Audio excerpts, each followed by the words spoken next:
nice. We was fighting for our life. I could never sell my soul because said it was 40 days, 40 nights. We was fighting for our life. I could never sell my soul because I gave it all to Christ. They saw Goliath and it was on sight. Hit the heathen with the rock cause the heathen couldn't fight. Cut his head off and then he put it on the spike. All my Hebrew Israelites, we about to ride tonight. Bye, kumbaya, send you to the afterlife. But you gotta walk by faith because you cannot walk by sight. I could said it was 40.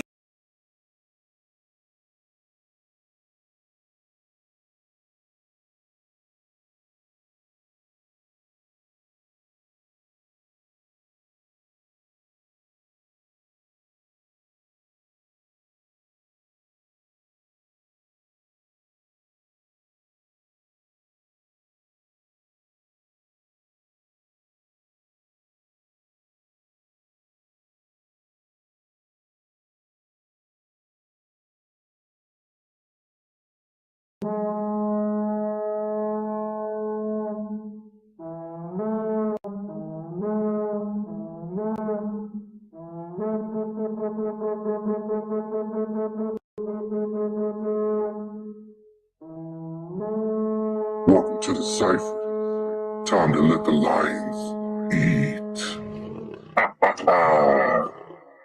Let's get it. Y'all just let the boy T1 alone whoop in. French Game, Blue Ribbon Army. We in this. It's the Lion Den Cypher. Let's get it. You are welcome to the Lion's Den. Young lions unleashed. Real Judah, we ready to feast. T1, I'm the wolf of the east.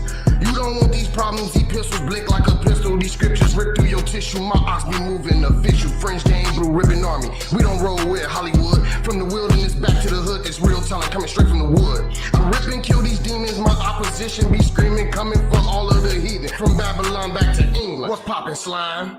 It's bread and wine. I die in the flesh, refreshed by the bloodline. These Eves in the truth be steady lying. These Jakes in the world be steady dying. French Game, Blue Ribbon Army. I'm a rep to the death of them. Yeah, boy, we the martyrs. Spit truth to the end begins. I'm coming with apostles' doctrine. My verses be popping. All praise to the Abba. Yes, your flyer, girl. Okay. And exactly what Team One Lone Wolf said. Looks like you lost another one. Welcome to the Lion's Den. Grab your paper, pencil, pen. Listen to the scholars, get it in. Precept upon precepts without any ad hominems. Coming from the moderator in the den. May the best better win. Now the bad side is madness. Newbies acting baddest, saddest. They never kick your status. Regurgitating information that they read from their master. Back and forth arguing, going off a topic like an outer space rocket. Do me a favor, never catching vapors when they judging you later. Win or lose, that's the grand rules. Arguing with a fool, only make that two. I'm getting him out of his element, he acting like he's selling. The document he telling, becoming overzealous, said I'm dealing with the fellas. Lions in this bit, I thought you knew. Looks like you lost another one. Who was this? Making flip, got their bodies doing flips, screaming yop in my sleep. We got them rocks up on my wrist. Niggas pissed, cause they never seen a click so too legit. Flip back to a jit, I ain't really know shit, but I thought I knew it, cause I slaughter music. Take the beat back to my chicken, let her daughter choose it. Lions Den up in this bit, oh yeah, I thought you knew it. When it come down to debating, ain't no harder to it. Yeah, we go mayhem, dumb, Duffy, Rotonto. You gon' get this truth, nigga, pronto. Sickest in the booth, nigga, tonto. All them nosy ass niggas in your group, I think you gonzo. Pick a sister alley-oop like I'm Alonzo. Chicken stick up in my coupe back to the condo. Mixing crystal absolute with Alejandra. Take a picture of them views if you want sauce up. Nigga, say it with your chest if you want cross us. Yasharala on my side, you get tossed up. Guess we got too many wives, they can't like us. They can't like us.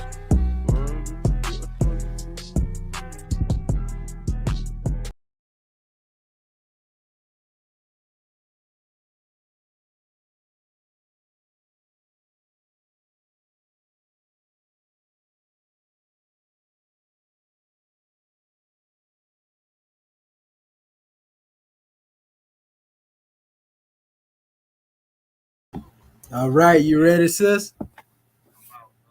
Yes, sir. All right. Peace and love, peace and love, gratitude. We want to give honors to our beloved goddess and queen, Sister Karina, for moderating this special drawing. And well, we ain't got to moderate it, but basically being on the manifest, for us to bring this presentation to the people. And this is actually dealing with a rebuttal and a critical analysis in regards to dealing with the debate that we had between the Naga, and the Mauri concept. Who is older, the Mauri or the Naga people? That was the discussion. And, there's been a lot of misunderstanding in regards to dealing with that special measure and what it was debated upon. But I want to give honors to this platform, the Lion Den and brother JJ 7000, aka Jeremiah Judah, for allowing ones to come forth and demonstrate the clarity and dealing with this knowledge. We also want to give honors, to the whole circle, because the circle, when we come into the unity, as you can see behind me, that banner right there, it represents a standard of unity. You know what I mean? We call it the Shabbat Elahayim, and this is dealing with the universal circle and keepers, of the Sabbath, the circle, the seventh. We keep that holy when it comes to dealing with perfection. So what is our motto? One God, one people, one nation. What is in the corner of this standard? Justice, mercy, love, and right. Well, I'm here to bring some justice on the manifest. We're going to serve it, on a cold dish today. And see if our people can get some insight further into this measure. So we're going to do a recap of this particular drawing between me and the brother Reuben, calling himself Naga. And we'll let the people get their drawing and they can get some clarity out of this thing, because honest to the judges, but some of our brothers and sisters didn't have a full insight as to what it was we was talking about. That's just being honest. But we're going to get to the information. And remember, the whole theme of this family is who is older, the Mauri or the Naga. So keep that in mind. Okay. What I want to do, I want to start with sharing my screen, and we're going to get right to it because we don't want to tarry long. We got a lot more to do, but this is going to be our last time addressing this measure. So if Reuben got something he want to go into, he can jump on the chat if he see us out here, because we know they're going to try to bang in the comment box when they see us live. So let me get this right here, and I'm going to share the screen, and we're going to get this demonstration started. Yeah, the link is in the comment section. Right. So, they're more than welcome to jump on here after we get done with the presentation. And so let me pull it up here, and I'm going to share this here real quick. Okay, there we go.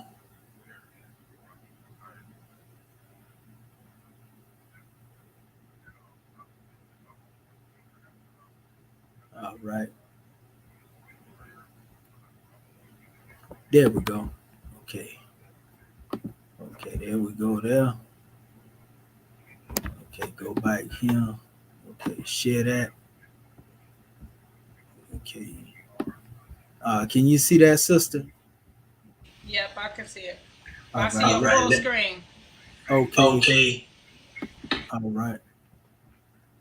Let me turn it up a little bit.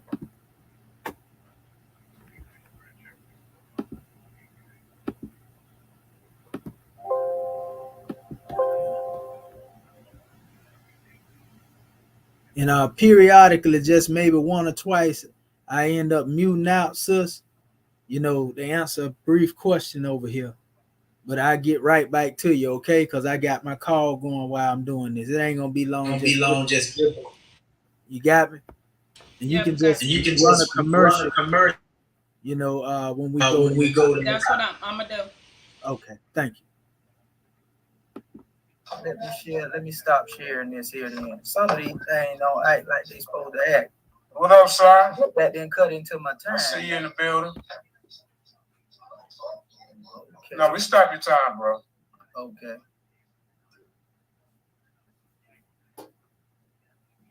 Because I'm trying to share a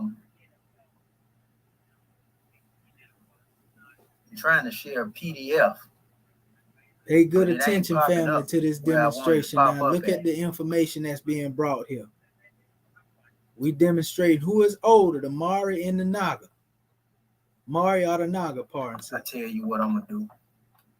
I'm gonna go through my email and I'm gonna pull it up that way.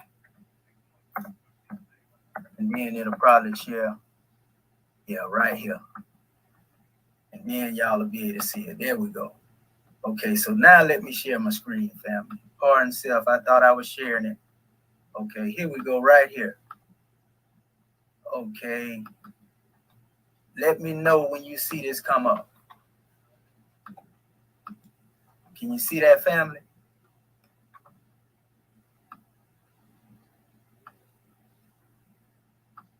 Can you see it? There you go. We're ready now.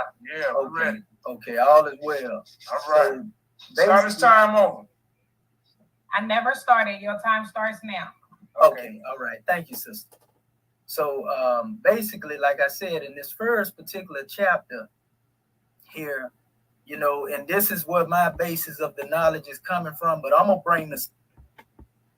Okay, pardon self. Here we go. They calling me already, sis, but that's good because it'll be a minute before they call me again. Hold on real quick. All right, yeah, I'm sorry I'm running late. I had to run to the grocery store, man. Okay. But how much did I miss? About 10 minutes, huh? Can you hear me, Chair? You ain't missed nothing. We just getting started. Are we live though, right? Yes, we are. All right, welcome to the Lions Den. It's gonna be a recap of this brother. Who is older, the Mauri or the Naga? A rebuttal critical analysis. You know what I'm saying? A rebuttal critical analysis. It's very critical what's going on here, man, today. You know. So you know, we got brothers in the back chat, you know, that's claiming certain things. So, you know, I told the commission, I said, don't go back and forth. Come on the live chat. I invited the brother Ruben. You know, he represents, he represents a brand of Naga. We don't know what Naga he's talking about.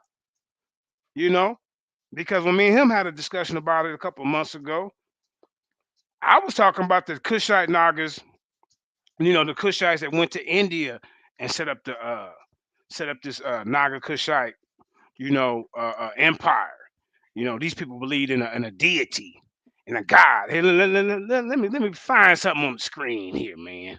You know, to the commission, the champ come back. He tried to question. He said, that's your champ? Come on, bro. Don't do that, man. At least the brother get in front of the camera and demonstrate. You know, that's what we do over here. We don't do all that filibustering in the back chat and all them type of situations. Let me see what's going on, man. Welcome to the den. This episode of Lions Den is brought to you by Common Sense. You know, I can explain it to you, but I can't understand it for you. You know how we do. Hold on, let me look this up. This is what I'm talking about. Naga Hindu. You know, see. Okay, can y'all see my screen? Hold on, let me share my screen, man. Let me share my screen. Let me see. Share screen. All right. Let me see. Now we're not gonna play no games, man. What is Naga? Where is it at on the map? Where I look at it, where I see it at, it's over in India, some goddamn where. We want to know where is it at before India. Other than that, it ain't older. I'm just gonna keep it 7,000. Yeah, you know, this ain't a debate, so I ain't gotta bite my tongue on this one. All right, so yes, sir. We bite Judah pardon self, brother. All right, let me stop sharing my screen. I don't even see your screen. Yeah, I froze up. I'm about to go in and come back out, y'all. I froze up. Yep. Okay. Oh wow. All right. Okay, what's going on? I see you, but I can't see nothing you share. Yeah, reshare it. Okay, well I can't even get out. It's doing some crazy stuff. Hold up. Let's see. Close.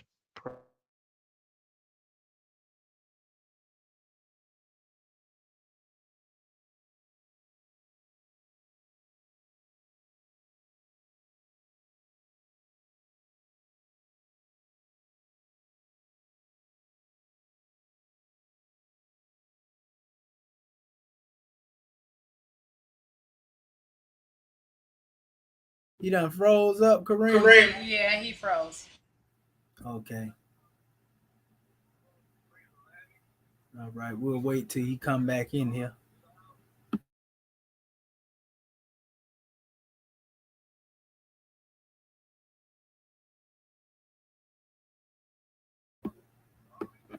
Yeah, but we're going to put a lot of that other stuff to bed. That's why we call this a critical analysis, you know, so that our family can really get some insight into this special mention. You want me to move forward until he come back in, Karima? Or is he coming in now? I'm going to play a commercial. Go ahead.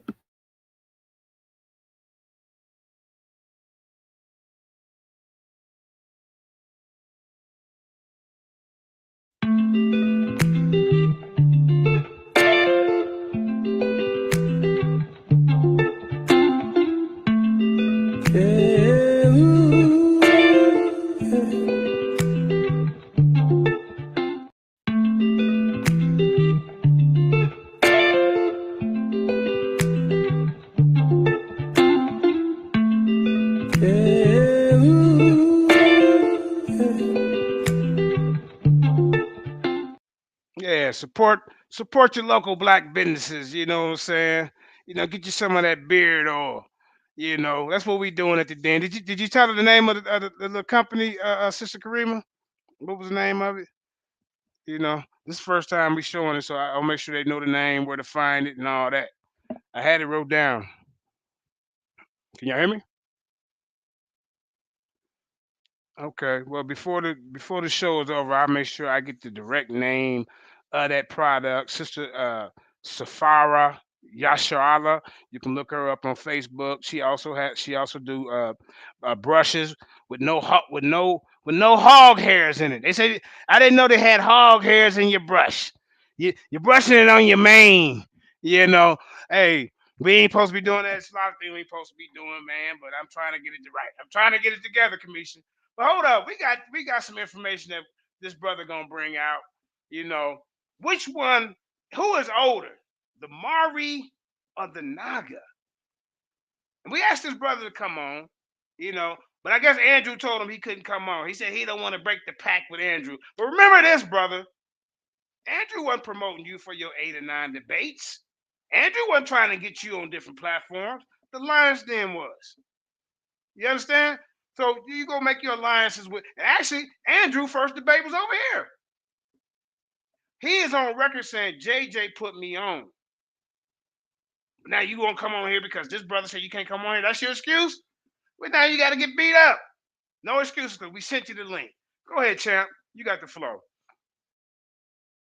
Yes, sir. Most definitely. Man, and we rise upon the 7th, you know, giving praises to the great God. You see it behind me. We got Yahweh up there. We got Allah up there because we know that we talking about one supreme reality. We give honors to the ancestors. We give honors to our Yasrallah family, our Israelite family. We give honors to the Moors. We give honors to all of our family that's sincere about uplifting fallen humanity. Islam, Shalom. Salaam alaikum rahmatullah barakatuhu. Yuhuru. You know what I mean? All of that there. You know, peace to the gods and earths. Man, we can go all day. Rahubat. Yeah, we giving it up to all y'all. It's all love. But, yeah. And let me say one thing, Commissioner. Yeah, I got the sisters. Go ahead. You can get it's called her company is called Homemade Handcrafted. Vegan beard brushes, beard oils, tazets, which is tassels, and more. And the sister name is Safara Yashala. We'll put the link in the chat if you want to go ahead and get you some of them products. All right, now back to our regular scheduled program. Go ahead, Doc. Yes, sir. Most definitely. So honors to everybody. We basically are coming forth again with a critical analysis and rebuttal, you know, to this claim of the Naga being older than the Mauri people. You know, so we're going to open it up and let you see what went down in this discussion. You know, as we said earlier, some of our people had a misunderstanding as to the title, you know, and even if you deal with chronology, this brother still, you know, wouldn't have had a win when you look at the information critically. You see, so let us put our feelings aside, what it is we believe in, doctrinal wise, what you don't like about, a particular belief system, and look at this information critically that we setting out here. So I'm gonna share my screen. I'm gonna open this up so you can get a drawing off the actual video, because we don't want nobody to say we made nothing up. And I hope he's sitting there watching this. We want the world to see the truth. We want the world to know the truth. We ain't hide nothing from nobody. So let me get this volume crunk up so to make sure y'all hear this. All right, so let us start back again from the top. Supporting evidence to prove what's said here. The key of civilization was and is in the hands of the Asiatic nations, the Moors, who were the ancient Moabites and founders of the holy city of Mecca. The Egyptians, who were the Hammatites and a direct descendant of Mizraim, the Arabians, the seed of Hajar, Japanese and Chinese. The Hindus of India, the descendants of the ancient Canaanites, Hittites, Moabites from the land of Canaan. A lot of people have attacked, the teaching of Prophet Noble Drew Ali in relation to dealing with that in special measure. I give honors to my chairman for giving us a grand drawing in relation to dealing with the Book of Ali. And I'm gonna come from this particular chapter as well, because it ties in dealing with Egypt, the capital empire and dominion of Africa. And it states the inhabitants of Africa are the descendants of the ancient Canaanites from the land of Canaan. Old man Cush and his family are the first inhabitants of Africa who came from the land of Canaan. Now, I want our people to understand that when it says Canaan, it's not talking about, just one's basic understanding of what you're talking about when you're dealing with Canaan. Because we're talking about actually ancient Cush in essence, because the original inhabitants of Canaan were the Cushites. Okay? So his father, Ham, and his family was second. And then came the word Ethiopia, which means demarcation line of the dominion of Amexem, the first true and divine name of Africa, the dividing of the land between the father and son. In other words, the descendants of Ham, they migrated over into the West African area, according to our teachings. And then the son is the one who established the foundation of Cushites along the Nile Valley civilization. So the northeast and southeast is dealing with the Cushites, and the northwest and southwest was dealing with the father, which was, the Hamites, so forth and so on. Now, the reason we got to make the emphasis on who the Cushites are, because we got to explain to you who the Naga is, you see, of the Cushite civilization. Because there are two different branches of the Naga. You got the Meru Cushites and you got the Indus Cushite Valley civilization. You see, the Indus Cushite Valley civilization is dealing with those of India. The Meru Cushite Valley civilization is dealing with those of the Nile Valley. This is very powerful when I bring all of this out. So it states the dominion of Cush, northeast and southeast Africa, and northwest and southwest was his father dominion of Africa, just like I stated. Now, there are certain measures that the chairman gave in commentary that I'm going to use as a foundation of my premises, so to speak. And we're going to come from this special measure. And this is very key before I get into anything else I say. And in the States, most histories are current stories being told of a conqueror's plight as past subjugations, and because history is not always an exact science, it rarely reveals the true chronicle of those who have been conquered.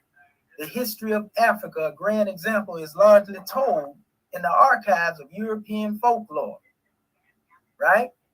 And not by who they say are African. See, this is my approach. A lot of what you think is comedic has been told from the perspective of the European. They tell you that they taught Medu Neter, they translated Medu Neter, and I'm going to show you, when that portion come up, that these ones are actually robbers and thieves. So you hear me, family? I always took that particular position when it come to dealing with even the teaching Medu Neter, because that's going to be raised up in this discussion as well. Right. You see what I'm saying? All these European sciences, their interpretation You see, comedically, it's garbage. That's why you got Europeans putting pictures up here with men putting their phallus in their mouth and all this old other garbage, and then talking about copulating between the buttocks, all this trash that people claiming Kemet won't even try to correct. See, we taught in the Grand Quran of Muhammad, man must speak the truth even if it's coming against himself. We don't claim what them Europeans demonstrate, but we saying if we don't try to correct that and translate our own, then we agree with what them we agree with what they say. Let's just put it that way. And so we letting it be known our position is we teach for our people, you know, and it's time for us to rewrite our own history, you know. So all that other stuff they're talking about is for the birds. This for you Kemetic brothers out there. Get it together, brother. It got Kemet looking real bad right now. Yeah, some of that stuff they talking about, I mean, semen on lettuce, copulating between buttocks. Yeah, you know what I mean? And they say, well, this is not real. Oh, so a man in his mind came up with this. What was he thinking? Right. If that's what is what the moral of this story?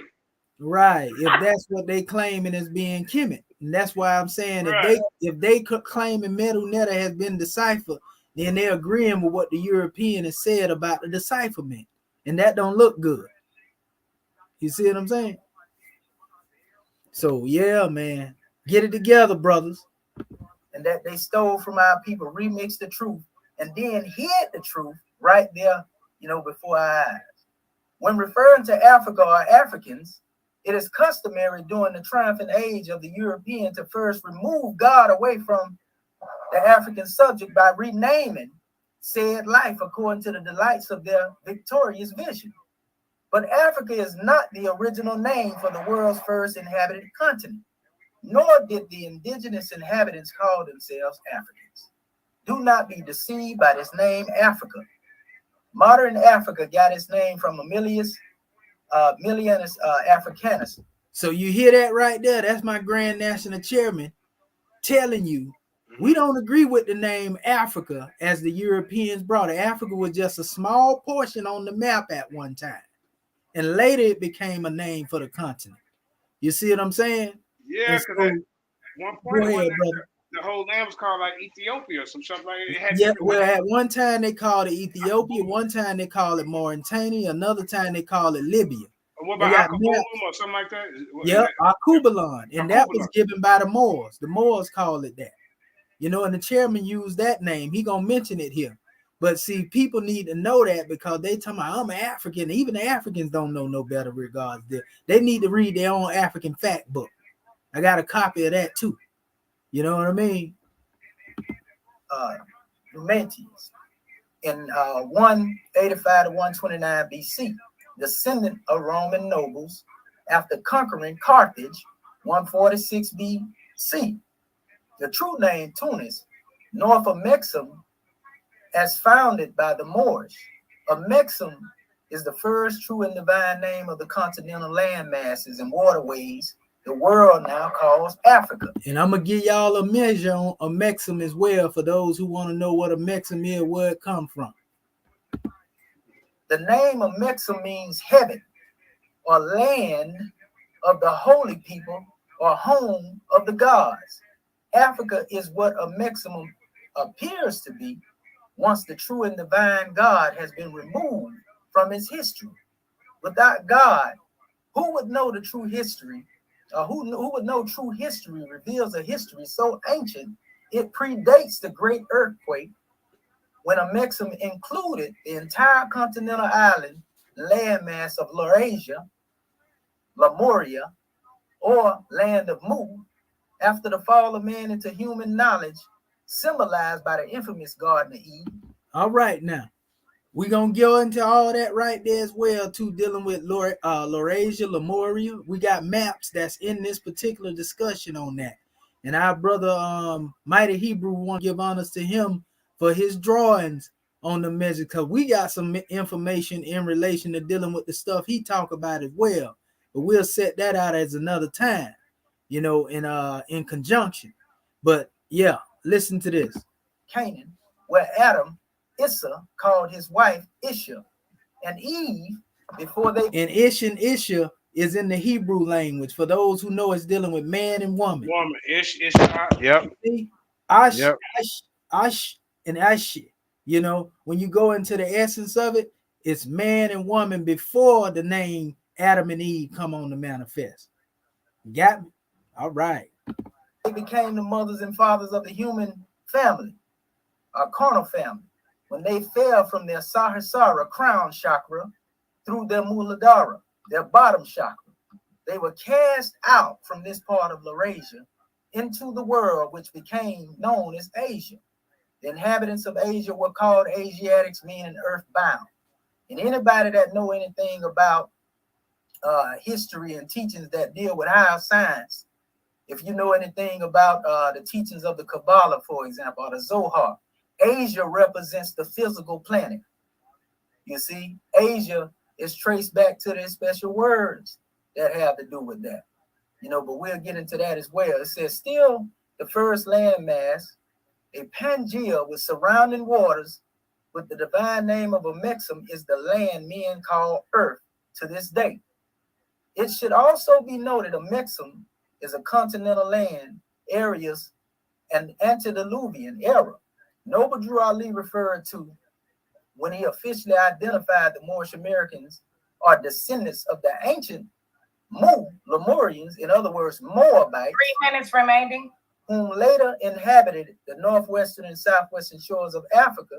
The word ancient refers to the earliest beginning or oldest.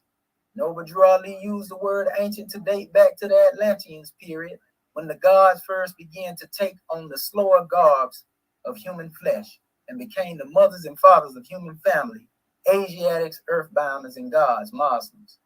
So that's one of my foundations that I'm laying, and I'm building from that special measure.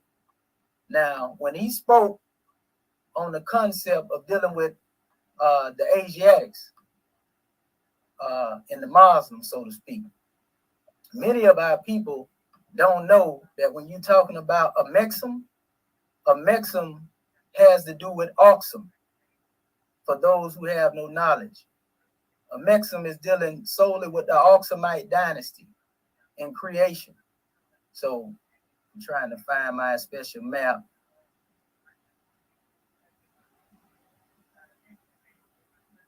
Okay.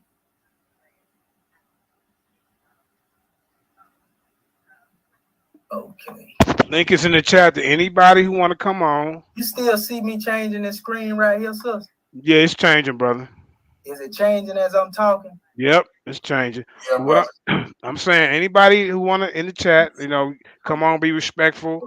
You know, present your drawing, your demonstration. We'll give you time to speak. But sitting in the chat, in the chat and just typing ain't helping the situation. We need you up here to build. Come on up here and build. And if I ain't got time, look, we lines, but we ain't gonna bite. Nevertheless, at least not today. You know what I mean?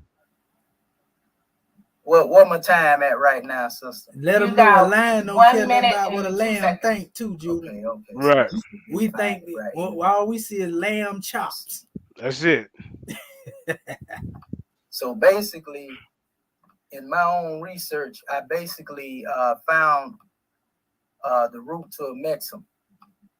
And it's basically dealing with two places. Oxumite Empire, here it is right here. It's the Oxumite Empire and it's the Axumite Empire. This is the area where Ham, went. This is where the Cushites went. This is the Oxum Empire, Axum Empire. All of it surrounded by the Mauri land. And so this name Awesome coming through being spirit man and Axum dealing with the heavens. That's why we say it means the gods, the home of the gods. So this is the axis of the heavens and the earth. And so it was spoken on that the ancient supposed Mount Atlas in the ocean on the West Africa being the boundaries of the world. And this remote, perfectly known region was made the scene of the wildest fables. It's saying there in a remote district of Ethiopia is a general name for the sunburnt African. All right. Let her finish the paragraph. Yeah, Axiom supports on his shoulders has to do with the heavens studded with burning stars. Just like now, let me give you a measure right here on that right there. Just like you deal with any word has a root breakdown to it. So you see Om and Axum or Maxim, right? Basically, Om deal with the spirit man, Axum deal with the heavens. And so when you get into the root, the Axum, AXM, is right here in the Axum Empire, which is over here on west coast of Africa, where the seeds of the father end up going. This is the area that will be known today as Morocco, Mauritania, and all that, right? You see, as you see Moor King and all that's actually right there on the demonstration. But then over here you have the Aksum Empire, which was established along the Nile Valley civilization in that area, the Aksumite Empire, right? Aksum, Axum. But yet there is a demarcation line that goes between the father and the son. That's what Noble Drew Ali was talking about when I read that history earlier. That's why we say, where's the Moroccan Empire? Northwest of Mexico. That's the question I just answered on my conference call too. What is the modern name for Mexum? The modern name for Mexum is now called Africa, but the ancient name is a Mexum, you see, which deal with the home of the gods, as we said. And the reason why, because the Mauri were known as the Moorish gods. They were known as that family, not a bunch of deities and false idols, but just reflect upon the Bible in Psalms 82 when they say, all you children of God, the Most High God. You see what I'm saying? You in the image of God. So they seen themselves that way. Keep that in mind. So this is an ancient source here, you know, from my archives dealing with the ancient supposed Mount Atlas. And Mount Atlas is in Morocco. Matter of fact, the symbol that we have with the two lions on the manifest, those two symbols are dealing with the symbols of those Moors who inhabited Mount Atlas. So many of the Moorish Israelites or the Moorish Yashvila, the Sephardim, the Falasha bloodline, they were connected. That's why I had that symbol that's behind me in my background. It has a representation of that. So it tells you here, again, that these boundaries, you know, deal with coming from West Africa all the way over to the Ethiopian area. That's West Africa right there. Ethiopia going over in this area here where the Aksumite Empire is. You see? And they even referred to these 2 points because every point on the earth, there are star constellations above them. You know, and so they referred to them being studded with, you know, burning stars. So you would have what you call the Big Dipper and the Little Dipper. You know, one sitting beneath 7 stars here, one sitting beneath 7 stars there. But if this was man, for example, if you look at me upon my shoulder, I got 2 flags. You know, they represent the same thing. These represent what they call epaulets. That's what epaulets is. When you see them on the shoulder, a different uniform, those are epaulets. So these are the epaulets of the earth, Axum and Oxum, when it comes to dealing with that area that they call Africa now, which was a Mexum. I want to point that out. Like what I got on my shoulder, you know, so these are like the epaulets of the earth. So I'll stop with that and then I pick up on the next measure and go into my etymology. Now he finna come forth now. My screen. Y'all listen now. I just laid a foundation on showing y'all the basis of how far we go back ancient wise. We can't hear you, Judah. That's on the screen, Karima. That's what he playing back. Yeah, that's him talking back. He did the same thing earlier. He answered it too. I do that sometimes. That ain't me. I didn't say nothing. You did. You just. Okay. Got you. We talking to you now. That's okay, I get it. Yeah, I'm tripping. Right, yeah, that's what I'm saying. It's all right. And shout out to TKO and Zion Warren in the building. I want to say something real quick.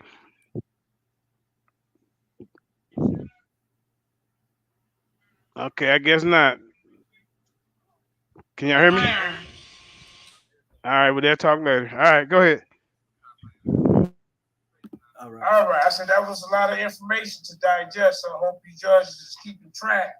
You know what I'm saying? So what we're gonna do is go ahead and get to the next debater, King Naga, you know, and remember the topic of the debate is who came first, the Mauri or the Nagas. That's the topic. All right.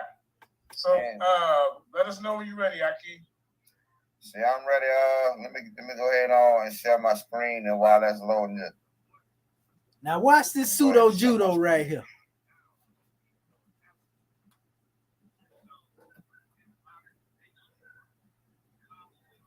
And these Naga somersaults that he. Damn, did you say pseudo judo? Oh man, let me see what's going on with this. You know. Oh yeah. He finna do Naga somersaults and everything over here. Watch it. Oh, let's get it. Ruben, the link is out there if you want to come on here and defend yourself, bro. I'm not here while y'all with timelines that the DNA came back up, that archaeology came back up. I'm not here to wire y'all with those type of timelines. I'm here to wire y'all with African language, history, and culture. Hold up. Wait a minute. Did he say he ain't here to wire us up with something that DNA and archaeology came back up? Now, when you deal with archaeology laid a foundation for maps, don't it, Judah?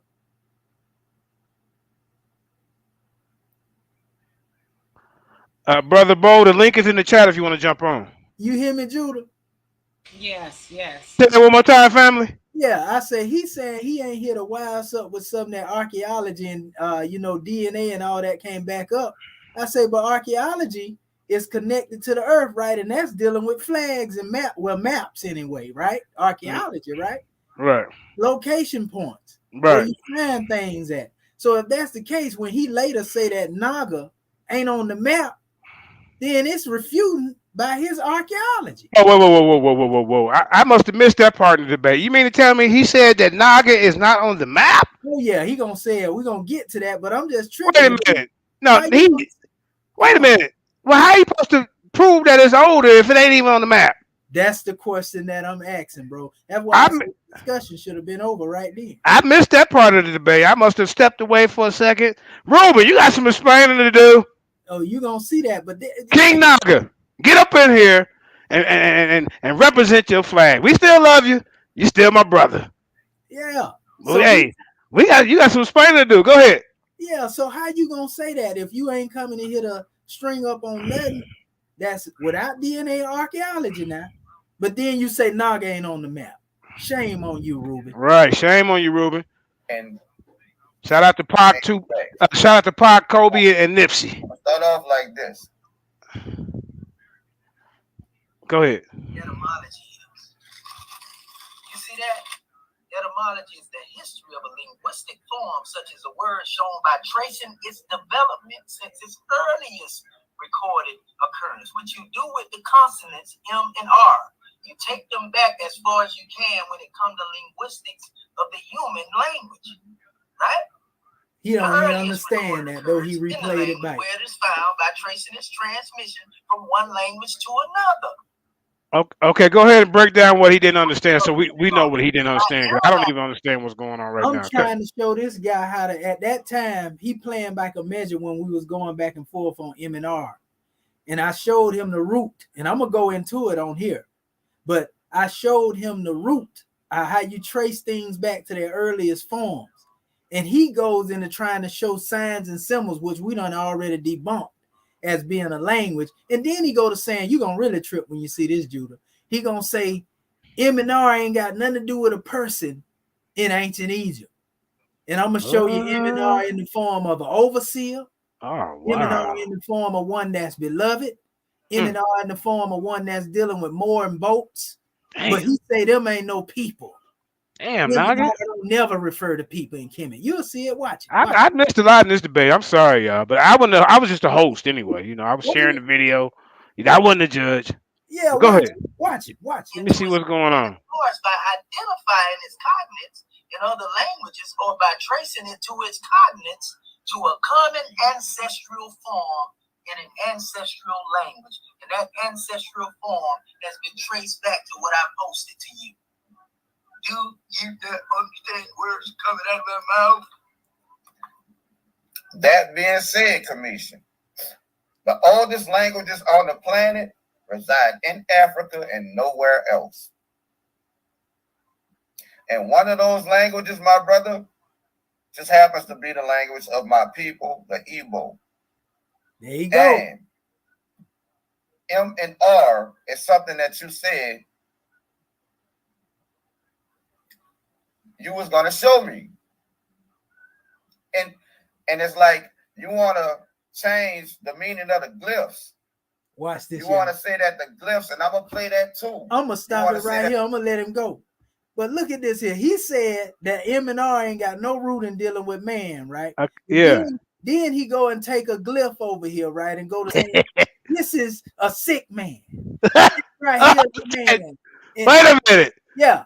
Wait, how you say it don't have nothing to do with man, and then right there it's got Mauri, a sick man. That's what I'm trying to tell you. Hero or brave man. See, he gonna try to bring here.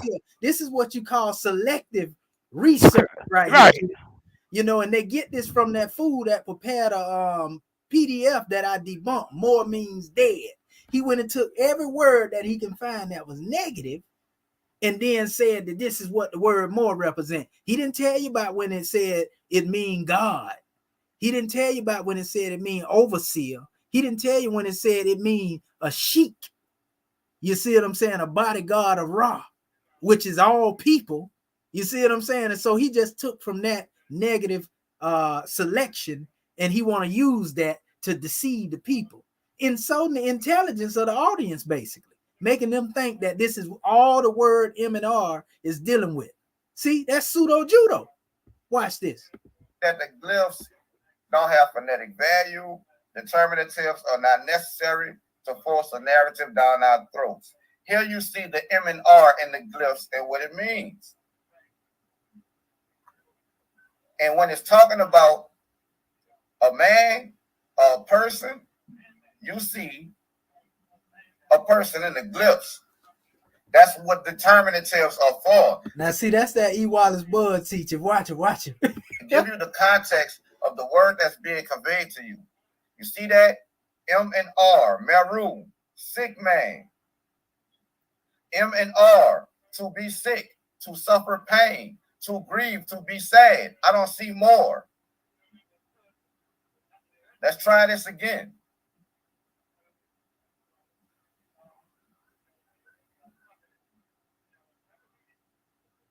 Now you notice he skipped over brave man, and anything that was positive. Now you see it again, a different variation. Mar, M-A-A-R in the glyphs. Our people only wrote with consonants.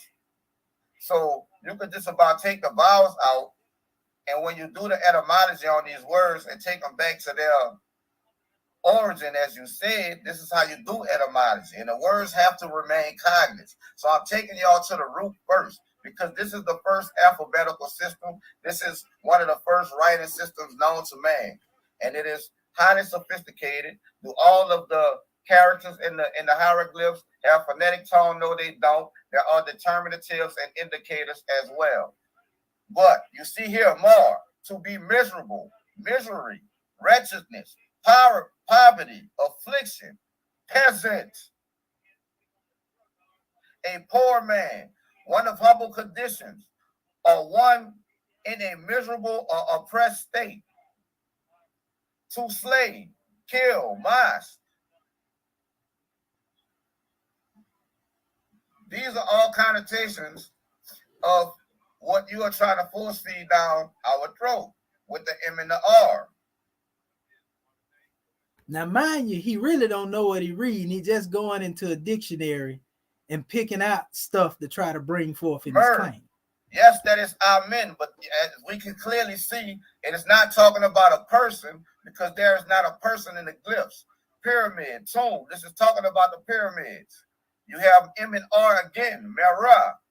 It's a sailor, where it's talking about fleets and ships. And you see no person in the glyph where it's talking about fleets and ships.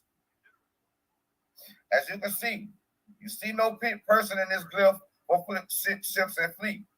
But in the glyph for sailor, you see a person. Now, He just contradicted himself too. Let's go here. So what you're trying to force down our throats, Commission, to make a claim to be older than the Naga. This is who you're talking about, D. Mauri. Maurice Gauze. Look at all this. This is constructed conjecture. This is what he's trying to say is a designation for a people called Moors in the glyph. But as you see, there is no person in the glyph. There is no plural indicator in the glyphs. So we clearly see that this is not talking about a person. Now you see how twisted they got these people thinking. You see, now he just showed other things up there. He say, well, this is a person, this is a sick man, that's a sick man. Now coming and we showing here, and you're gonna see me explaining in a minute. Amen was referred to as Mar. This same word is seated in the Hebrew language too. Only difference that the U became the letter O in the book of Genesis when it said, let there be light. The word Mayar was used. It means light being, right? Amin Ra was the light being of ancient Kemet, right? You see, now Amin Ra had a priesthood. You see, and that priesthood was known as the priest of Anu or the priest of Amen. These were people. These priests go all the way to the line of the Libyans. And these particular Libyan priesthood, you know, which were often known by the name Mar, you know, they got names that they use in the glyphs all over the place. I got it in my book that I'm writing. But these were the ones who took the teachings across North Africa. You see, but this is his pseudo-judo that he demonstrates. And we ain't talking about the glyphs because this was really transliterated into the hieratic language. You see, it wasn't dealing with these symbols. E. Wallace Budge them put that there to hide it. This here come from the hieratic language right here, these words. You know, it come from hieratic papyri, which didn't have no symbols on it. You see, so that I just want to make that plain. Listen to him though. Now I'm gonna show y'all something. I don't have to stretch and connect things for my people of Naga Ori.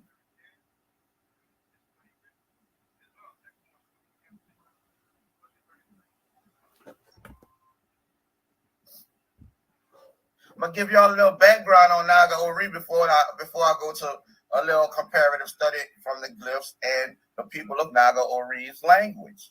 The name Naga Ori was mistranslated and angelicized as the name Nigeria, which became the country within which lies Igbo land, the promised land of Canaan. Igbo language Okanene, meaning allotment of the father for the main African tribe, the Igbos that inhabited ancient Egypt. Now show me some Igbos that was in Egypt on the map. Have you ever seen that, Judah? Have you ever seen Igbos in any Egyptian teachings or any Egyptian map?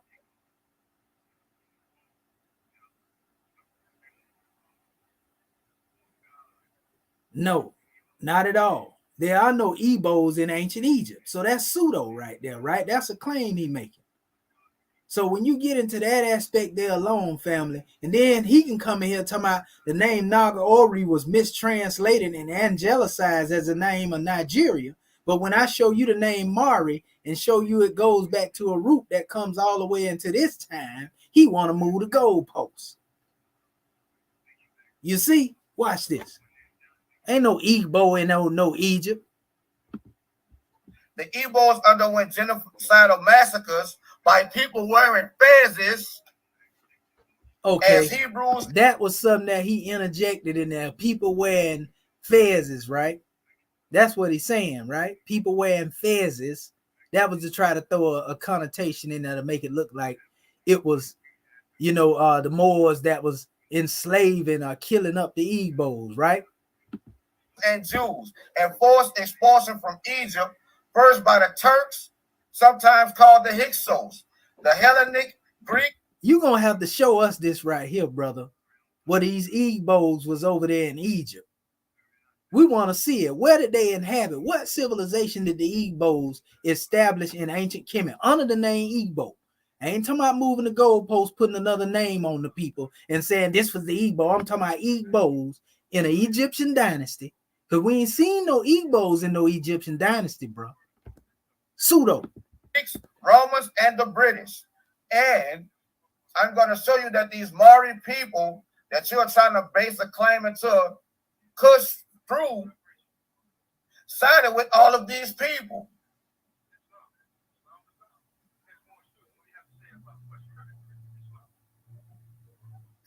Look at the glyphs, folks.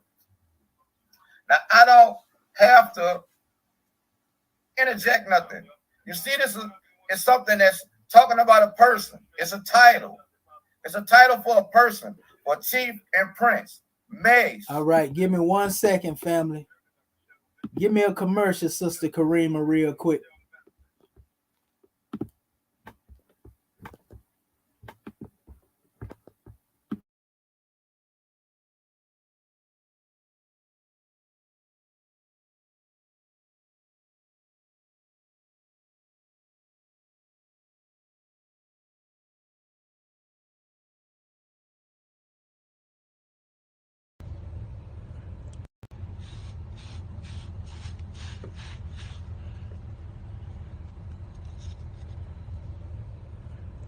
Yeah, support our own.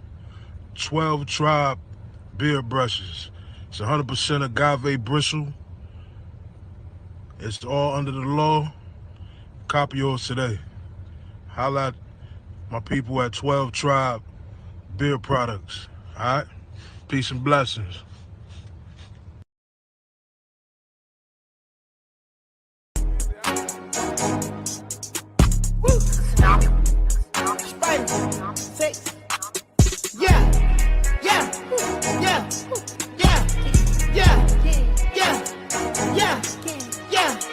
Press that one for sure. Easy out of here. Easy out of here. Easy out of here.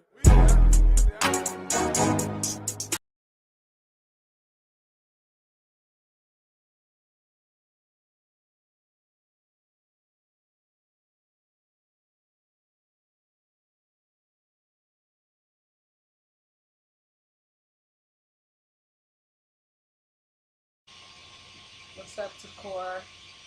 As you know. Yes, Shalom. I don't know, something's going on my phone. You got a few things you want to say? Okay. Can you hear me, Sister Karima? Yeah, I can hear you. Yeah, I hear you now, brother. I thought that was me. I thought I was on my end. Okay. Peace, Brother Zion. Yes, sir. Shalom, family. How you doing? Yes, sir. Yes, sir. All is well, brother. Yeah. Yeah. All right. Well, let me proceed on. MES, M-E-S. But S and Z are interchangeable consonants across African languages, folks. So what you see as M-E-S could be Mazi. And Mazi is a title that I acquired after my father went on and transitioned to the ancestors. I was already Ezi. Now I can become Oba.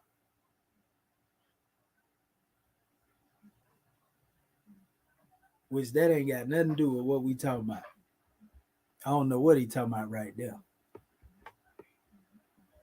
And you can clearly see this title is a title among my people in Nigeria, Naga Ori. This is the basis of Naga world order. He'll be hard pressed to put himself in front of the genetics, the archaeology, the oral tradition, and the culture of the Igbo people. He said that's the origin of the Naga Ori, right? That the Nagas trace themselves back to, but have they aligned themselves with this particular group? And I want to know what these Igbos was in Africa. You said they traced it back to. Go ahead, Brother Zion. Yes, sir. What you say? Did he say that he traced the Igbos traced back to Ori? He said they trace back to Egypt. They come out of Egypt as the Naga Ori. You know what I mean? And we don't see that in the records of Kemet, brother. You know what I mean? So my thing is, where's the proof of that? Because we know every dynasty and everybody that went in there to conquer Kemet. So how did the Naga go up in the Kemet? You know, these Igbos that he talking about. And I got a conversation online where I was conversating with the Igbos and the Nigerians. And they were like, we don't know nothing about what this brother's saying, but, you know, maybe that's what he believed of him. So, you know, they were trying to keep the unity type of thing. But they were like, we don't understand. They laughed at me, brother, when I asked them was the Igbo and the Naga people. I say, well, it ain't me that's thinking like that. I'm asking this question because I'm trying to get this across to somebody else. They say, we don't understand the answer to your question, brother. You know, these two different people. You see what I'm saying? And so he over here talking about Naga, Ori, and the Igbo being the same people, and he confused. Just like when he say Naga, he don't realize the Nagas of ancient Kush was a religious center. It was the Kushites that was there in the temple. They worshiped at the temple of Amen. So the Naga wasn't even a people. It was the place was known as Nakada, a Naga. You see, Naga was the place and not the people. The people were the Kushites who were worshiping at that time at Nakada. You see, the Naga people were of India. You see, and they had a system of worship too that related to that system that was in the Meru Kushite civilization. You see, that's what I was trying to tell it. Oral tradition placed them as the fathers of civilization in Africa. And I'm going to demonstrate that with two Igbo scholars, Dr. Catherine Akinolo and Prince Dr. Philip Anjumes. This person here, ladies and gentlemen, is the IPOB leader, Mazi Nnamdi Kanu. This is the definition or the equivalent of a prince or noble in Igbo land. He said nothing about how ancient they are. 3 minutes remaining.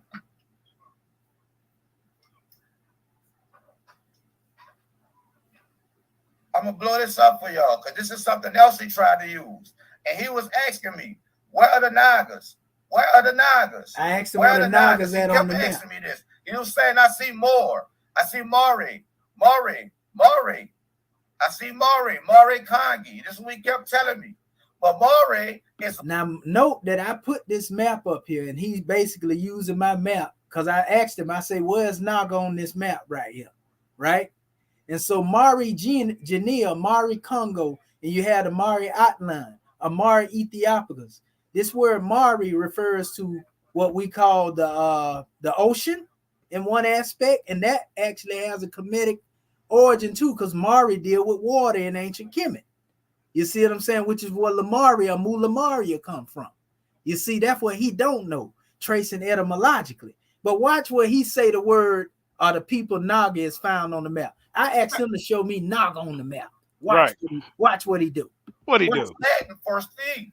We clearly see that this is a Latin map because you see Oceanicus, Ethiopicus. This is Latin Greek. And he's trying to superimpose this word, Mauri, to mean more.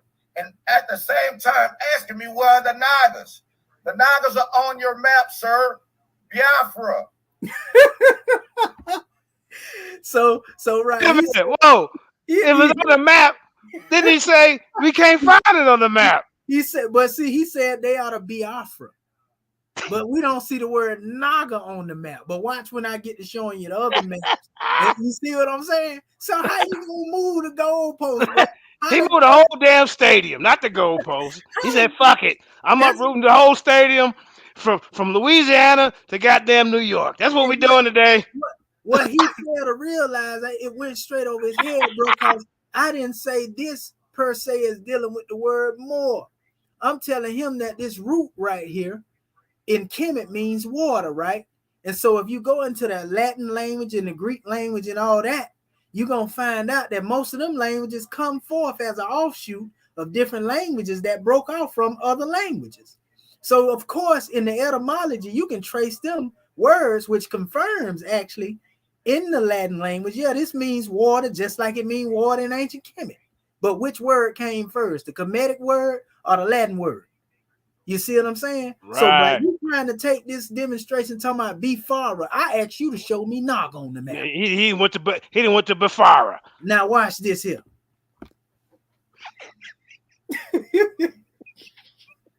Let's blow it up so he can really see it. Oh, blow it up. Lions Den in the building. Yeah. Naga killers. There are all your Nagas. I told you, a lion don't care nothing about what a lamb think. You ain't never lamb. Lamb chops. All right, let him go. Here we go. This is the people who the Mauri, that term Mauri traced back to, because Mauri only goes back so far in linguistics. It goes back to Latin Greek.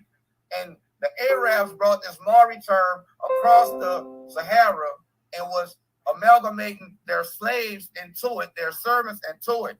But their real name is Sanhaja. The Western Sanhaja was converted to Islam sometime in the 9th century. They were subsequently united in the 10th century. With the zeal of converts, they launched several campaigns against the Sudanese, adulterous black peoples of sub-Saharan Africa, under their king Tubortan, Abin Yusufashar. This is a Moorish name. What he say? Who? Erected or captured the citadel of all. This is his interpretation. Critical stop. Okay. That ain't no definition. That's his interpretation. Trade route. Yeah. They don't say nothing up there. Wait a minute. Pause it. That's what he do. That's judo right there, bro. Judo. It's just another particular group of Muslims, bro. Just like you got the Almoravid dynasty, you got the Almowahidun, you got the in Morocco now, you got what you call the Alawite dynasties. This cat don't even know the difference between different dynasties and rulers. What's wrong with it, man? You make yourself look bad. What they go? Trans-Saharan route. No. Taken over by Zenata. Peace, Ruben. You don't say Zins. Another variation of Zenata is Zenaga. Naga. Wait a minute. See what I'm Whoa. Wait a minute. Hey. Ruben. Hey, you. King Naga, you need to get your ass in here right now, bro. Hey, you see? Are you serious?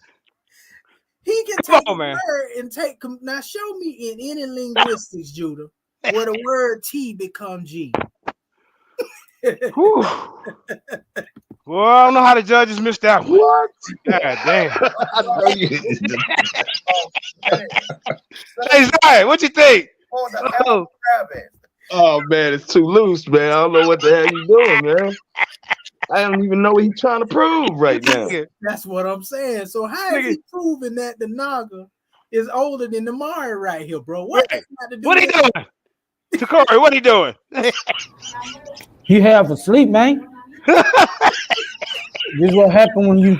This is what happened when you have one eye open, man. Woo. Boy, that King Naga know he. Hey, you funnier than Chris Rock. Hey, that nigga a comedian, man. Yeah. Man, that man is a comedian. All right, come on. That man got me crying. Let's go. All right, more for comedy hour. Let's get it. The following goldfields were mined for the south. Let him finish reading. Go ahead, fellas. For the south, and new trade routes were opening for the east.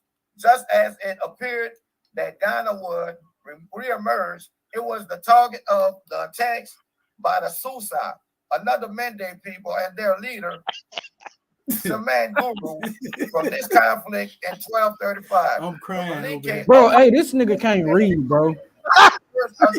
Bro, this nigga read. This nigga read like I read when I was in 2nd grade.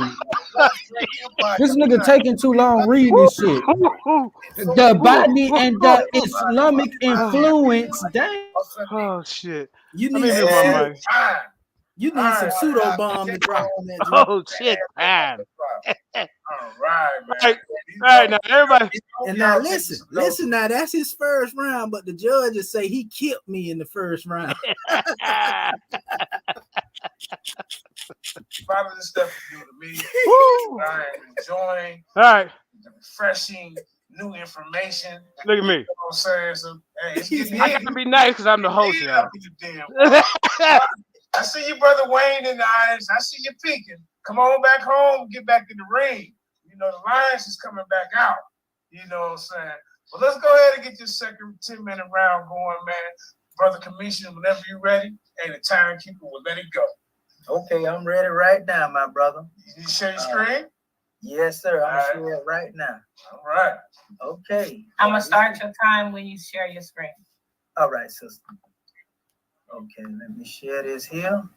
It's gonna be nice. Here, our brother didn't show no sources, you know, as far as dealing with his you know, he didn't tell us where he got it from anyway. He just put a bunch of clips up here. So now we finna really go in. And what we got on the manifest right here, family. Let me make sure y'all can see this right here. Yeah, man. Make it, there you go. I want to make it a little bigger. Is that big for y'all? Yeah, there you go. Now, this is my research, you know, in relation to dealing with everything I stated earlier. Now, Menachem, Father Ham, or Ham, you can Google this right here. I'm going to send this PDF out to y'all too, as well. And then Cush came from Mesra and put in Canaan according to the Piscean records of what people call the Bible. So I'm using this as a guideline because those who descended from Cush, for example, they were known as the Meroe, that Meroe dynasty that they're talking about, that are Nagas, is no more than 1,000 years old. Google that and check it out, Morris King. The Meroe, not the Cushites themselves, but the Meroes who descend from the Cushites. And Meru, if you look at the root, the M and R is there. These are the Moors that were known as the Sabah Meroe, which are the Moors. Then you have what you call M and R. Because see, we ain't gonna do no selective teaching where he can go and just connect certain things like he did on the map, and it didn't have nothing to do with the name Naga. It was Bihaga or something like that right there. It had nothing to do with NAG root. So if he can do that, then I'm gonna show you and stay in line with the subject title, Mar, Mirror. We know that Mar and Mirror is from Mesra, which are the Hekopta Moors. That's me putting the caption on the bottom. I'm letting you know who they descended from and what it became now in this era in time. The Numidic Moors, Mauri, Moor, the Puttites, that's who they are. I want y'all to Google this stuff, family. Kanana, the Amorites, the Amoru, Mu'aba Moors. They are the Moabites come from this line. Those who know history know what I'm talking about. So when you look at all of these particular ones, you see the consistency of M and R there present in all of these languages, all the way back to the land of Lemura and El Muru, which some people think don't exist, but we're going to prove it. So it's related to Mari, Mir, Mera, Meru, Mero, More, and etymologically descends from M and R, all of them. All you have to do is remove the vowel from each and every one of these names here, and you're going to have M and R. So let me go down a little bit and give our family another drawing, which is very important. We're going to go into that one. And he did go into the measure dealing with etymology that I gave as a definition, you know, dealing with the history of a linguistic form, such as a word shown by tracing its development since its earliest recorded occurrence in the language where it is found by tracing its transmission from one language to another. That's what I'm doing right now. By analyzing it in its component parts, by identifying its cognates in other languages. That's what you see me doing. Or by tracing it and its cognates to a common ancestral form and ancestral language, right? This can be done with many different languages. We can do it, for example, with the word watch, which is wajet. This is where, you know, the all-seeing eyes, they like to call it, come from. You know, this was inherited by the Arabs as waj, which actually means presence or the face of God. It comes from the word wajet. See, this is etymology. This is how you demonstrate etymology. So as we go on, he was speaking on the area saying that this didn't have nothing to do with these lakes here that I have here, the Mauri Arabicum, you know, the Mauri Zangu turrets, right? And then the Mauri Junia right here, right? The Mauri Congo, all that was referring to water. He said that ain't got nothing to do with the root. But we see Mir here. See, they ain't gonna tell you that. That's selective research. See, he gonna show you what he want to show you and not show you the things that are really saying what they mean. So a seagoing ship, Mir, it has to do with any collection of water, a lake, a pool, a cistern, reservoir, basin, canal, inundation, flood, stream. Okay, Mir, swampy land. That would deal with the Nile Valley, right? When it was basically dealing with the mud that's there, the silt. It's swampy. Mir, libation tank. Mir, a basin, a harbor, a port, a quay, a harbor. Then mirror also means flood, bodily excretion. That has to do with what come forth from us, you know, what we put forth to bring life. And then it also has merit, which is celestial lake, heaven. And then right here, I want to blow it up. See that right there? Merit. Now look at the root of merit, meriotis, which is dealing with water. It's the same root of these particular measures here. You see? So now, as we go on, here's another measure dealing with mirror. Now, this particular measure is also dealing with the same drawing, right? And it's going into the same thing. This is the map I wanted to show you that's in relation. Notice it says Marbi Riburum here. You got Mar here. Because the whole ocean family was referred to as Mar in some way. It was the Mari Atlanticum. The Mari, it was called also in certain texts, Mari Ethiopia. See up here at the top? Mediterranean, the Mediterranean, right? But notice again what's present, as I just showed you, family, right there in the root, Mariotis, look that word up. Now, if you think that Lemuria was something fake, dealing with that root word Mari, look around the bodies of water that's surrounding everything, what we just stated.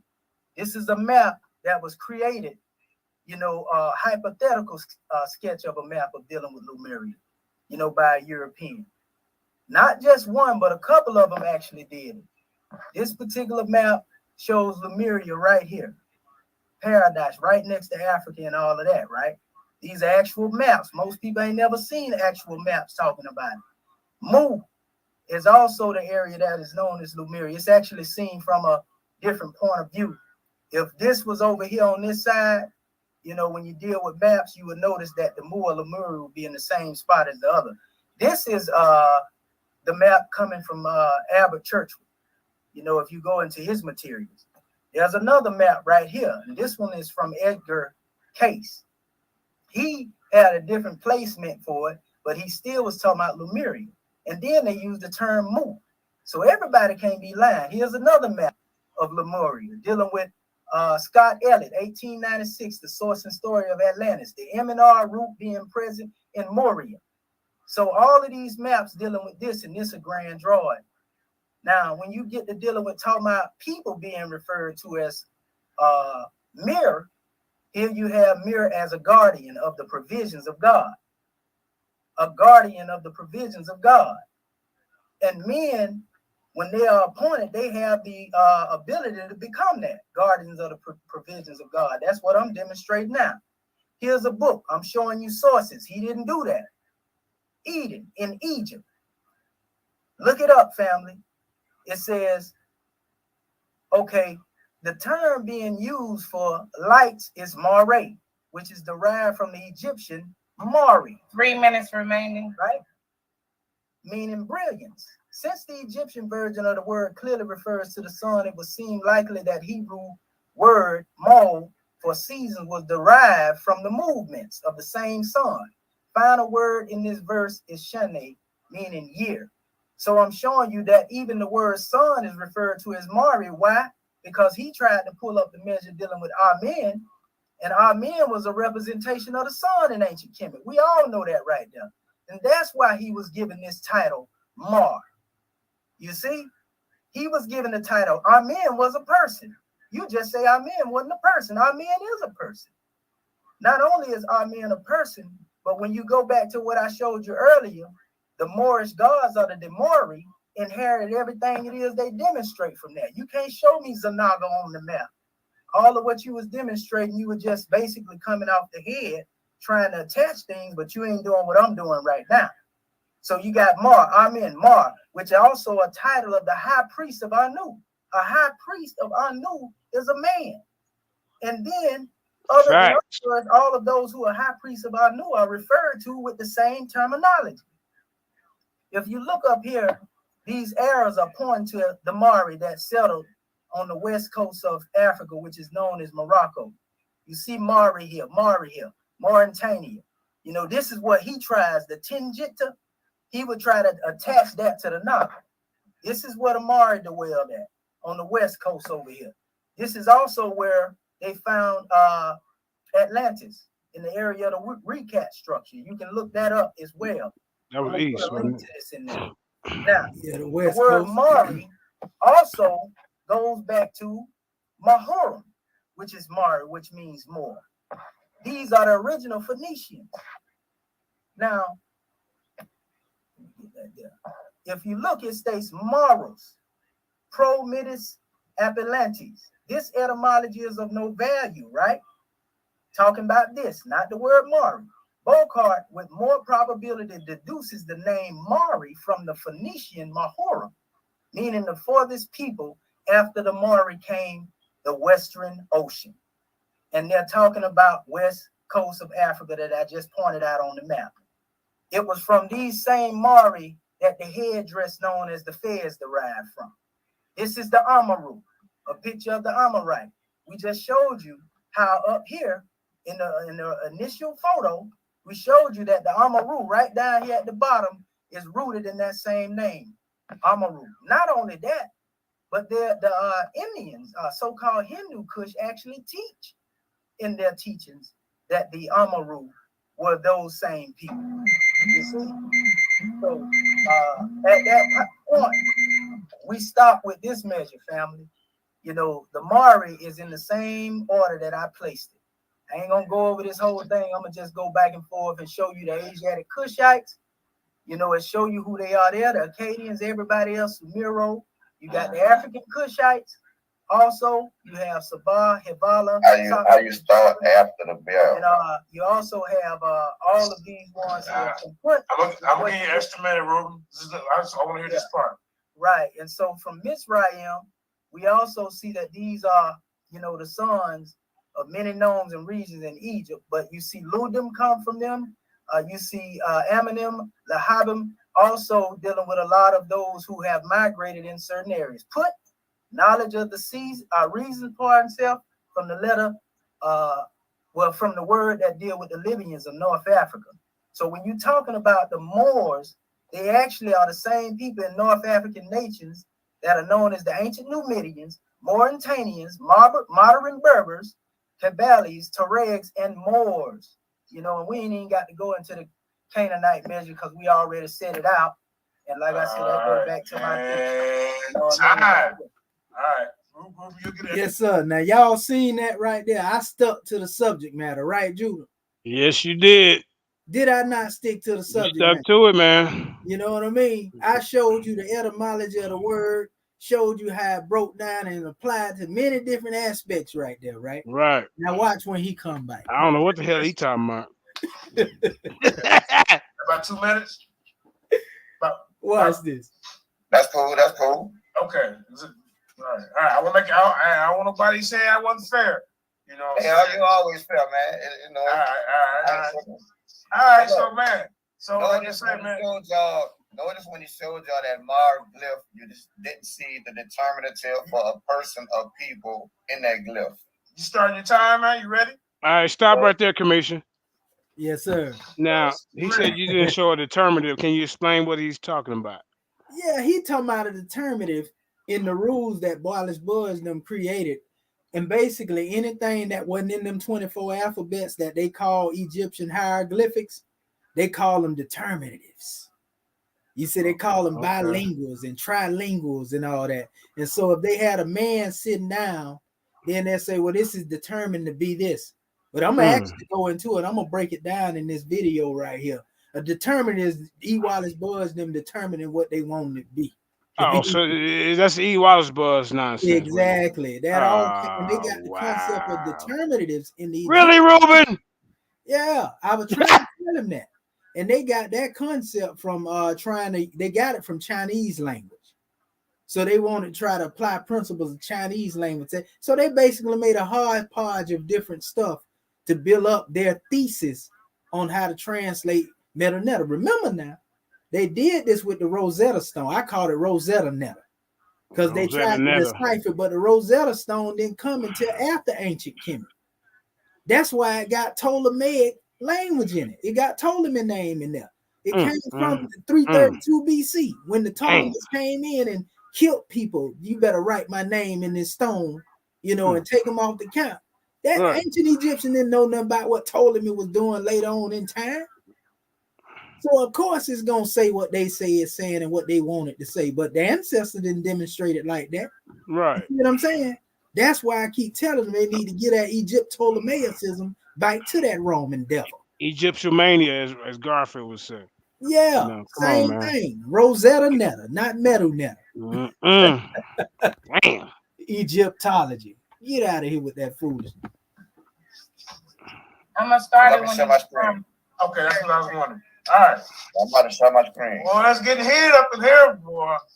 Trying to tell you. See, over here today, man, we got a melting pot of different type of information that come out on them, man. They don't know. It's like some old gumbo. Some old gumbo over here, boy. Let's get it. Now I'm going back to the glyph. I'm going back to that glyph that he showed y'all. This is the glyph. Amen.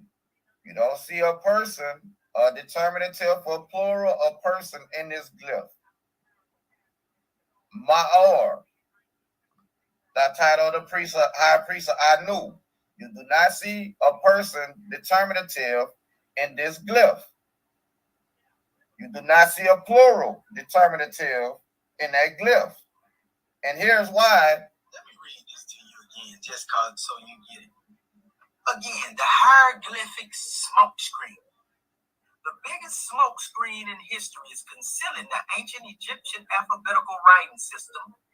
Western Egyptologists made everyone think of the Egyptian language as a collection of primitive pictures called hieroglyphics.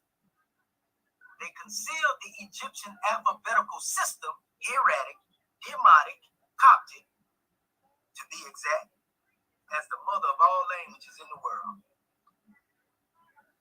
Now, he's trying to make this be a glyph representing the more people, but there is no person in the glyphs to represent. And see how he don't comprehend what I'm saying. When you done heard me say 1,000,000 times, them symbols is not what we talking about. We talking about this word. This word don't come from these symbols. This word come from hieratic and demotic papyri. And we're going to prove that to you in a minute because E. Wallace Buzz is going to tell you yourself.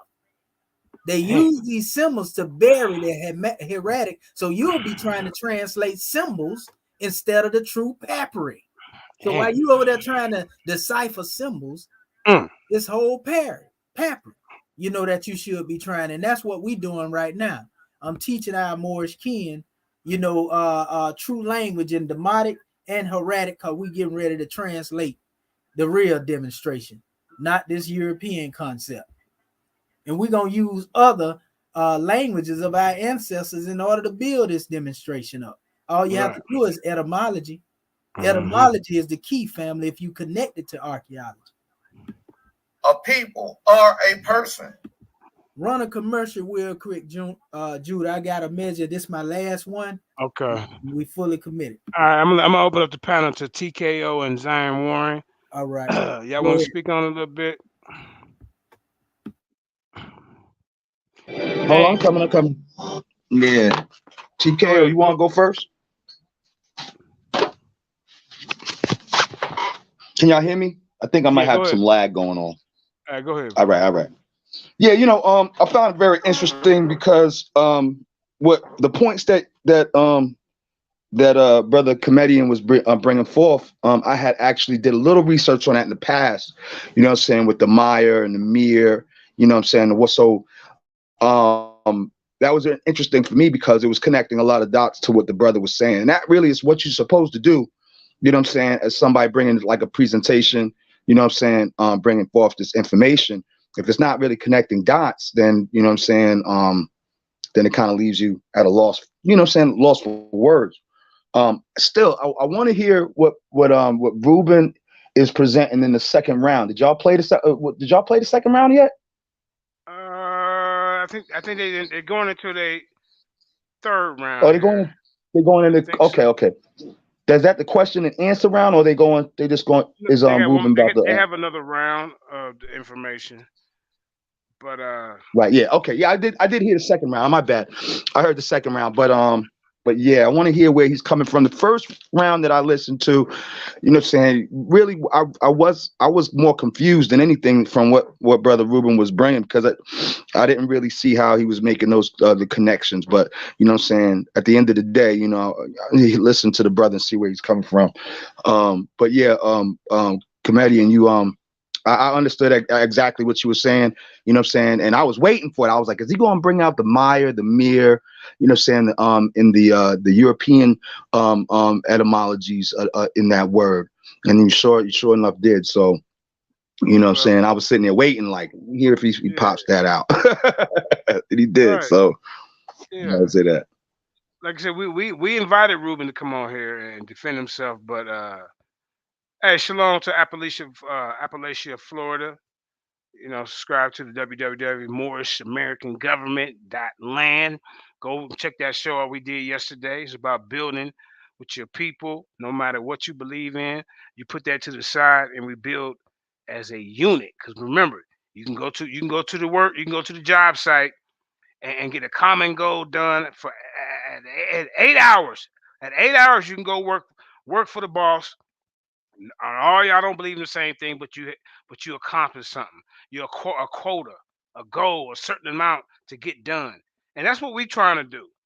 We're trying to do that. We want to come together and put your biases to the side, you know, and build a government. Get recognized. You know, that's the only way to get recognized, or they're gonna keep doing us how they do if we don't form a government. Real talk. But go ahead, TKO. Say something real quick, and you know the brother, the champ, gonna get back on here. TKO, if you there, he might be away from his phone. You ready, Commissioner? Oh, hold up. Let me just breaking news. Ruben just told me that he cannot come on here because Andrew Ford said he putting sanctions on all you niggas in the Lions Den.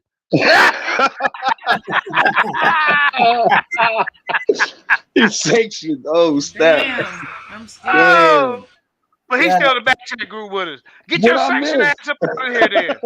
What you still back in the back chat in the Lions Den for, Ock? Come on, man. Cut this nonsense out. That's your excuse? Man, you gotta come up with something better. I would say the dog ate my homework or something, man.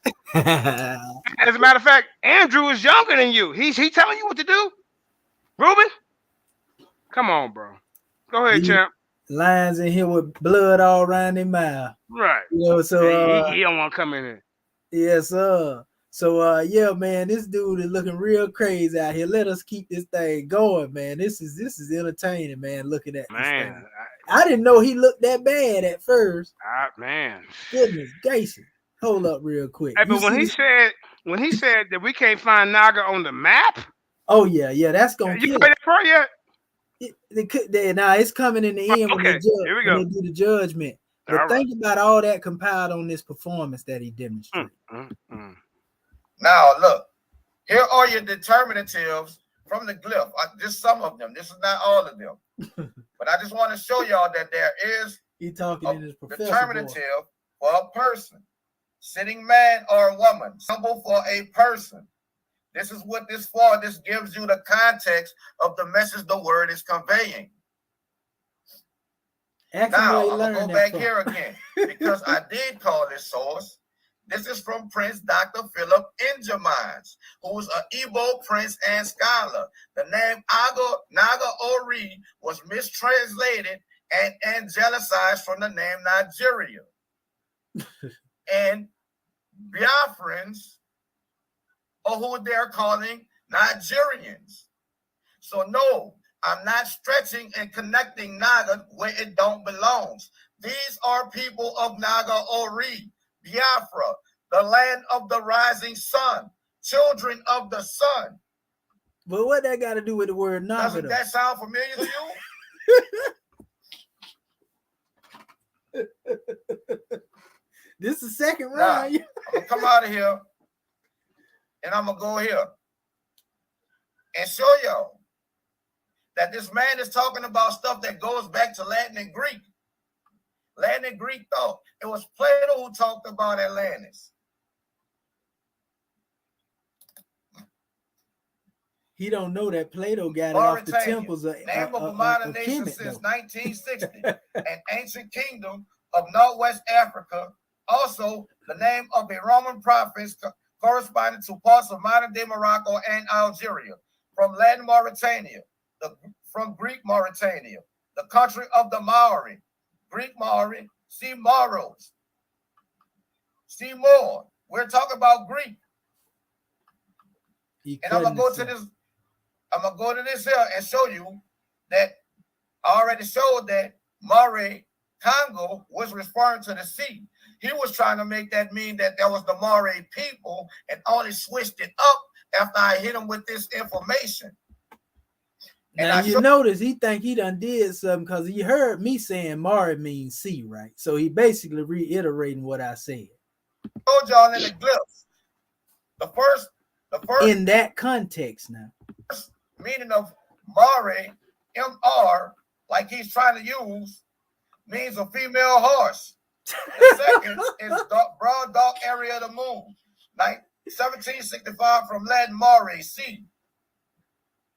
From Proto-Indo-European root. From Proto-Indo-European root, people, Mauri, body of water. Applied to lunar features by this man don't even know how to read a dictionary, bro. He don't know that words that come behind each other be different, totally different words. You know, and so he reading all these words as they relate to each other. Man, this man crazy. Galileo and used thus in 17th century works written in modern Latin. Everything he has pulled so far has been English and Latin. They originally were thought to be actual seeds. Here you have Mauri again, night goblin, incubus, oppressed, sleep, English, Mauri, incubus, nightmare, monster, from mirror, from mare. What is he talking about? Proto-Germanic, goblin, source also of Middle Low German. Where is Naga on the map? We want to know. German. What is he doing? Incubus is what that means. Incubus, succubus. We want to know what Naga at. Incubus. This is from Indo-European root. He loves saying the incubus word. No, the incubus. Source also of the first element in Old Irish Maringran, demonesses of the corpse, literally queen of the nightmare. Also Bulgarian, Siberian Mora, Czech Mora, Polish Smora, incubus. Also French, incubus, succubus, nightmare. With first elements from Old French culture to trample, and second element from Germanic. All this is probably from Proto-Indo-European root M-E-R, mer, to rub away, harm, to die, and forming words referring to death and to being subject to death. The word in English now survives only in nightmare. Now let's go back to the glyphs.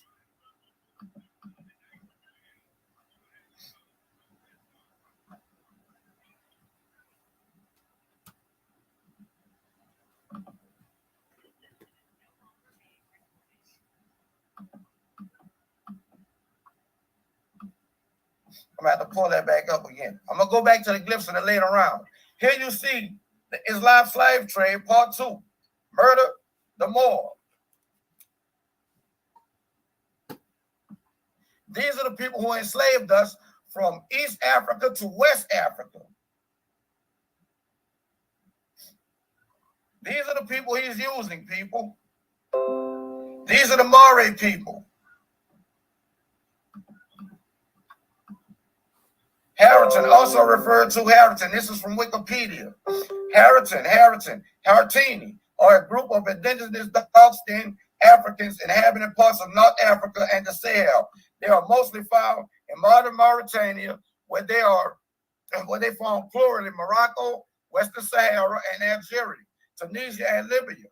They are referred to as Kostan. The Harrington are distinct from modern sub-Saharan Africans. You hear that, right? The Harrington are distinct from modern sub-Saharan Africans. They speak Maghrebi Arabic dialects as well as various Berber languages. They form the single largest ethno-linguistic group in Mauritania, where they account for 40% of the population. He done went to Wikipedia. See, he was running out of sources then, y'all. Right. Hey, I wasn't even locked and loaded yet. I'm about to go back to my. What's you about to go back to, Ruben? I'm about to go back to my files. He just went live. Talking about he just went live. You can go live. Andrew allowed you to go live, but he won't allow you to come on here. Oh, he done went live? Yeah, he done went live for 7 minutes. Hey, come on up here. We will want to hear you live. You got a chance to defend yourself right here, right now. Hey, look at Sonetta in the comments. Y'all need to come over to Sonetta Studios where more people can learn. Look in the pot. Well, y'all was trying to steal a talent from over here, man. Get somewhere and sit down. Now, you come over here and learn. Get these words of cognizance. Oh, go on, teach, Rube.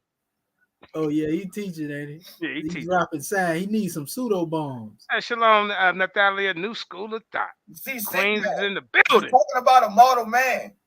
And when you see when it's talking about a person, you see the person's in a glyph.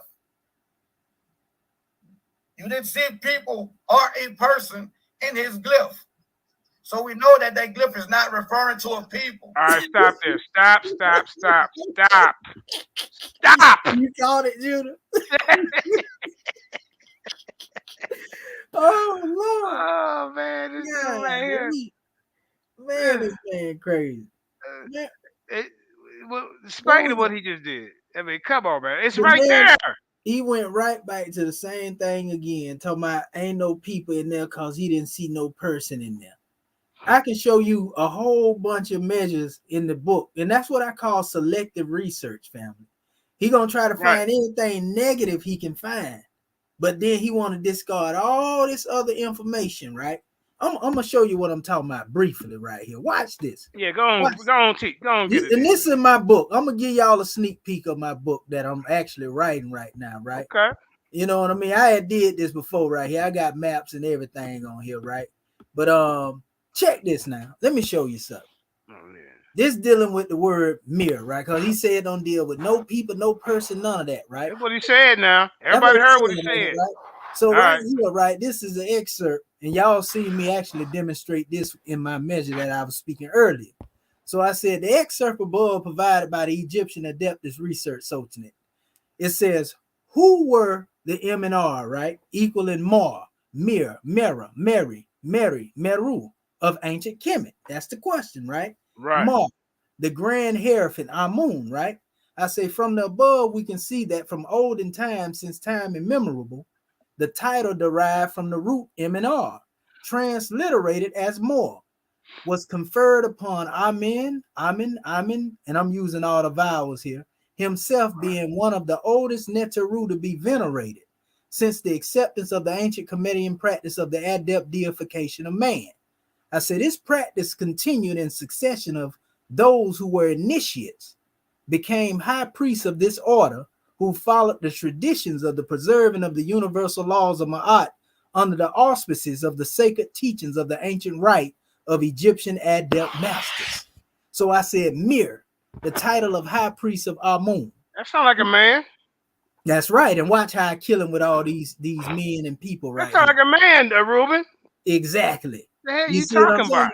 So it says, it is universally embraced that the high priest who came through the line of succession as the heir apparent of Amen received the title Mir in reference to their station of inheritance. Mir is transliteration as their station of occupancy, right, is also linguistically traced to the root M&R, where Mir is often translated as gods and goddesses, keepers of the seal, chiefs of tribe, chiefs of carapan, inspectors of dignitaries, overseers. Them ain't people. Yeah, a sheik is a sheik and a chief, not a man. Reuben. Now watch this. It says, what the hell going on? It says, beloved, it said of Amen, right? Amen men. It said the Egyptian adept perspective, we refer to such one as an executive ruler, or the love thought of the great God known in nature as the Pert M. Heru, right? Books are coming forth by light. And so not the book of the dead that he be coming from. Now listen, I go into this right here, showing the proof from the same measures he tried to use. Look what it says here. Mir Per, chief of the house. Chief. Who is the chief of the house? Head of the house. Right? Steward, right? There none is. Mir Per, chief, right? Mir, overseer of the gold foundry. All these people are spooks and spirits, man. Sound like people to me. Pet Hectic, overseer. Mir Per Hectic, right? Governor of the treasury. Who governed the treasury? A ghost or a man, bro? Mir Ma, overseers of sacred property. That's the plural right there. But guess what? You don't see no people up in here, do you? What are you talking about? He said if you don't see a person in there, it ain't talking about a person. So who are the overseers of sacred property, bro? Who is it talking about? Who them overseers is, bro? Ruben, you got some explaining to do. Huh? See, that's what selective research gets you. You're doing selective research. Mir Ma, and it's dealing with his bias. That's it. Now here go your little determinative you like to talk with a plural. It says Mir Mar. So them talking about people right there in your way, right? There go three guys right there. There you go, One, two, three. A plurality. Overseer of the servants of a temple in the estate of the private. Who you think overseer? Who's the overseer? Bro? Is it a man or a spirit?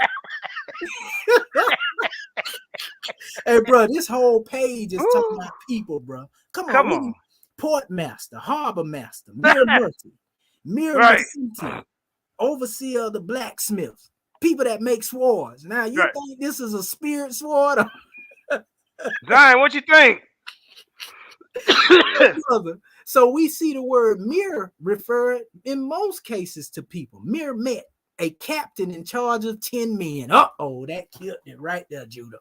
10 men? A captain over men. There you go. Is that a spirit or what?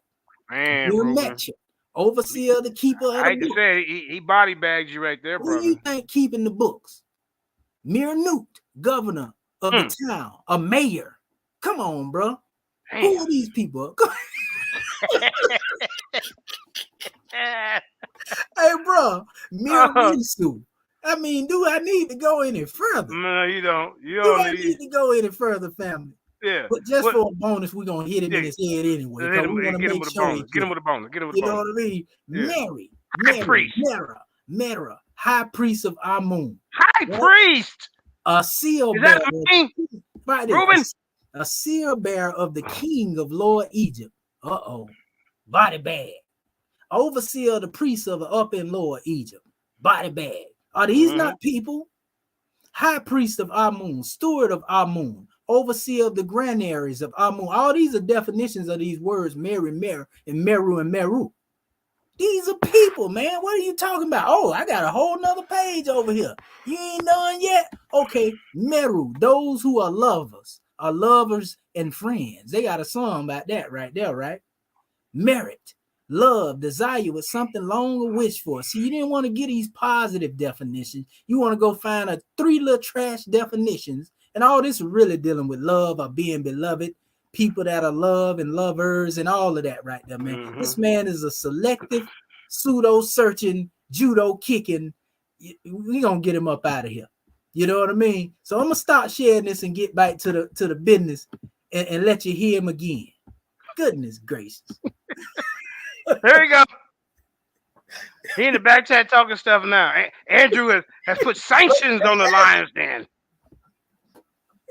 This is wait, Ma, that I can also be interchangeable with this word here, mar, oppressed, bound, miserable, These are the connotations of this word that he's trying to force down our throats. When you take it back to what his own source says is the mother tongue. This man, something else, man. He ain't got no more sources. He mad. He mad. He in the back chat mad, y'all. With African Bantu languages. Here you see it again. Merch, funerary chest, showing you that it's still cognate even in the Greek, in the Proto-Germanic, in the Proto-Indo-European. Wait. It's still cognate. I ain't pay attention. This ain't got nothing to do with people right here. Mirror, they got some people in the determinate there, and you gonna rebut what, man? Mirror, female slave, still talking about a mortal, subservient person. You see another one here, M-E-R, servant, peasant, dependent. That's still a person. Them people now. He naming people, y'all. Hey, when it's negative, yeah, them people then when it's negative. Yeah. Servant, slave, people. You see what I'm saying? Priest, not a person. Overseer, not a person. Hey, he ain't doing no different than what Charles Darwin did by doing that selective breeding and coming up with a concept talking about a superior people. This man is hermetic hypothesis, pseudo kicking judo over here, bro. Chief of the peasants. This is what MR is in the glyphs. This is why he's trying to tell y'all that the hieroglyphs have no phonetic value and that determinatives are not necessary. Goodness gracious.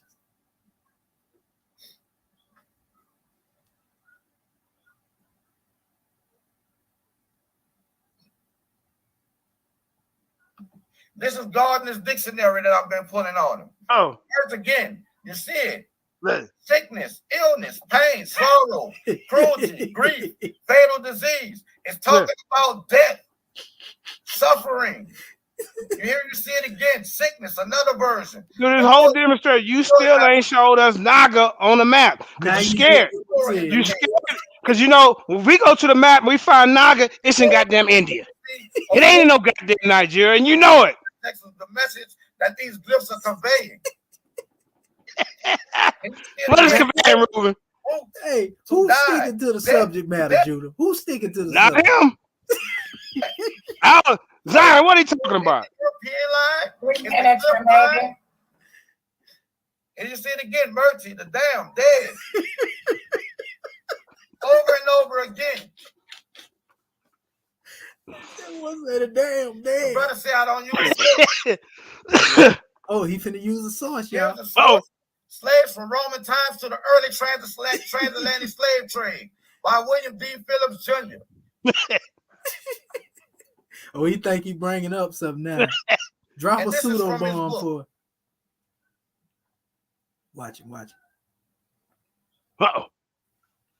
Here we go.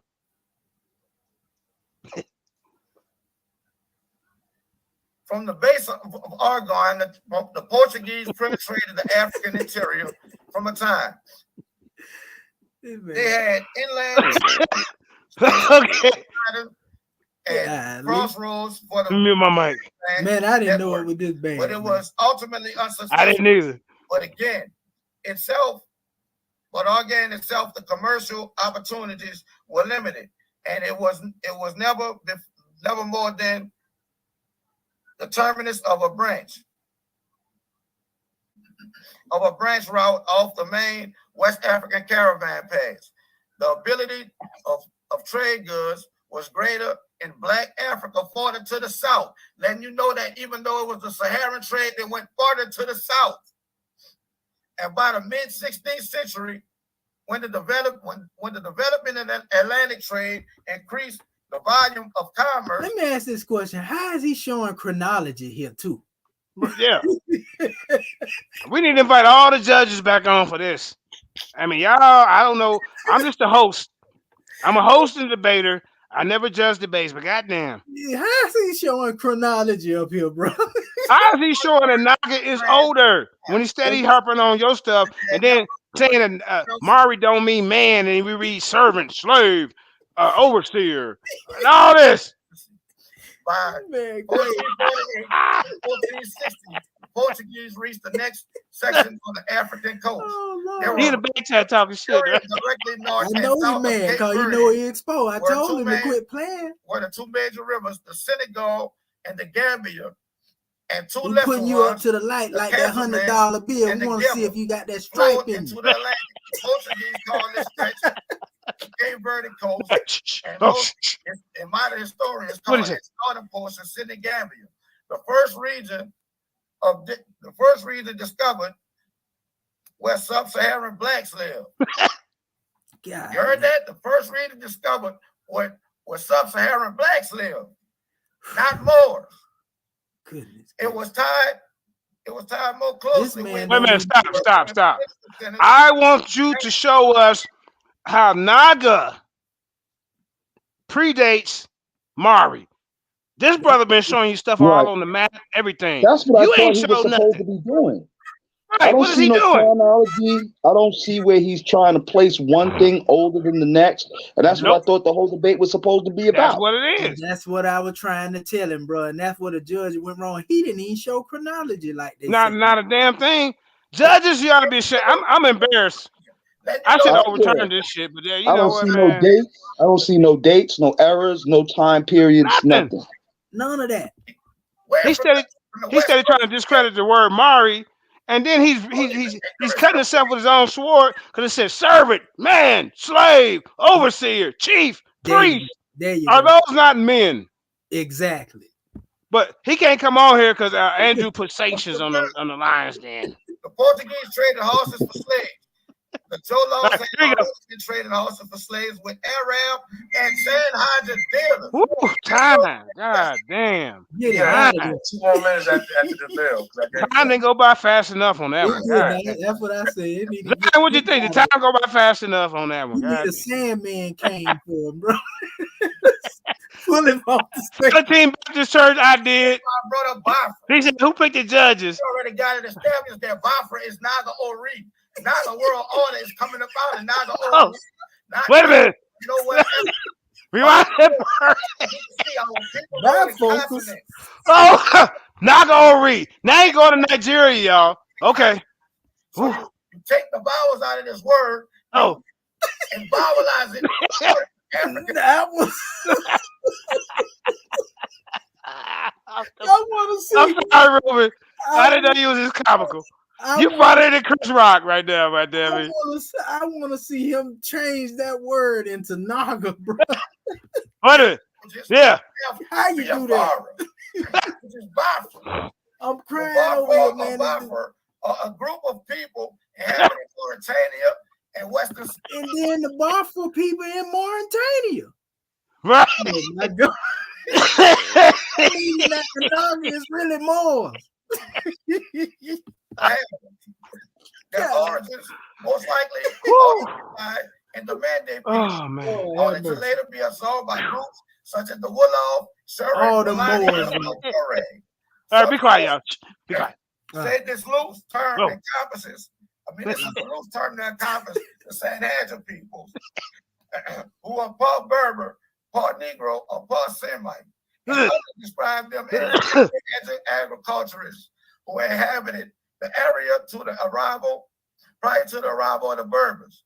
Others say they occupied the territories in the 15th century and before the end of the 17th century, and were comprised by various groups, including the Wolof and Berber. The Moors. Now, the Balfour, a pre-Islamic group, they were in North Africa before the Sanhaja, before the you run out of breath. Islamic group. Balfour, B4. Damn. Golly, man. Now, I watched 3 rounds of this brother, and I ain't seen him prove nothing about Naga. Yeah, you had a bullhead. Oh, here we go. And I'm going to go in the glyphs and show y'all that. Oh. The bullhead is Naga. You move the vowels. You have NGA. Just as you see depicted here. In the next round, I'm going to nail that point home. And he's going to be dead. He said the next round point home. He going to be dead. Oh, Lord. You just went through 3 rounds of nonsense, So I hope you do something in this last round. We waiting. Zion, you got anything to say? I mean, come on. You gotta be nice. Go ahead. Come on, Zion. Nah, man, I ain't got nothing to say. I ain't got nothing to say, man. I'm at a loss for words right now. I'm speechless. Didn't he say? Wait, hold on. Didn't he say Meru or something like that? That so to put Naga in a place that comedian just proved was the place with this Moorish. They was Moors. Oh damn. So you need to come on home. Wait, who was the judges though? I picked judges from all walks of life. I had a Black Line Supreme. I had Aaron. Yeah, we can get to the judge round. I had DMG from Paradigm Shift. That was 2 comedics. Let me tell you what I think happened, Judah. I think the judges started hearing that foolishness he was talking about, and then they were just like, "Man, I ain't trying to hear this," and they walked off and did whatever they did, and they came back and judged. Hey, you can't blame it on them because they didn't know what the heck he was talking about. I'm overturning this victory, Ruben. I gotta overturn it, bro. Watch this. This is the first time in Lions in history where a victory will be overturned. I gotta make an executive decision. You got your ass whooped.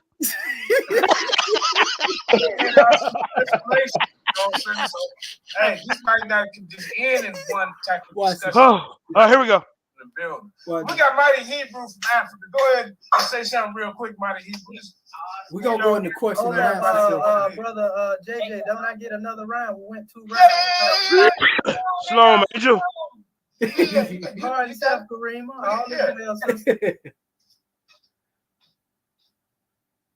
Can't hear you, brother.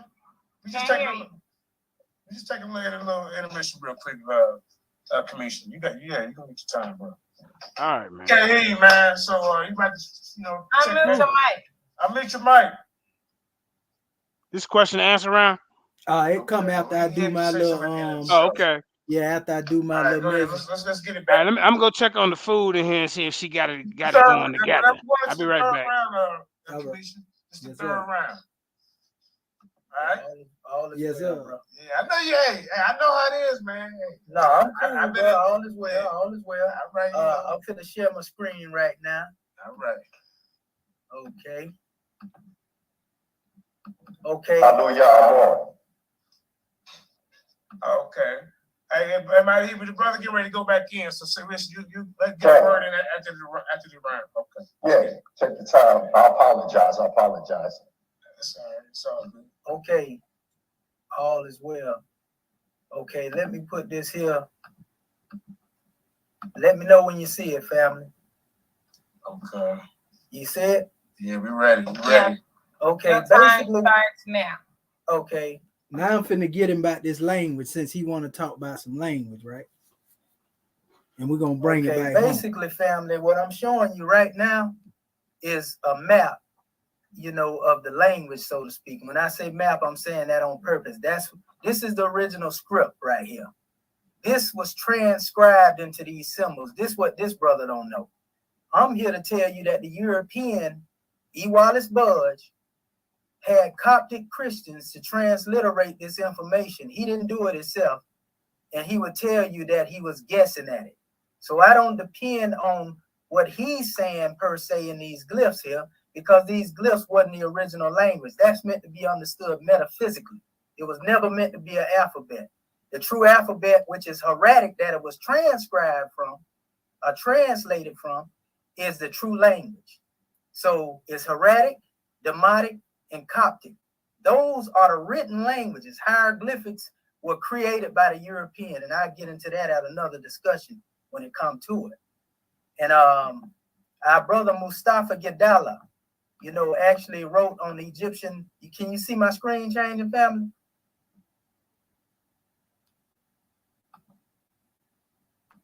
No. Yeah. We see the screen. Did it change though? Oh no. I don't even see your video. Okay, so I'm gonna change the screen right here real quick. And so basically, hey, I'm talking to the recording. It states the hieroglyphic smoke screen. The biggest smoke screen in history is concealing the ancient Egyptian alphabetical writing system. Western Egyptologists made everyone think of the Egyptian language as a collection of primitive pictures called hieroglyphics. They concealed the Egyptian alphabetical system as the mother of all languages in the world. And he referring to the fact that they hid the actual teachings of what they was translating under the symbols. Because the symbols were meant to be understood metaphysically. They weren't meant to be understood in an alphabetical form. Alphabet, again, is hieratic, demotic, and Coptic. And that's a whole nother measure. So I ain't going to go into that. That's why my approach is different from his approach. Now, let me get back to this measure, because the subject matter is who is older. The Mauri. See how I went back to the subject matter? The Naga, right? So what I'm going to do, let me share this screen real quick. Can you see my screen, family? You see my slide again? Go ahead. Is that a slide up there in front of you? It look like a No, you're showing the whole screen again. Okay. Can you let me do this right here. Stop the time. Yeah. Stop the time. Stop the time till it gets together. Because I'm thinking that when I share the entire screen, it's gonna let me share my actual whole thing, but I see that don't work like that. So yeah, we can start back now. Now the subject matter was dealing with who is older, you know, the Mauri or the Naga. There is no place on a map called a Naga. There in the Naga that was in Kush, the Meru Kushites, look it up, judges, they are no older than 1,000 years.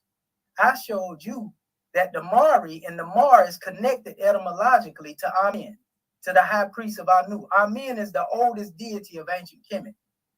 So if Amen, which was a man, was referred to as Mar, and we know Amen was way older than this Naga culture that he talking about. You see what I'm saying? That Nagas right there when it comes to the timeline. Is that what we finna get into now? And then he's still demonstrating that selective research with these names, trying to tell you that these are not people that are being referred to in here.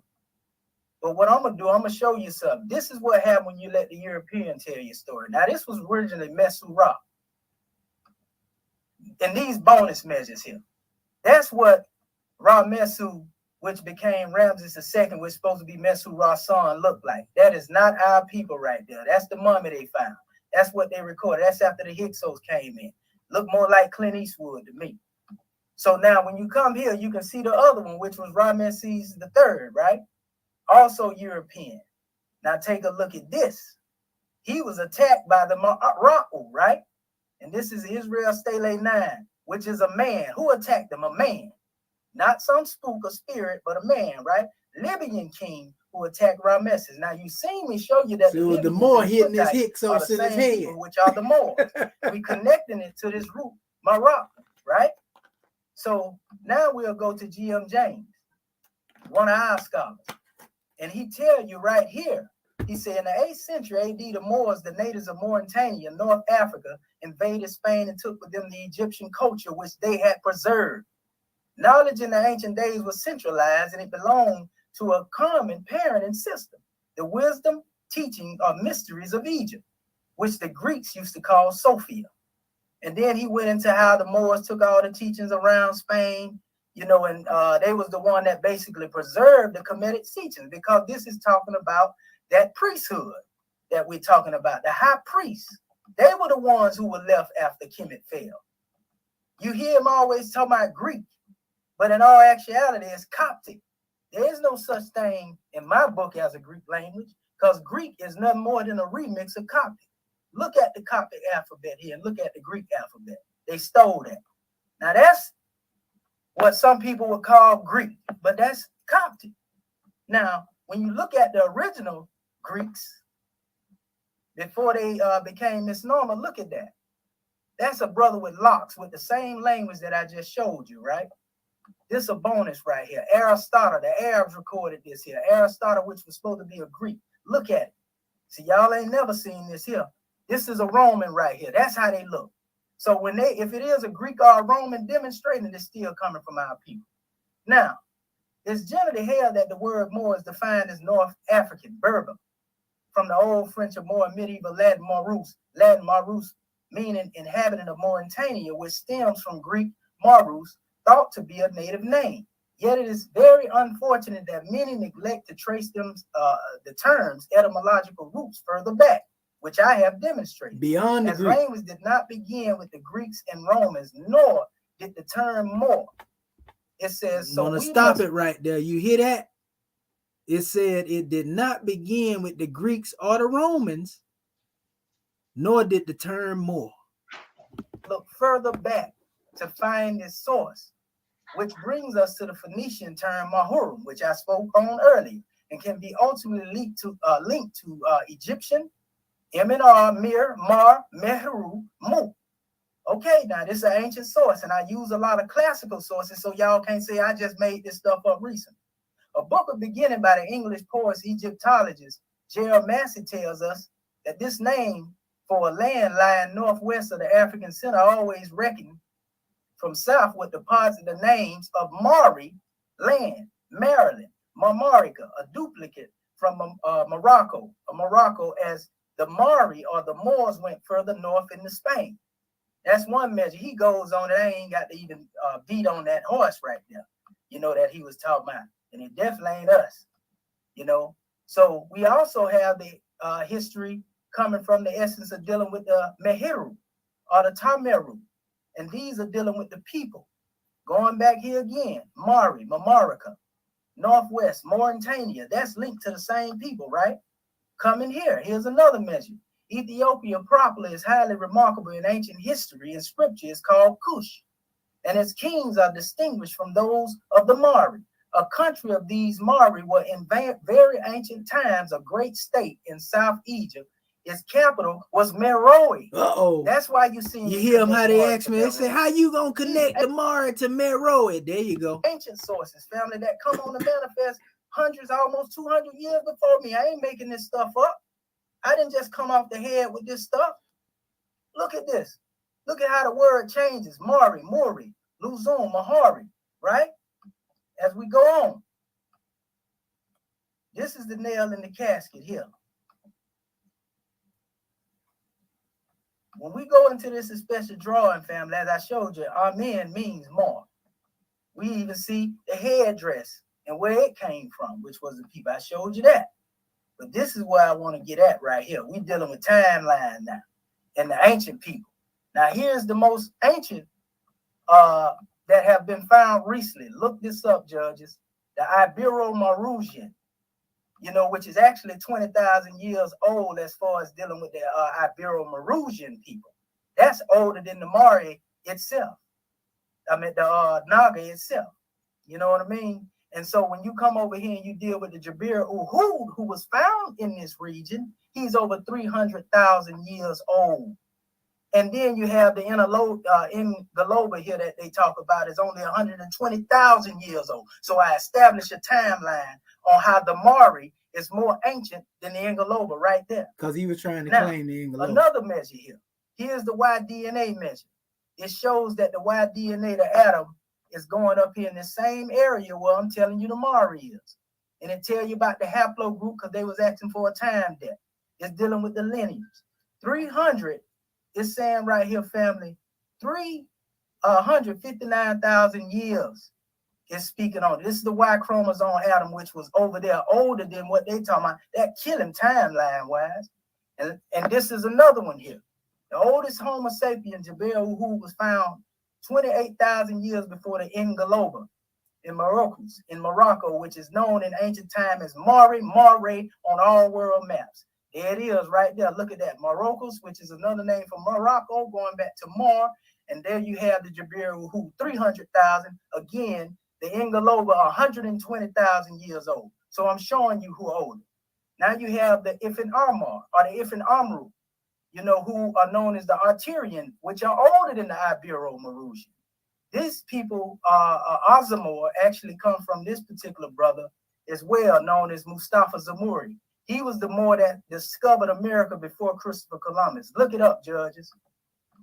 Now, in the same area, these are the people of Mauritania that were over 150,000 to 130,000 years old. Even that is older than the Ingaloba he told my family. You see? And he ain't gonna be able to show you nothing older than that. You see? And that's the same thing. So now y'all see, I put the time in context right there. He was talking about the Ingaloba, which is 120,000 years old, right?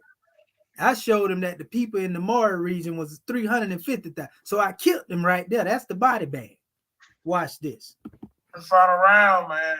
Third and final round. I told you I should have probably took 12-minute rounds, man. But hey, it is what it is. All right. Have a question and answer session, right? Yeah, you still got the 3 questions apiece. So okay. that this what get good at, y'all. You know, see, I be in the marathon debates. You know, I do 2 different topics. You know, 20 minutes. All right. He set himself up for the kill because when you go to that, hold on, slow, man. Look at the time. Keep you going. I know you ready to go. This is the third and final round. King Naga. Like, JJ, shut the hell up. All right. So, Karima, whenever we're ready, let him know. When you share your screen, all right, I'll start your time. All right. I'm about to share my screen. See, he left himself open for a counter punch. I knew you was going to run a Jebel Urhound with that 330,000-year-old fossil. But you don't have the DNA to back it up there, sir. I just showed him why people who have that DNA to back that up belong to the Perry Y gene. And that was found in people in Nigeria and Cameroon. So you got to still come back down to Naga Ori with that. That boy said Naga Ori. Bantu Naga Kushites. Yeah.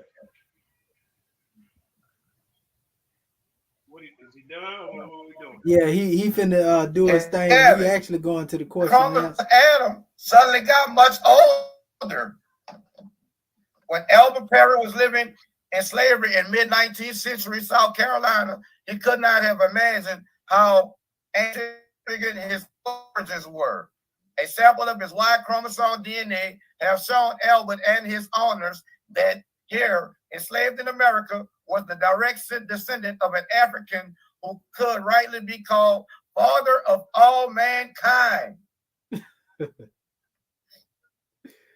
The ancient individual passed down his genetic legacy from father to son over 11,000 generations. In fact, Elber's ancestors were so old, he was probably a member of a different human species to us. But they know that this is human DNA because haplogroup means groups of humans. It's only dealing with humans. There is no haplogroup for Homo erectus. Elvis ancestors is our ancestor too. And human genetics, Y chromosome Adam is the name given to the most recent common ancestor from whom all living people are descended through the male lines and their family tree. Up to now, DNA studies had estimated that Y chromosome Adam lived between 60,000 and 142,000 years ago. The DNA that the Y chromosome of Elmer Perry's ancestor diverged around a staggering 336,000 years ago, Mr. Commission. That's far enough to back up those fossils in Morocco, Commission. Nobody else have this timeline. Means that the Y chromosome Adam title now goes to him. Okay, stop there for a second. What the hell is he talking about? Oh no, bro. He's been crazy nail round, bro. He showed us Naga is older. I haven't heard not one time he showed anything on this map. He showed any sources. Because you know why? Because if you go to Naga, he gonna end up in India. That's what I'm trying to tell you. Indus Valley Kush. I think he put some hoodoo on the judges, bro. Well, I was whooping him so bad with the chronology, they thought it was him doing it.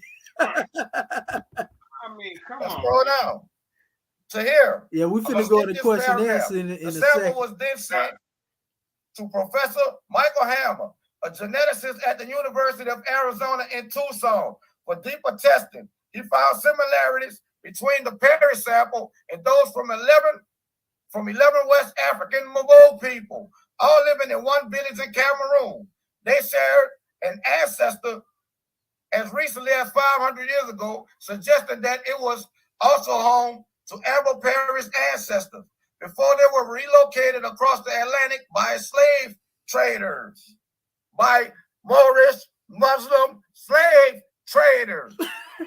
Professor Hammer also confirmed that Perry did not descend from the existing Y chromosome of Adam, and that his lineage diverged from the rest of humanity about 150,000 years before our species appears in the fossil record. And that's before they found the fossils in Jebel Irhoud. This man crazy. Jebel whom I just showed him was 359 years old. He talking about 330. Did he not hear what I said? And that don't connect nowhere to the Naga. What do that got to do? No, I'm standing Igbo land. You the one brought up the Naga but now he don't want to deal with it. This is another page. He done moved the whole Roman Colosseum. The whole goddamn Colosseum. Man, this man is something else. Wow. I'm telling you, pseudo This is bad. The question arises: did the British give the name Nigeria to the amalgamated Northern and Southern Protectorates, having full knowledge of the history of the Igbos from the archaeology of ancient Egypt? Or was it just a coincidence? I want to see these Nagas. Am I inclined to believe that the British were very much aware of the history of the Igbos as inhabitants of Upper and Lower Egypt? Where? In what record? Stop there. Stop. In what record? Stop. Yeah. In what record, bro? Where? What record did the Igbos was? If they were so great, they should have had a dynasty, bro. Who were they? And then he got this timeline over here talking about 200,000 years, right? That still ain't older than the Jebel Uhu, 359,000 years. So you still good. The Bifara or Bifar or those people over there, they're not talking about no Naga. This man crazy. Where? Where is they talking about Naga? Ruben? Hey, Promised Land, Naga Ori, Niger area, Naga Ogo Ora, place of the people of the divine mercy of God. Now, let's go to Dr. Catherine Achinolo, another renowned Igbo scholar. Man, them Igbo scholars that Egyptian mystery schools and sacred religious lexicon, their ancient Igbo foundations and implications for Egyptology by Dr. Catherine Akinolo. He reading from books, but ain't showing you his own research. See, that's the problem with him. The lexicon of Egyptian religious and sacred language is replete with words of the same sound and meaning with Igbo equivalents, cognates. You heard that, right? Cognates. This is linguistics, people. Likewise, the foundation of some of the deepest concepts of the Egyptian mystery school can be traced to Igbo land through signals borne by two major dialects of the Igbo land still found in Egyptian lexicons. This suggests that the earliest Egyptian priests, those who introduced Where is this mysterious Igbo brotherhood in ancient Kemet, bro? Because you know they got, you know, he gonna say they under another name, right? He gonna say they the Amahu or somebody. Man. Religious practices and worship of gods to Egypt were Igbo speaking, Naga Ori speaking. Lord have mercy. The plethora of names of Egyptian gods that are Igbo and sound and meaning. Wait a minute. That boy, did he just say a plethora of names of Egyptian gods that are Igbo? Rewind this. Oh shit. Rewind this shit. Hold up. Oh man. Let me hear it. All right, here we go. Let me see. Okay. Hold up. Where is he? There you go. And in ancient Nigeria. There you go. Where the autochthonous, can't no more say autochthonous.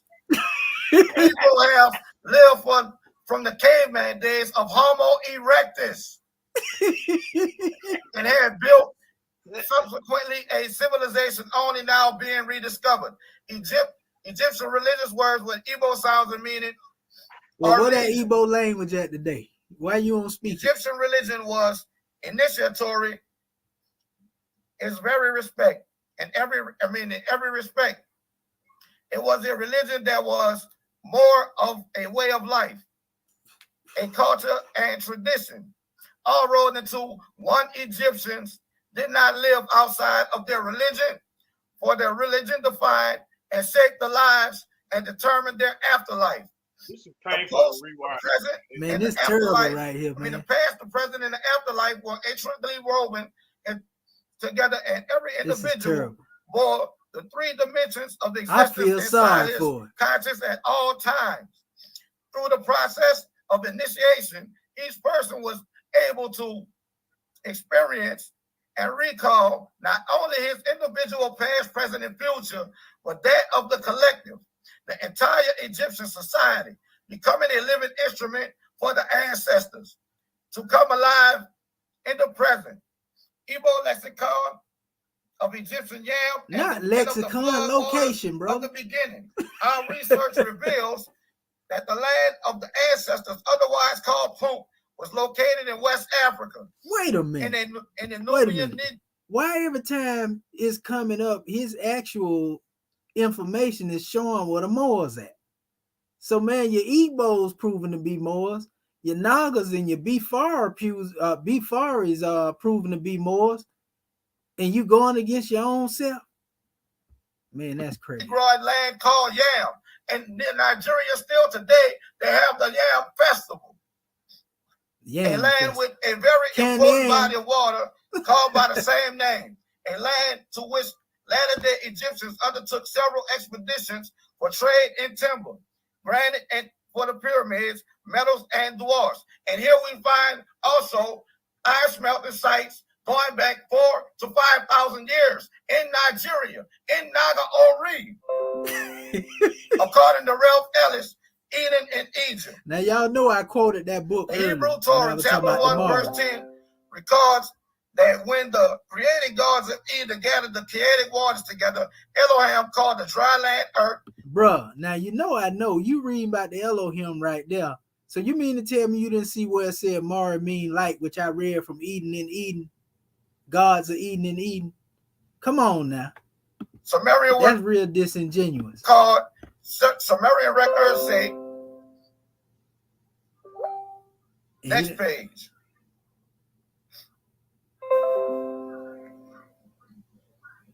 A bunch of read.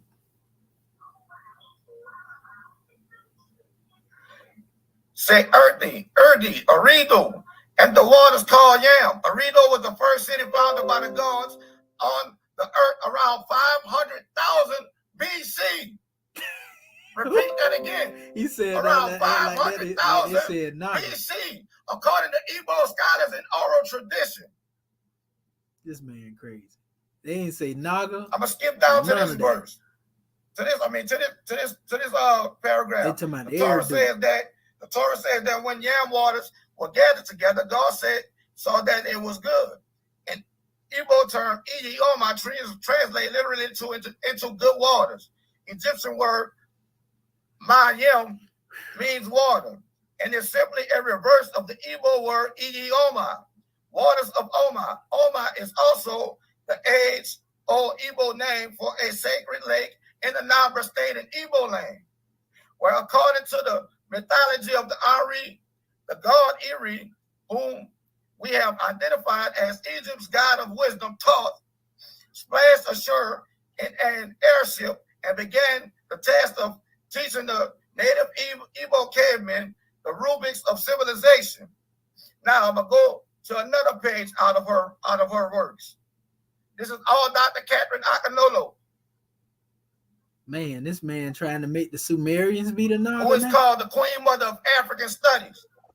Egyptian words that describe the creation events in Eden as spoken by God are mostly derived from Igbo lexicon. They include the following expressions of the same meaning all over in the both place. languages. Hi, let it be. Haya in Igbo. Kev, gather them, tie them together. Igbo, Kifa. As you see the same consonantal root. The Ka of KH will interchange with the K here. And you see the F and the F there, same consonantal roots. I shall multiply. Igbo, Gasha, same word, same connotation. Ka, Kwa, tree of life. Igbo, Inqua, palm tree. Igbo, Nukwa. Igbo, the bloodline of the palm tree. A genetic name for the Igbo. Can you stop, please? Watch this. Watch this. Hold up. Watch this. Watch. Egyptian Watch this. lexicon have cognates and words of the same connotation, same sound, same meaning. He tried to change it. You see, you see what it was saying? He didn't want to go into that right there where it said, let there be light right there. That ha'or, which is the word ma'or, actually come out. That's the Igbo he's saying, but the word ma'or is used right in the Hebrew. Is he showing the screen? Is he showing the screen? Because we can't see. That's him. You don't see it? No, we ain't seeing the screen. Okay. Let me put it on right here. I thought it was still shared. Let me share it right here. He been going on, carrying on here. This man is off the chain.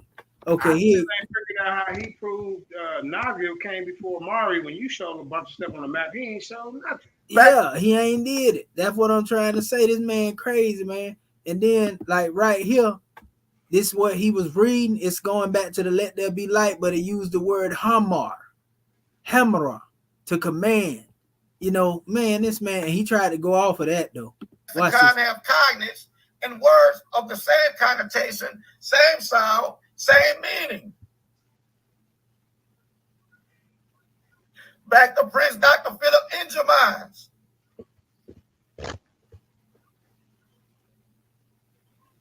The name Naga was mistranslated and angelicized as the name Nigeria. He done said that about 4 or 5 times. Conversely, right there. Break that that's the 4th time he done said that. Stop. Goodness gracious. So Naga is not Nigeria? That's what I'm trying to tell you. Nigeria ain't but 46 years old, 56 years old. That body bag. Nigeria is only 46 years old. 56, 46, around that area. Go look it up. And that's why I was like, man, I know he out of it. I was laughing. From New Orleans. No. He in New Orleans. We don't see the Mauri on here, do we? Tell me, we don't see the Mario on here. This man got a theme park. Yeah, that's your only claim to fame. I got 2 more. Oh man! We didn't extend the last. Wait, what is that an image of? What is that? There's something in New Orleans, man. A little thing that's talking about people, the Igbo and all these people. I guess that's supposed to be a show of his map. Man, this man crazy. Already got it. Here you go. He thought he done did something. He done that. It's a question and answer. Watch this. Watch how I eat him up. Watch this. So did he ever establish that there was any? Go ahead, brother. What'd you say, brother Zion? You said did he ever establish something? Zion, you breaking up? Unmute your mic. Yeah, we can't hear you, brother. All right, well, you need to come back to that question later. But you can see the judges. We got black lines. Don't make your answers too long. Maybe like a minute and a half. You know what I'm saying? You know, then we gonna get to the judges. It's getting kind of late. You know what I'm saying? So, first on the question. Kareem, we'll give him about a minute and a half to answer the question. You know, at the longest. Y'all cool with that? I'm good. Okay. Kamisha, you there? Oh yeah. There we go. Okay. I'm answering you now. Yeah, can you hear me now? Yeah, we hear you. Okay, most definitely. And I can share my screen when I ask him this question, right, for clarity. Yeah, go ahead. Okay, yeah, I just want to make sure before I do it. Okay, you know, because I seen the brother speak on Igbo. And I want to ask you, brother, you know, my first question is, how is it that you are equating Igbo with Naga? We're talking about Naga. I stayed on the Mauri. you know, but you equating Igbo with Naga. And can you show me Naga on the map? Oh, any map? Naga on the map as a people. Watch this. Watch this. Oh, here we go. Okay, you understand this question, family? You hear me? I understand this question. That predate 1,000 years ago. I understand this question. Okay. And I kind of covered this already. And to answer your question, can you stop sharing screen so I can share mine and break it back down for you again? You're gonna break it down for me, y'all. Watch it. Watch it. Man. Like I keep showing you, the Igbo are the people of Naga Ori.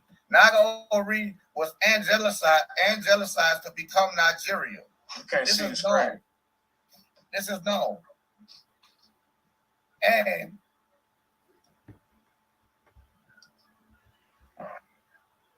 let me know when to start. Okay. Yeah, you can see the screen now. Go ahead. Oh, you see it now?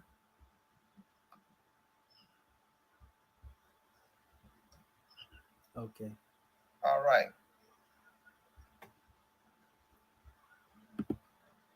Oh yeah, that's us. It's still there. Okay. This is Philip. This is Prince Dr. Philip Ingemans of the Igbo people. This is his work. This is the history that he put out about our people. The name Naga Ori was mistranslated and angelicized to become Nigeria. That is where I'm tying the Igbo to Naga, because the Igbo are the people of Naga Ori, as told by Igbo scholars. It's not nothing I'm making up. This is what Igbo scholars are putting out there. This is what you also find on their passports. Would you like me to show you that? I want you to show me the map, brother, where y'all on the map as the Naga that exists beyond 1,000 years. Bro, you're jumping down the question. Please. You won't find Naga on the map. You won't. I answered the question. You had a two-part question. You heard it, the first part. You heard it. Do it again. You heard it. What he said. What he said. This man crazy. People of Naga Ori, as told by Igbo scholars. It's not nothing I'm making up. This is what Igbo scholars are putting out there. This is what you also find on their passports. Would you like me to show you that? I want you to show me the map, brother, where y'all on the map as the Naga that exists beyond 1,000 years. Bro, you're jumping down the question. Right. You won't find Naga on the map. You won't. I answered the question. What? Wait a minute. So I won't find. What did I just hear? Right. What did we just hear? Didn't I tell you? Oh, he gonna tell you. Right, over here. You won't. You ready, Zion?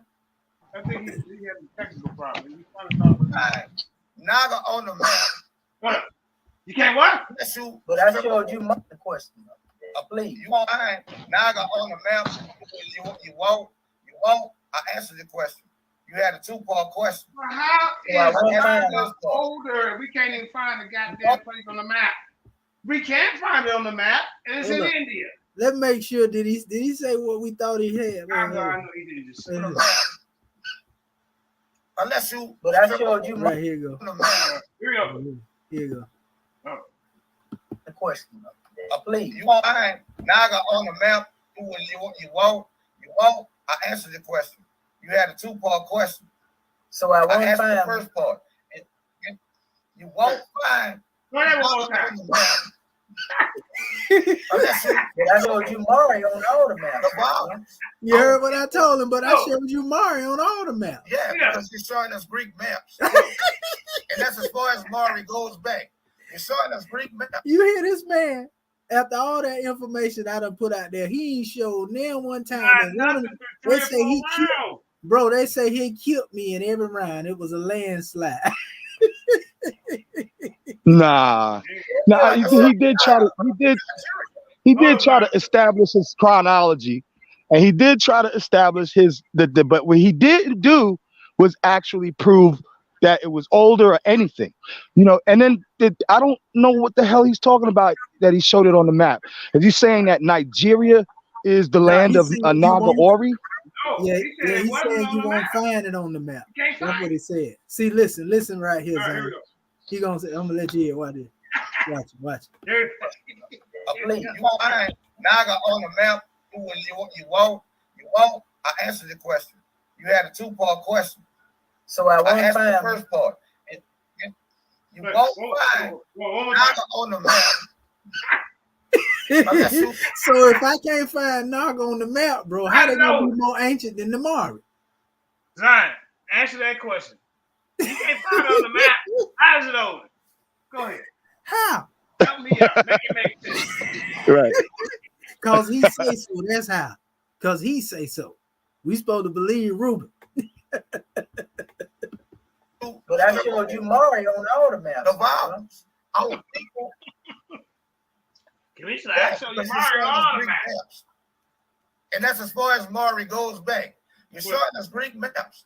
Show me a American map, brother. In Nigeria. Okay, he said would you like me to show you Naga in Nigeria? I want you to show me You want to show me Naga in Nigeria? I ain't talking about what somebody I was going to go into the second part. Can you do it? Can you show me Naga on the map? That's the answer. That's the what? Well, he answered it. He answered. Well, he did say no, didn't he, Judy? Okay, I'm answered. Okay. So you want me to answer the next? That was the body bag right there. Okay. All right. Question. This debate over. That'll be 2. I mean, it was a 2-part question he asked. I answered the first part. You need to make me a fly up on this one, Judy. I'm second part, 2-part question, right? Yeah, he did. Yes, sir, I did. 2 questions. That'll be 2 questions. There was 2 questions in it, but I didn't ask it. You know, it was dealing with the same thing, but it is what it is. Yeah, you got robbed. You asked me, how am I equating the Igbo? The whole question was really one question because I was asking how did you equate that with that, you know, and then basically where is it on the map? You know what I mean? Yeah. Now watch this. I showed him that according to the Igbo, Nigeria is a mistranslation. That man crazy. This is according to their scholars. Igbo is Nigeria is a mistranslation. It's an angelicized form of Naga Ori, which is NGA. Which is it, right? I'll accept that, but how is this older? That's the point we're trying to get to. You know, that just seems like he's making points, interjecting points that are not on the topic of the discussion. Exactly. He just trying to connect the Igbo to the Naga and then connect this group to that group. All right. What they call a fallacy of equivocation? What does that sound? That's exactly what it is. What do those consonants sound? NGR. How would you vowelize them? That's my question to you. Wait a minute. You say, how would I vowelize? Hold on. You say, hold on. How would I vowelize what? NGR? As you this Nigerian map, I'm about to say. Nigeria is not Naga first and foremost, so I wouldn't vowelize it the same way as I vowelize. Naga is right there on the map. Question you want me to ask? Hey, hold on, man. Y'all getting out of order. No, he asked me a question. I'm trying Nigeria to answer. Is Naga. Hold on, stop. Everybody stop. Everybody stop. Nigeria is English. Come on, man. You got to mute. Because you were saying he was doing a 2-part question. That's not answering that. Now you asking him a question. You're asking him a question. That's what I'm trying to figure out.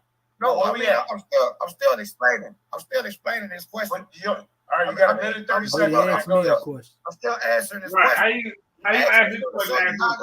On the map. This is it. Because this is Naga on the map right here. This is English. This is Latinized. That ain't no damn. Wait a minute. Stop. Pseudo Under the judo. Igbo language, it will be vowelized. Stop. He taking the I. You see this? You see this now, bro? Wait a minute. Wait, but if you take out the I, the E, and the you got that's still say NGR. Naga. That's NGR. That's what I'm telling you. You see what I'm saying? See what I'm saying? Wait, he can't take out the vowel, but he left the A in there for 9. Wait. There you go. See what I'm saying? See what it's about? They caught that. I might didn't catch it when I was hosting, but I was trying to share the video and talk to people in the chat. I wasn't a judge, but that day I was rooting for both everybody to put out good information. But this is some bullshit. This is some bullshit. O-R-I-E. Just like Prince Dr. Philemon and Jeremiah showed you. But when you see Nigeria, you see Naga Ori. Once you know how the languages work. No. You know what they call themselves.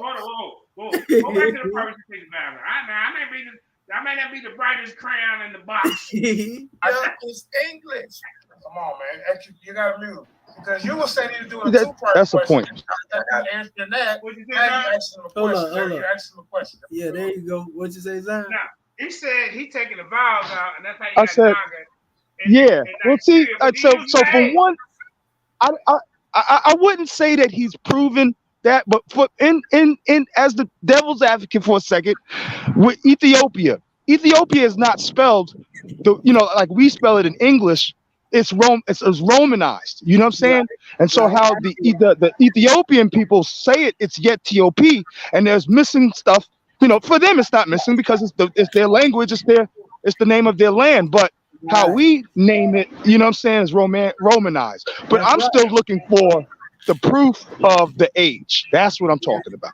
That's what I'm talking about. He said take the vowels out, and it spells Naga. No, it don't. I get what he's saying, but he failed on that one. He failed. I know what he's trying. I know what he's trying to interject, but he failed on it. He reaching. Yeah. If you take the vowels out, it's NGR. That's right. Hey, no, he left the A on. He took all the vowels out but the A. Come on, man. That's pseudo judo, like you said. Yeah.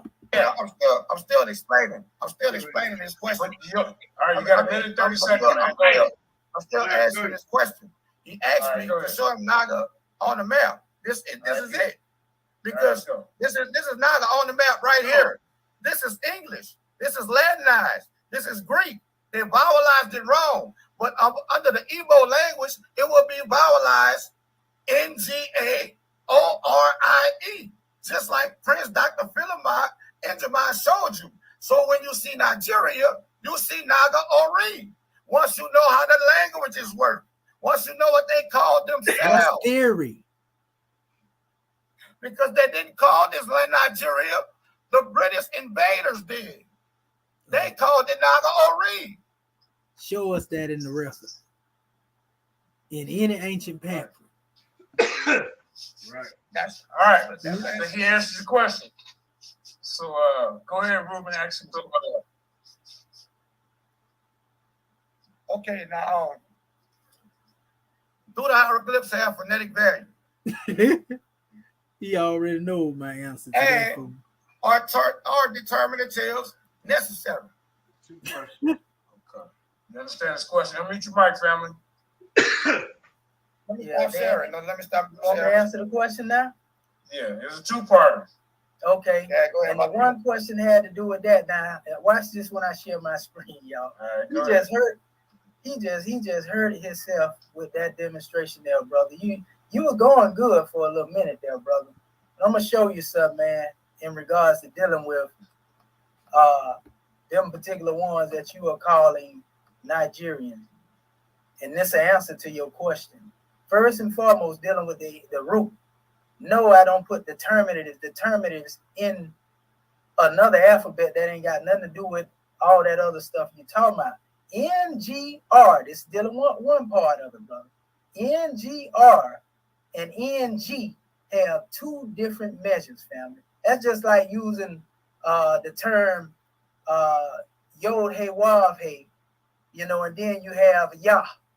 Both of them referring to the same supreme being, but yet they are two different words. That's like trying to say Yehoshua or Yahshua, you know, is basically the same as Yahweh because Yah is at the root. You can't do that. In Nigeria, to answer your question in regards to dealing with that measure, this is where I close out at. I ain't gonna be long-winded. I'm trying to share this with you real quick. Let me get my screen on point, and then I'm gonna let you. I ask you another question. Okay, there it is, right there. Can you see my screen, family? Yeah, we see it. Yeah, we see what it say on the screen right there? You got to do your own reading. No, I'm saying I'm just trying to see what I see, family. Yeah. It's got somebody in the green up there. Yes, sir. Okay. When you ask how old Nigeria is only 56 years old. See, that's what happens when you go to trying to tie that stuff back to something that ain't got to do with something else. See, this brother all over the place. You know, so that's my answer. I ain't even going. Hey, bro, even if we attach Mauri to the Roman definition, even if we attach Mauri to the Roman definition, it'll blow the definition of Nigeria out as far as them being the original people of the Nagas that he talking about. 56 years old. That measure dealing with the Nagas going to the Meroe Kushite dynasty, because that's 1,000 years old. Now you saying that they Nigeria and they 56 years old? Come on, that's not the question you was asked. Oh my God! Let me repeat the question for you. Did not you say Igbo was Nigerian? That's not the question you was asked.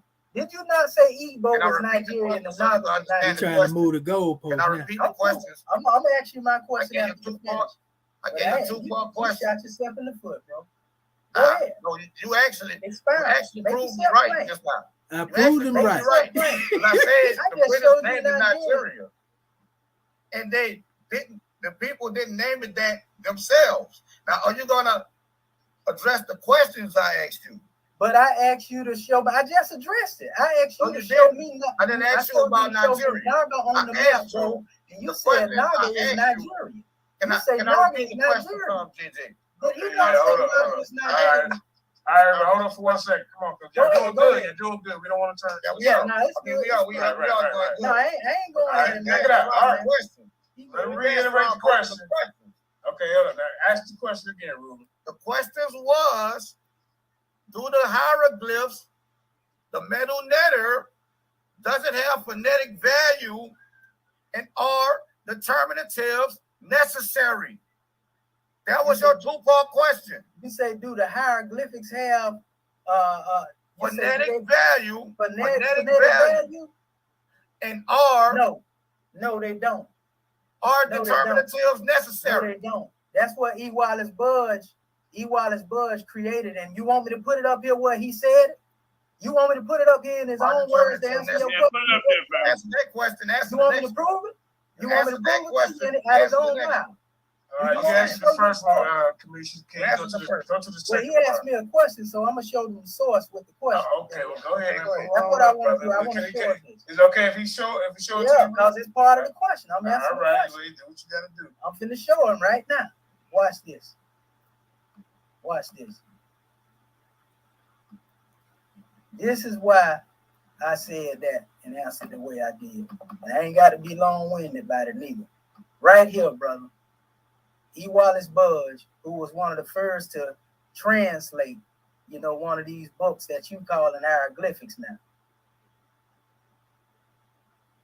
Make sure I got the right one up there. You see my screen? That's a PDF, right, JJ? Yep, I see it. Okay, all right. That's what I want to make sure. This man, he said here, I'm conscious, unfortunately, that I possess none of the qualifications necessary for such a great work for as translating a dictionary, except in a very limited degree. Nevertheless, I have written this dictionary, and how I came to do so, the following paragraphs will show. And it's brief, because I'm taking small portions. He spoke on the fact that the truth, here you go, right here. He spoke on the fact that I have not copied them straight out of the Coptic dictionary, but I have satisfied myself that they bear the meaning which Egyptian words and passages and Coptic versions of the Bible and Coptic patristic literature, generally. This is what he said. He said, among the words given in this dictionary are many which are derived from Demotic texts, as my knowledge of this branch of Egyptology is rudimentary, and I have relied for the correctness of their transcription into hieroglyphs. So he's telling you right here, family, that they translated Demotic into hieroglyphs, meaning they put glyphs on the side of the original letters, like I showed you up here in the peppery. That's the original script, family. And he guessed at them spots, that you them hollow spots. He guessed that and came up with this, because that's what Europeans try to do. They try to make things systematic so they can get it. And so, again, that's why I don't honor what he did, because he's telling you in his own word, bro, it was mere guesswork. And last but not least, this is what he say here, and I'm done. He says, this is what the European said now. Ain't nobody paid attention to his preface. He said, now the exact meaning of many words is unknown and can only be guessed at by the context. See, that's where he's wrong at.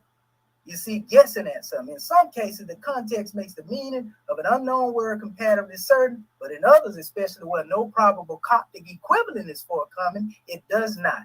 And then any meaning suggested is little else than the result of guesswork. So you telling me you depending on what he said when he didn't even translate the book. But I'm going to stop right there, bro. That's why I don't deal with Wallace Bugs. I used to believe like you did at one time, but I'm teaching you something you don't know. Go ahead, bro. All right. Let's get to the next question. How many questions is that? Two? Well, that's two, but he danced around answering them. But you want me to ask you a question now, right? Yeah, okay, let's get to it. Okay. Now, when it comes to dealing with the Naga people, you know, that you refer to, you said they're not Indian. You know, they're not from India, even though I know they are connected. Both of them are 1,000 years old. You know, I asked you to show me on the map. You didn't show me that. You know, you showed me Nigeria. So what I'm asking you, my brother, show me. Look, show me. I'm doing good, huh? Come on, I'm asking you a question. I'm asking you a question. All right. Show me, my brother, because you said you was mentioning the Igbo of being 330,000 years old. That don't supersede the Jabal Hu, which is 350,000. Let's make that plain. Show me how that Naga, this is the question. Show me how the Naga is older than the Ibero-Marusian of 20,000 years old. Show me how the Naga, and it's the same question, which is the Mauri. Show me how they are older than the Jabril Uhu in the Mauri. Amen is the first man of Kemet, bro. You can't go no further than Amen. All right, now repeat the question for me. Can you answer that question? Go ahead. Repeat the question for me, so I have one more time.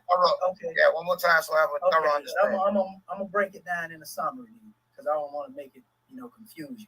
I'm asking you to show me how the Naga, because you were speaking of them being Igbo.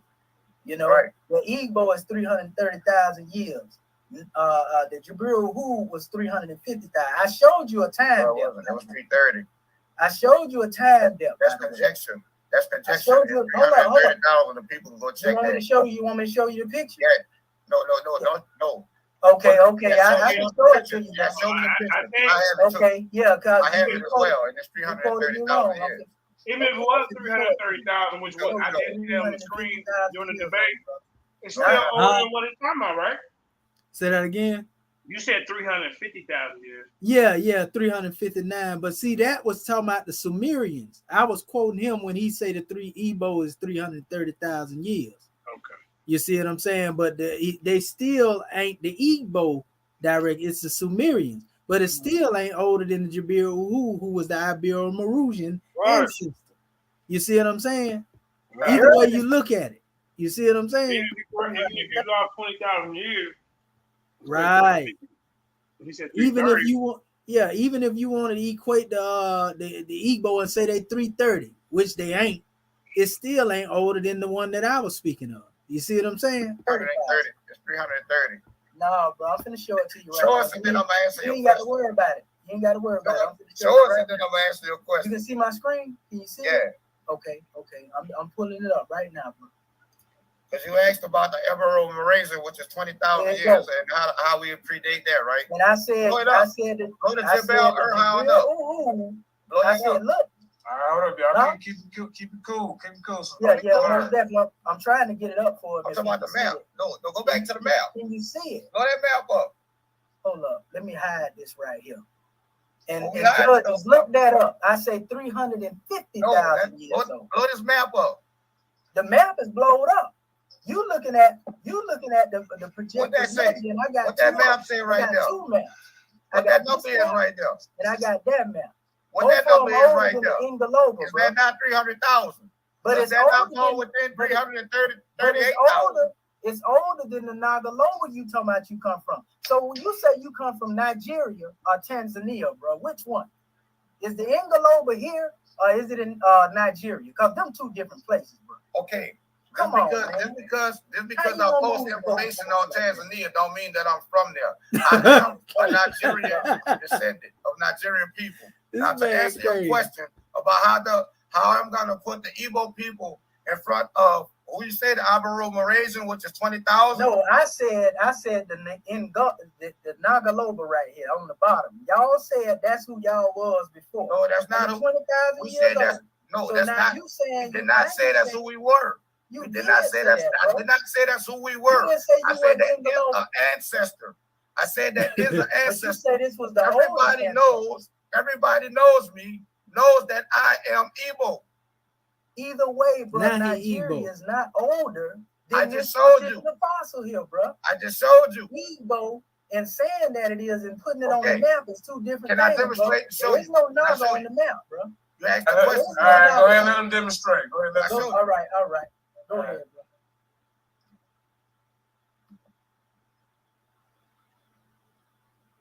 I think you gotta move your screen. Yeah, that man say he Igbo. Igbo, the most ancient in the world. He Naga, but he Igbo now. Now, mind you, y'all know I had a conversation with the Igbo people. And they say they don't know nothing about this stuff, right?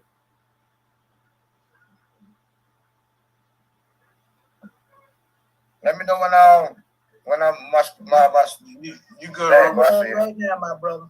I see you. And this is the last little question. Now, too. what was the question again, so everybody can? He asked a lot of them. I mean, he asked a lot of questions. Same question. But it's like he asked me to show him. Okay. Now he done went and put Naga. He done put Naga on the map. He asked me to show him how the Igbo people predate the Ibero-Mauritanian genome from 20,000 years ago. Was the question he asked. I asked him to repeat that twice, and he did. The Naga. You see these? Now, where is this location? Hold on, Commission. No, I'm just trying to make sure where it is. Where is that location? In Naga Ori, Nigeria.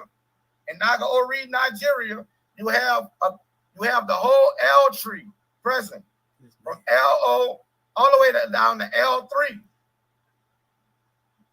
And I'm gonna go to the oldest one of those to show you the time frame. This man now went and put Naga Ori on the map, and he gonna try to put a DNA history that's actually connected to an ancient African tribe that he can try to get it to. See, this is what I'm talking about, man. These are Naga world somersaults.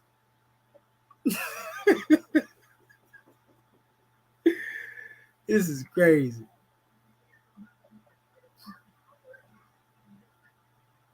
It's already really over. It's been over. This man here. So when you ask, how do we predate the Ibero-Mauritanian genes? Because from L down to the L3 that left Africa, like I just showed you on the genetic map, we have the whole L tree from LO to L4. And L3 left Africa 70,000 years ago. That still ain't older what I'm saying, but look, this is the age. I didn't even see that at the time. 144,000 years. Come on, bro. That L genome right there, right? And this is the oldest. And that's supposed to be the mitochondria. That's the oldest in Nigeria now. You see that? That still ain't older. And this ain't even the Nigerians because they 56 years old. But the oldest inhabitants there is 144,000 years old. It still ain't older. And that ain't the Naga. That's another. That's not the Naga. That's not the Igbo. You see what I'm saying? But we supposed to, man. Possible time of origin, 130,000 to 200,000 years ago, which means we predate you Ibero-Malaysian people by over 180,000 years. Game over. He done went and put Naga Ori on the map where LDNA ancestor is. Equated that right there with being who he is, and game over at 200,000 years, Ibero-Malaysian. That still do not predate. Even though he tried one then, that still don't predate, you know, the original people that I put up there being 359,000 years ago. The Y-DNA ancestor. Goodness gracious. Brother, you moving the goalposts. You know good well them ain't the same people, brother. Ask questions. You want me to show you? I do the whole stadium. Ask me and then I ask you. Ask me a question. Because that's crazy there, bro. You know good well them different people. This brother got me. Look at the last question, man. I like that. I like that. Now, come on. It's on me or you? It's on me. Let the judges gonna figure it out. Yeah, no, but we got one more question. Here's my question to you. Yeah, Here's my question to you. Here's my question to you. If, as you say, the hieroglyphs don't have no phonetic value. His question dealing with language. He asked me now a question about the Mauri. Y'all notice that? And buds Wait a in the minute. European trans. You notice that, Judah? He ain't asked me no question about Mauri. He keep talking about hieroglyphics and phonetic value and determinant. You notice that? Right. Good. We're just doing guesswork. How are you using that same work to tell us what the glyphs saying? And he don't know that I'm using look how he posed up. He think he had something in, and I done told him 1,000,000 times that the heretic is what they translate. Showed him the paper and everything, bro. Look at him looking. And you want me to answer that? Look at him. Watch it. You want me to answer that, right? He think he got it one now. I'm not telling you what the glyph said, bro. I showed you the heretic papyri. I showed you that they translated Then I showed the heretic into those symbols. I'm trying to tell you, bro, that hieroglyphics is metaphysical language. It ain't meant to be an alphabet. You ain't getting it. And then you repost it. Where does heretic come from? What does heretic come from? Bro, heretic is the original script, bro. No, it's not. I'm telling you that the Europeans, listen, I'm answering your question. I'm telling you that the Europeans hid the true alphabet up under them symbols because they was trying to find it. But you got only 24 hieroglyphics out of 1,000 hieroglyphics. How do you read the others? Oh, they call them determinatives. Another question that brings forward another question, though, bro. What are alphabet? Are alphabet not symbols? The alphabet is hieratic. Listen. The alphabet is hieratic. The alphabet is Demotic, and the alphabet is Coptic, bro. Them symbols they created to put things in order. And then they was hiding the truth from you. So you'll be trying to decipher symbols on the wall instead of deciphering the hieratic patterns, instead of deciphering the Demotic, instead of deciphering the Coptic. How many times I done had to say that, Judah, throughout this whole thing? This is a history. How many times, Judah, I done had to say that? So what his question got to do with the Mauri or the Naga being older than each other? Every one of his questions was dealing with the Egyptian papyri and not even the papyri, but the symbols. What do that got, man? Bro, that I didn't know at one time. I studied Mustafa Gadala, bro. He's Egyptian born. The glyphs was also wrote on papyri. All right, let's get to judges. Come on, judges. The glyphs was just wrote on the wall. They was wrote on papyri too. No, bro, they didn't carve how they was living. All right, come on, y'all, because we just getting late. Go ahead. They didn't carve how they was living, brother. That's all. They recorded their life. Now, when it comes down to dealing with my last question right here, right? And I'm going to share the screen because I want to make sure you got it, you know, and, man. Whew. Let me do this right here, you know, because you spoke of the script of the Naga, right? The Tefnik script. You know, you call it, you know, another name. Right here is the original script right here, the Tefnik script. And this is my question. Listen to what I'm saying. Now it's telling you here that these were the people who were the Moabites, the Moabites, the ancient Mauri. It says by at least 2 centuries, and my question coming after this, Seleucus describes indigenous inhabitants of North Africa as the Getulians and Libyans, both nomadic hunting and gathering cultures, right? This all coincides with what I set out here in my information. He goes on to say that their culture later mixed with a wave of sea migrants, Canaanites, Phoenicians. The new mixed cultures then began trade contacts with the Iberian Peninsula and became ancestors of the historic Mauri, which are the Moors and Numidian. That's how I'm telling you, Moors and Mauri are the same people. Their descendants today are the Amazigh, Mozabite, and the Tarega, who live in scattered communities across Morocco, Algeria, Tunisia, Libya, Egypt, Mali, Niger, Mauritania, and they speak various Amazigh languages belonging to the Hamo-Semitic family related to ancient Egyptian and African Great Lakes region. Amazigh plural Amazigh means free and noblemen. They have been present in these territories since ancient times, according to historian Malika Hackett. Their presence in the region dates back to more than 10,000 years. And Berber, as an identity and cultural North African. So I'm asking the question here from all that, because I'm done. How is it that you trace the Naga, because you're trying to use this root right here from the script of the language of the Maori people? And I ain't never brought that language. I ain't through with my question. And that's one question. It ain't no 2 questions. I gotta point out the straw man. I gotta point out the straw man. How is it? I never mentioned that. I never made that statement. Yes, you did, bro. No, I didn't talk. Go ahead and ask the question. Short up the question, family. Come on. That was in a back chat discussion where he was talking about the Tafnag. How is it that you trace the Tafnag script back to the same people that I'm telling you it come from, the Maori, and then say that you more ancient than the Maori? Because all right, first of all, I'm not even dealing with the Tafnag script. I'm dealing with the glyphs of our ancestors. I'm dealing with the metal netter. I'm dealing with the metal netter. That's not Naga language. I'll show you one glyph. I'll show you. Now you're saying he said he dealing with meta netter, but he ain't showed me Naga nowhere in the meta netter, did he? That's not Naga language, bro. That's you hear that? Yeah, I would do that too. Go ahead, bro. Hey, yeah, leave him right there. Leave him right there. Hey man, this is crazy. He's still on the back track crying. I know he is. You gonna get that whooping today. I know it hurt. Like the old people used to say when they be whooping you, it hurt. I know it hurt. I want it to hurt. Look at it. All right, come on, brother. Go ahead. Right? Pardon my body. I never mentioned the Tefnut script, so that's a straw man. And I don't have to use that when I can go directly to the metal netter and connect it with my Naga, Bantu, Kushite dialects. I don't need that script.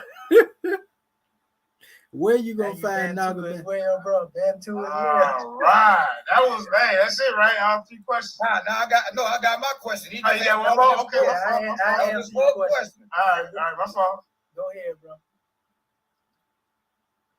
Okay, the Kushite kings, the oldest kingship on the planet. What are their titles? You say the who? The Kushite kings, the oldest kingship. The Kushite kings are known as the Negus. There go Nagas. You're gonna take Negus and make that Naga too. It is. But that's not Naga's language. It is Nagas. Because that's it's not Naga's language though. That is Europeanized Greek shit that you're talking about. But it's not Das. It is not Das. It is not Das. And actually, no, but Naga is a female title. Wait a minute. If Nagas is a female title, what do men come at, Judah? Title will be Nagu. The title will be Nagu, not Naga. Naga is all right. Okay. Let's get into that right there, right? He answered it, right? Yeah, he called it Egyptian hieroglyphics. Right, man. This is an interesting. This is an interesting debate right here, bro. Man, I'm glad I ain't no judge on this one. That's crazy, man. All right, man. Hey, Judah was telling them then. Judah knew what was going on. Yeah, rewind that part a little bit. Let me. He said, "I'm glad I wasn't no judge." Right. Naga is a female title. The title would be Nagu. The title Nagu. The title would be Nagu, not Naga. Naga. That's the end of that right there, right? He answered it, right? Who? Yeah, he called it Egyptian hieroglyphics. Right, man. He answered it. This is an interesting. This is an interesting debate right here, bro. Man, I'm glad I ain't no judge on this one. That's crazy, man.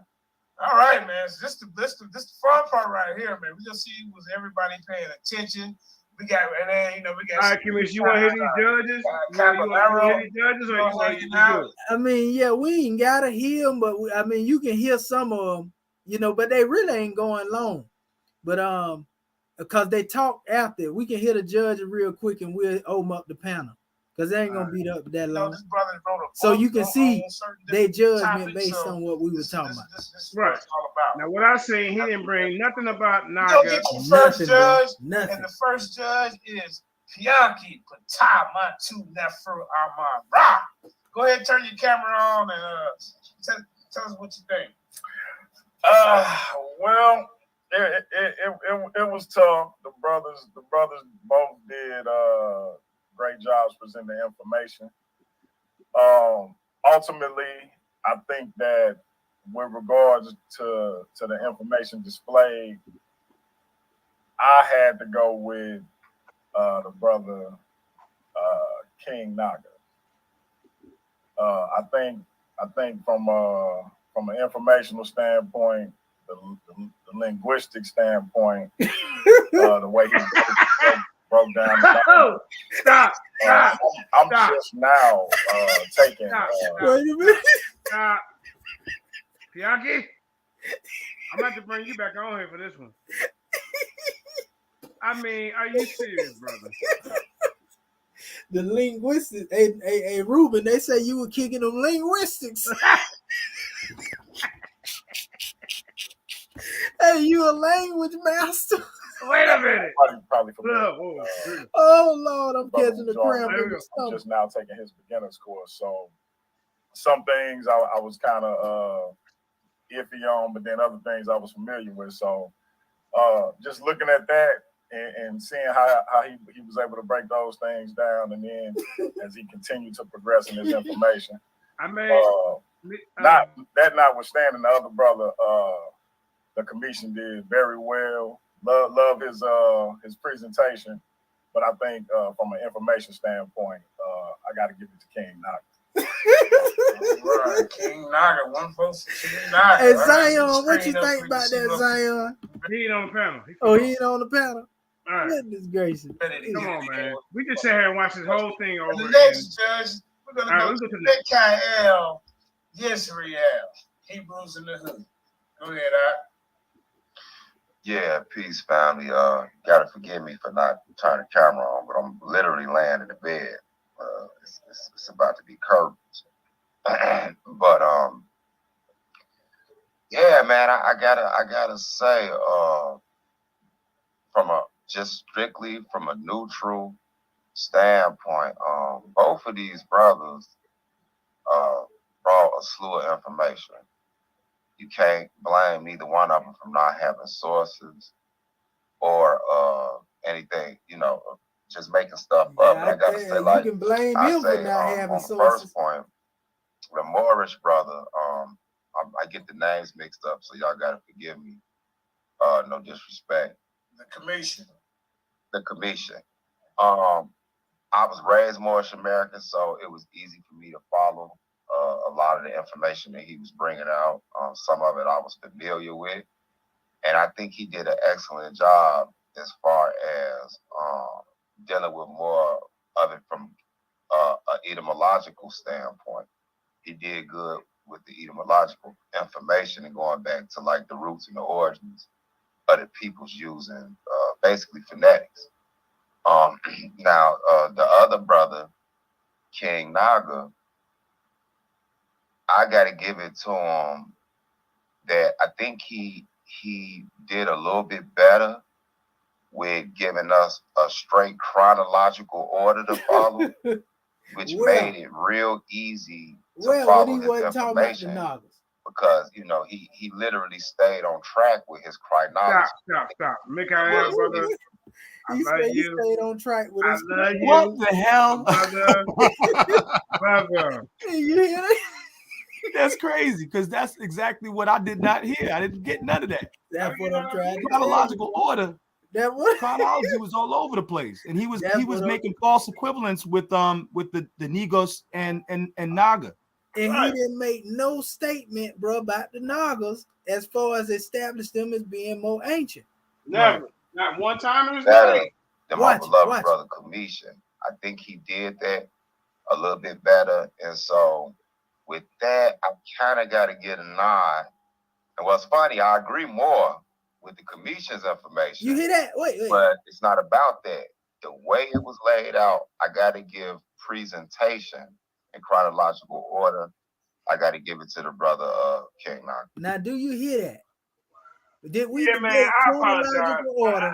You know what? I apologize. He agree with me now, but he gonna give it to him based on chronological order. Hey, but what order? What chronologically? Chronologically speaking, he didn't bring up shit. Right, 2 votes for King Naga. Unless we get the Black Line Supreme in the building. Look at this guy. He don't know better than me. Hotel. Okay, so this is a very difficult debate to judge because both of these brothers have similar styles. They use similar styles to bring their presentation. And so now it comes down to who was able to make their argument better, who showed the more valuable information than the other. One of my brothers, he actually went into the glyphs. He actually went into the glyphs, which I was very impressed with. And he was able to break down what the other brother was saying about the words that seem to be similar to the word more. And this brother was able to break those words down and come with a counter argument. He came with a strong counter argument for his position on his word that he believes that fits the Igbo. He actually showed a couple of doctors that he claimed as doctors. All I can do is go by his source and what he read. That he says were doctors who backed up his information. Yeah. My other brother, he showed some maps that were powerful.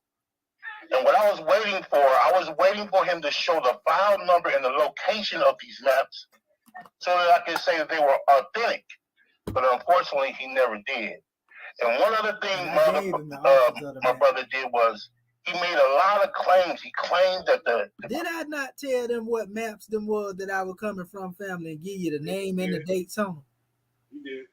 Greek language was not a real language. He said some things about the netter, and he said a few other things about Budge, which he was able to show.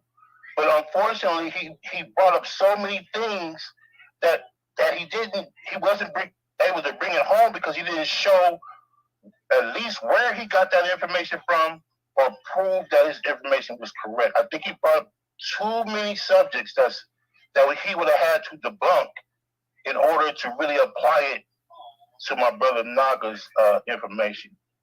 So with that being said, even though it was a close debate, I have to lean towards Naga. I think he was able to bring the information a little bit better, and he was a very direct, and he actually addressed what my other brother was bringing to the table.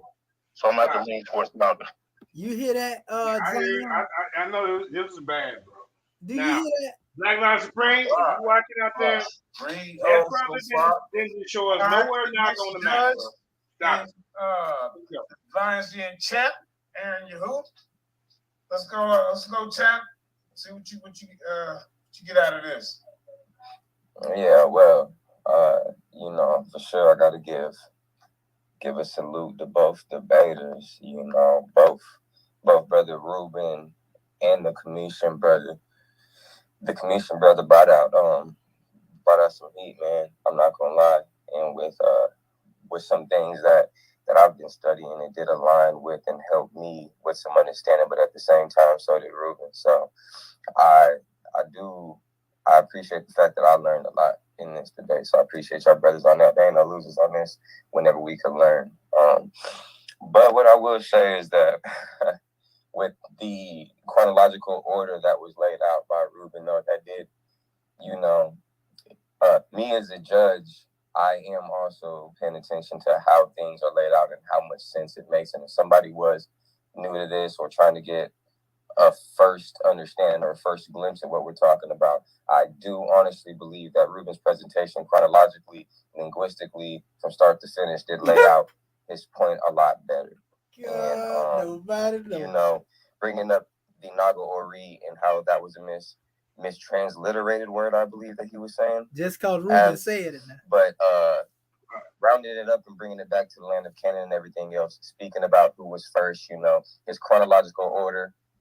Wait a minute. When did he speak out who was first, Jude? I didn't see it. Zion, did you see it? To save time. Nah, I really didn't. Come on, man. Let's just keep it real. All these judges, I'm gonna bring all these judges back on this. Yeah, the Naga Ori situation is still up in the air for me. You know what I'm saying? Like connecting that to Nigeria. That's, you know, but I think, you know what I'm saying, both brothers brought a lot of good information. I just think that comedian actually was a little bit more comprehensive for me. You know what I'm saying? He's more comprehensive, and I felt like he stayed more on the topic as opposed to, I think what Ruben did was he tried to focus more on trying to attack comedian's argument instead of focusing on his argument. You know what I'm saying, the whole way through. He was attacking linguistics instead of the subject matter. Yeah, right. Talking about the hieroglyphics. I like what he said, though. I like some of the things that he had brought forth. You know what I'm saying? I'm not taking nothing from the brother, but as far as comprehensive, you know, and then to me, what I'm missing was why all of these cats were missing your sources. Like you had mad citations. He had citations too. You know what I'm saying? Not taking nothing from him. I had so many, Zion, I had to say enough is enough. Some of them I had overload. I browsed over them. I ain't even really read all of them to them. I had way Shalom to the brothers. Yes, sir. Yeah. Hold up. We're gonna run the rest of the judges. But to the Commissioner, I appreciate the scholastics that you brought forth, and I do hope it's not the last time that we see or hear from you, because I did learn a lot from you as well. So shalom to both debaters. All right. Shalom. Hey, nice information, bro. Take my hat off to you, bro. Keep on furthering your studies, bro. And it was a pleasure sharing the stage with you, homie. Hold up. All right, hold up. We got one more person that wasn't a judge, but I'd like to get, you know, what he got up out of the debate. I can't see his name. He say I'm biased. His name not in. The brother wrote the book. Go ahead. I can't see his name. Yeah. Steve Caballero. The debate was rather informative. Like I said, I do have my bias though, but in terms of, well, what can I really say? In terms of, well, since I'm not a judge, maybe I'll make a comment in terms of it's like etymologically.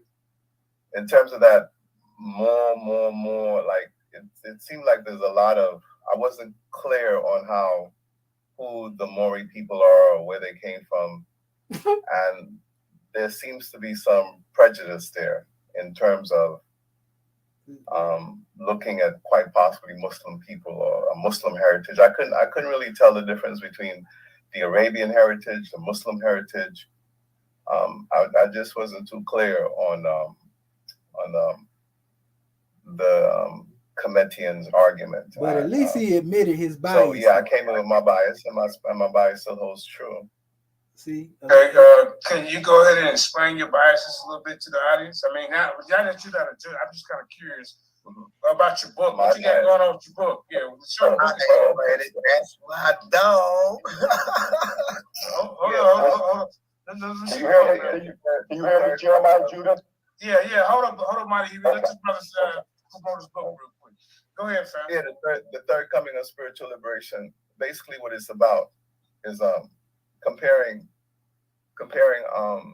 like Roman Catholicism and the origin of Roman Catholicism, and how and that again is my bias, because when you come to the Abrahamic faiths or the Abrahamic religion, it's not about spiritual liberation. It's about living in fear and captivity. It's not about liberating people at all. That to find spiritual liberation, one has to look, or one can look at African spirituality. Oh, okay. So civil rights movement. Hey, brother, the civil rights movement didn't mean a thing, man. Them churches. I see where you're coming from.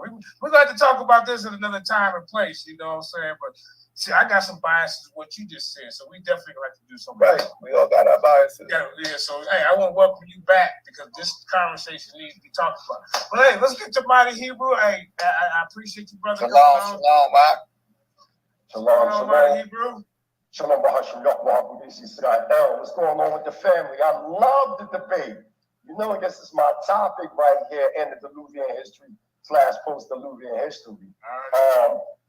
I've been watching this joint from the very beginning, even before Jeremiah Judah hit me up and was like, come on. I seen the other day that you asked me, but I was like so busy. I just got back from Zanzibar. I'm back in Tanzania now. But both parties gave some strong information. The Kemetic Moorish brother gave some strong information. I heard the argument years ago that what is called the Meganet or the hieroglyphs were created by Europeans. I mean, that's a real old argument. I heard that before plenty of times.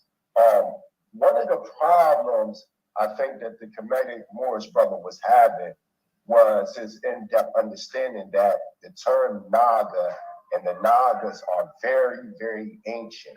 They go back way further than 1,000 years. Now, I must tell you what we get from this special drawing with our brother Mighty Hebrew. He was just giving his drawing. We know of him speaking of the Indus Cushites, but this brother, Reuben, wasn't speaking of the Indus Cushites. It was not. They ain't the same people, right? Right. Because Indus Cushites, in some of their measures, they say they go back 311 trillion years with their calendar history.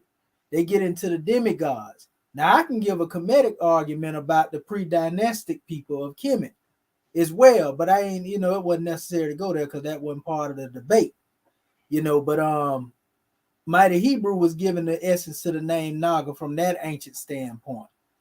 As the ones in Kemet, that was a city that was known as Nakada, you see?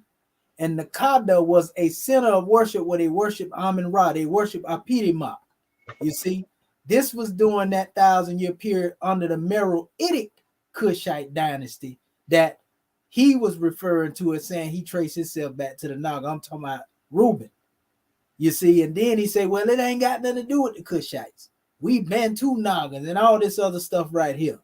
So our brother Mighty Hebrew was giving it from the Indus Kushite Valley civilization, which Reuben rejected. So mind you hear this. That's a fact. Go ahead. As a matter of fact, the word Naga is a Sanskrit word, and when you start to read, such as the Vishnu Puranas and other ancient records, you'll find out that they teach that the Nagas go back to close to 1.3 million BCE. I think the brother Naga, the brother Naga is correct when he speaks about the Nagas in Nigeria, because when you study a group of people known as the Ramons that came from the Tanzania, Madagascar area, roughly 5.5 million BCE, they start pushing up to what you know as the Eye of the Sahara, West Africa. And I mean, this is well documented. And their society became known as Naga. Another thing that the Kemetic brother, first I'm saying certain things that the Kemetic brother could have said, and then I'm going to get to the Naga brother, but I'm just dealing with the Kemetic brother first, the Kemetic Moorish brother first. I think that he lacked that information, that antediluvian information. So in his mind, he didn't understand the connection with Nigeria. One of the things he kept asking was for maps. You really can't ask for maps when it's predicated to pre-recorded history, so to say. You would have to go into the initiated rights of these different tribes that reside in Africa and around.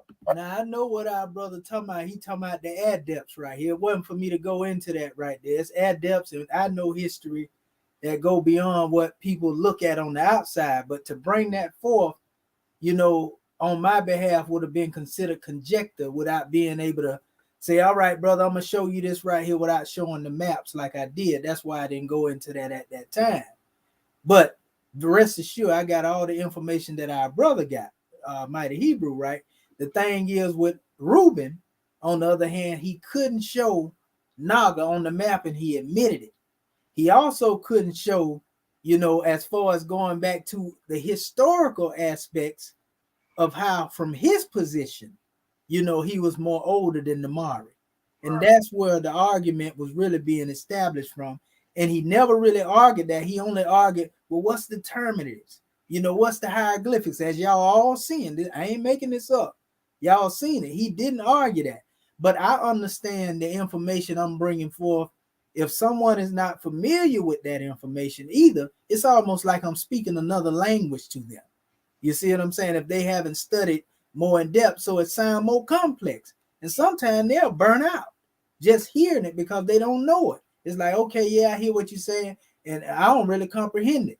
So if they hear better what Reuben's saying on the level that he is, because not to disrespect the brother, compared to me, the brother's a layman because I've been doing this for 30 years, family. You feel me? Day and night, 4, 5 o'clock in the morning. You know what I mean? Mm-hmm. So of course, his understanding gonna be better understanding to those who understand on his level. But I'm coming from an adept's perspective with stuff they ain't familiar with. And that's what happened when you're dealing with more information, you know, to certain individuals that was on the panel that was actually judging. But we give honors to Brother Mighty Hebrew for his drawing as well. The Indian Ocean area as well, to get that proper information. And when you go into these Naga secret societies in Nigeria, they do teach a very ancient civilization going back millions of years ago. They teach that. I think that the Kemetic Moorish brother was driving, that you could see that more, that link word. If you say, you know, Lumeria, you say these different words, you can see that MUR. A lot of Moors like to show, you know, that Moorish connection. That can be viewed pseudo, that can be viewed historical. Anywho, it all depends on one's reality. Getting to the Naga brother, one of the problems that I had with what you did was, I think the Kemetic Moorish brother, he showed more sources versus you were sticking more or less to one, not one, but a few sources. But what you did do is you kept the people in a chronological order. One of the problems that I noticed that a lot of people that debate is when they debate, sometimes they can be like everywhere. You stayed on point even with the few sources you had. You stuck to the point. And one of the major points that a lot of brothers are missing is that they're missing ground foot research. Most of the research that the Kemetic Moorish brother was dealing with was Western academia research to disprove your theses. Whereas though you was using ground research from people from the continent and giving us the information as to what they were saying. The only way that the Moorish Kemetic brother can beat you is that he will have to create a methodology with a thesis to disprove you. I just want to give a quick example, and then I'm gonna give y'all my decision. Imagine if you're a scientist and you study exotic flowers from Japan, and in that discovery or that viewing of these exotic plants, you discover one of the plants give off a fume that can cure cancer. So as a scientist, you start doing, experimentation in the laboratories. You might, run into animals that have cancer, humans that have cancer. And as time develops, you wind up curing cancer, or the scientist starts to cure cancer to the point he wins the Nobel Peace Prize. That's cool. He had a methodology by the way of his thesis. One of the problems within the debate circle, people are what we consider arid, regurgitated scholars, meaning they don't create a methodology or an institution of higher learning to challenge the social norm. The only way in this premise that the Kemetic Moorish brother could beat this discussion here, you would have to create a methodology, a science within the institutional higher learning setting by the way of ground footwork to challenge you and or to beat him. And the reason why I'm saying that, because the Naga brother was using ground research from scholars from Nigeria within their own cultural construct. So that's why I got to give it to Naga. The reason why I got to give it to him is because he used ground foot research. And Western academia can't hold the weight with ground foot research. Okay, now our brother spoke on ground foot research, but GM James, for example, and I give honors to our brother, he died, you know what I mean, for that information that he brought to us. He was cut, he died a Masonic death, because he taught our people that we were the original people. I used his source, I quoted some of Dana Renner's sources, and I also quoted Ivan Van Sertima. These were ground foot individuals in my perspective. Because some of them actually went into these countries and they did the research. But that's neither here nor there.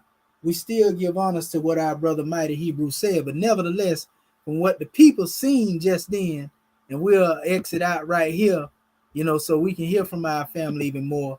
I mean, it don't get no plainer than that their family.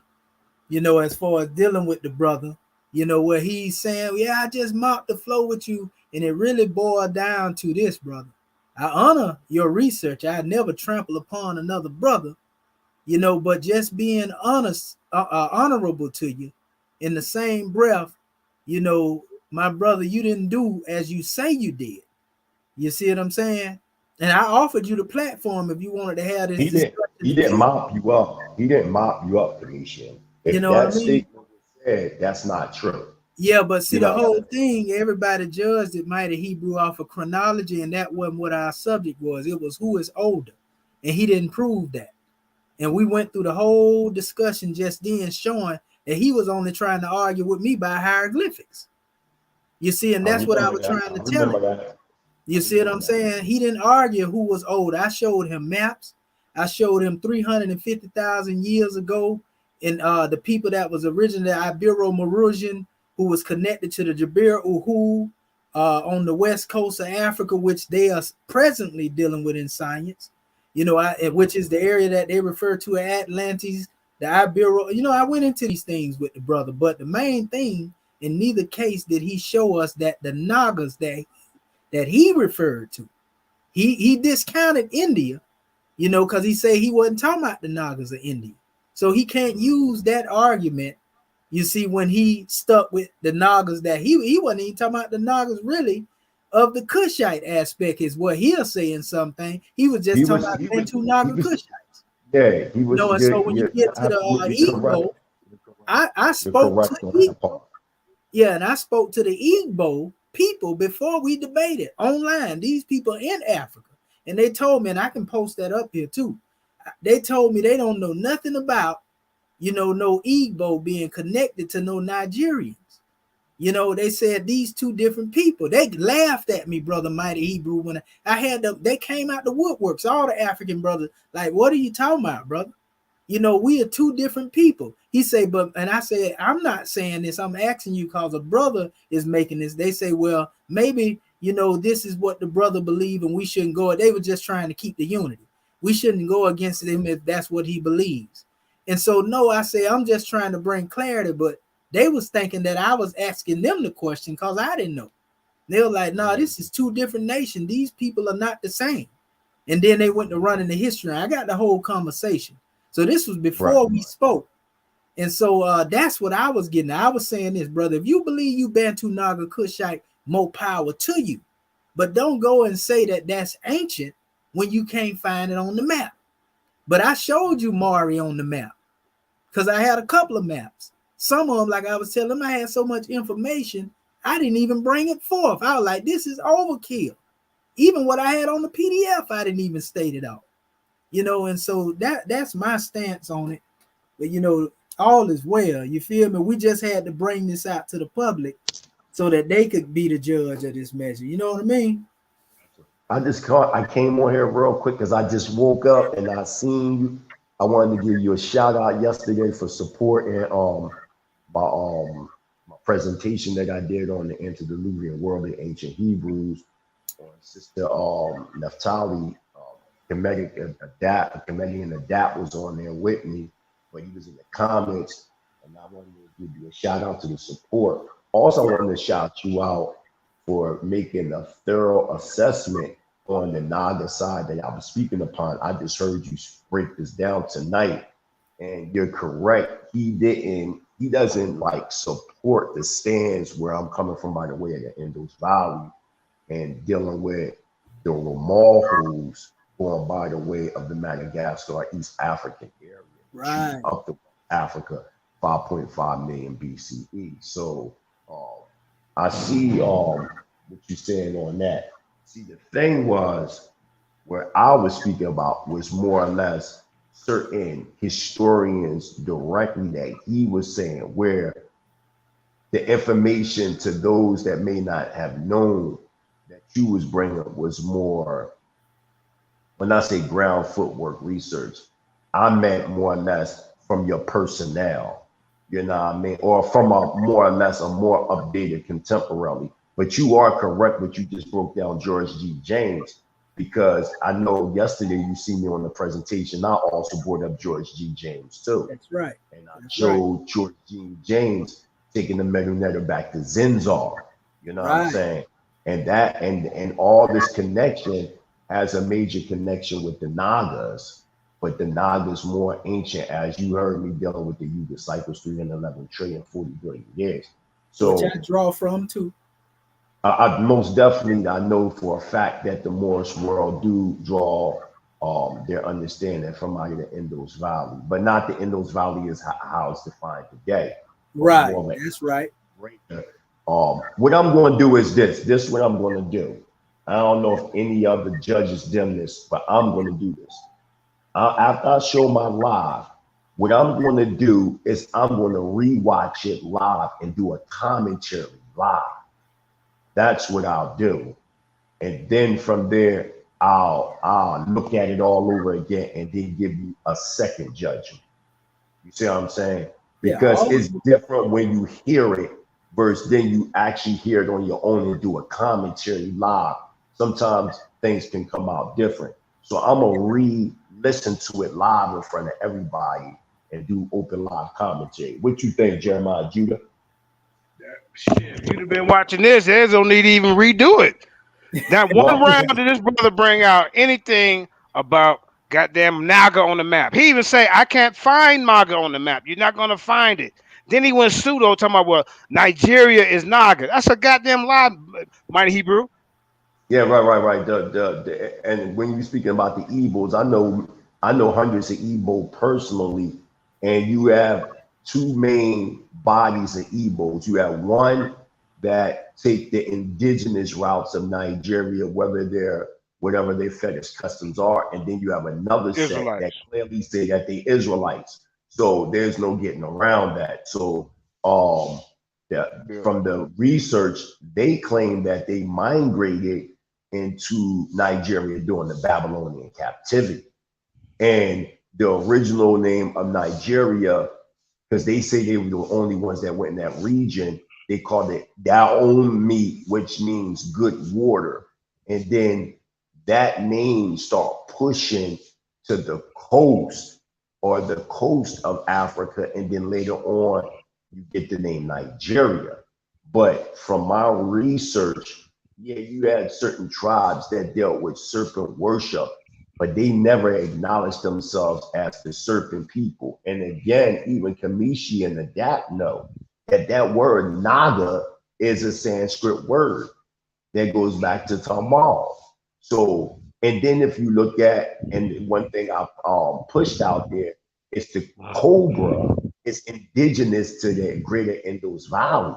So when we start to do the research, you know, I mean, Commission definitely has a great point when he's speaking about the Naga from his perspective versus being from Nigeria. I just wish that Commission Adapt go put a whole chronological thing, because he's very good at this, and do a whole nother presentation strictly on the Naga. I would love for you to see that, because when you did your assessment of the Aaron versus vocab, when you put that you put a whole PowerPoint piece together in a matter of a couple of hours, man. That was so amazing. That was like the best shit I ever seen in my life when it came to judging. And to say that, I know you could put a straight PowerPoint together strictly on the Naga. You think He you sure can do did. that? That was clean. That was clean the way That he was put the it together for the debate. See, oh my God. Was it not, Sister Karima? I was like, God damn. And Yeah, I ain't never seen nobody do that. But when he Not broke in the down, debate of history, no. no, That's to nowhere. let them know that I'm listening to them. You know what I mean? Like I'm really listening. And so what I do, my family, is like most of the time our people arguing, what I find out is, say, some people may believe in things from a more level of divinity, and some people may believe in it from a materialistic standpoint. And that's where most of our people clash. Every time they clash, one has a materialistic approach and the other has a spiritual approach. But they both have information that support what it is they bringing forth, and that's why the clashing goes on. And so that's what I seen with vocab and the other brother Aaron. You know what I mean? And I mean, that's how we got to do it, to let them know that we see this stuff. You know what I mean? Man, when you broke down the hermeneutical element of it all, I said, yo, he's a beast. Because that's exactly what Aaron was bringing, the hermeneutic understanding of the biblical narrative and how it projected us prophetically.